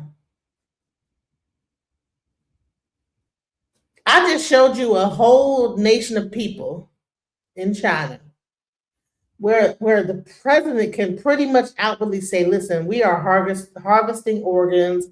We are doing this, we're doing that. And the people have been so like just used to being controlled that they just know what's happening and they just accept it. Is that what you guys want to like really happen in our society? Like, well, yeah, I guess we know what's going to happen. We ain't going to do shit about it. So guess fuck it, Oh, they're taking babies' organs and giving them to the elite. Okay, fine. What can we do? I don't know. Is that what you want? Just complete, utter compliance? I never knew Black people to be this weak in my life. Are we that weak and stupid? Don Lemon is the biggest liar on TV. That's why CNN fired him. I don't know if this is a Black person or not, but child. First of all, you cannot be on CNN and be a liar because they write your script for you. Shut up. CNN gives you what you're going to talk about. The fuck are you talking about? Well, there will always be independent journalists, which he is not. Well, I will say this. He's a lot more independent than half of the people that are sitting up here that are believing in a Republican mindset versus a left. All that bullshit left versus right, you guys are stupid to believe that. There is no right, there is no left. Donald Trump is not right or left. He's down the middle. Actually, he's above all that shit. He's like fucking watching the bird. He's sitting up there watching the bird fly. He's watching all of us fight amongst each other. He's not even a bird. He's just a fucking the sky at this point. Watching us fight amongst each other. For what? Oh, he went into a church. They make a subject, they get everybody riled up, and then we choose a side and we fight amongst each other. And then these people are on the back end watching. Look at these niggas fighting about the church. They don't give a fuck about no damn church. You think Donald Trump really gives a fuck about no damn church? Donald Trump give a fuck about a church? You guys cannot be that ridiculous and that stupid. None of the people at the top, Elon Musk and all these technocrats, gives a shit about the church, including Donald Trump. Honey, he been his own God since he began. Trump Tower. It ain't the Jesus Tower. He named the tower Trump Tower. The fuck are you talking about, bro? So listen, I'm gonna let this whole thing go. It's been 8 hours and 10 minutes. Much love to the people who stuck with me throughout this whole time. Shouts out to the people in the chat. I much respect my audience who stuck with me this time. Shouts out. Just when I thought I couldn't find my way out, yeah, I searched the God in me to find my way out. I know it can seem way out, but the Creator flows to and through me from way out. I'm talking way out, yeah. See if you believe in the God in you, it's a better place.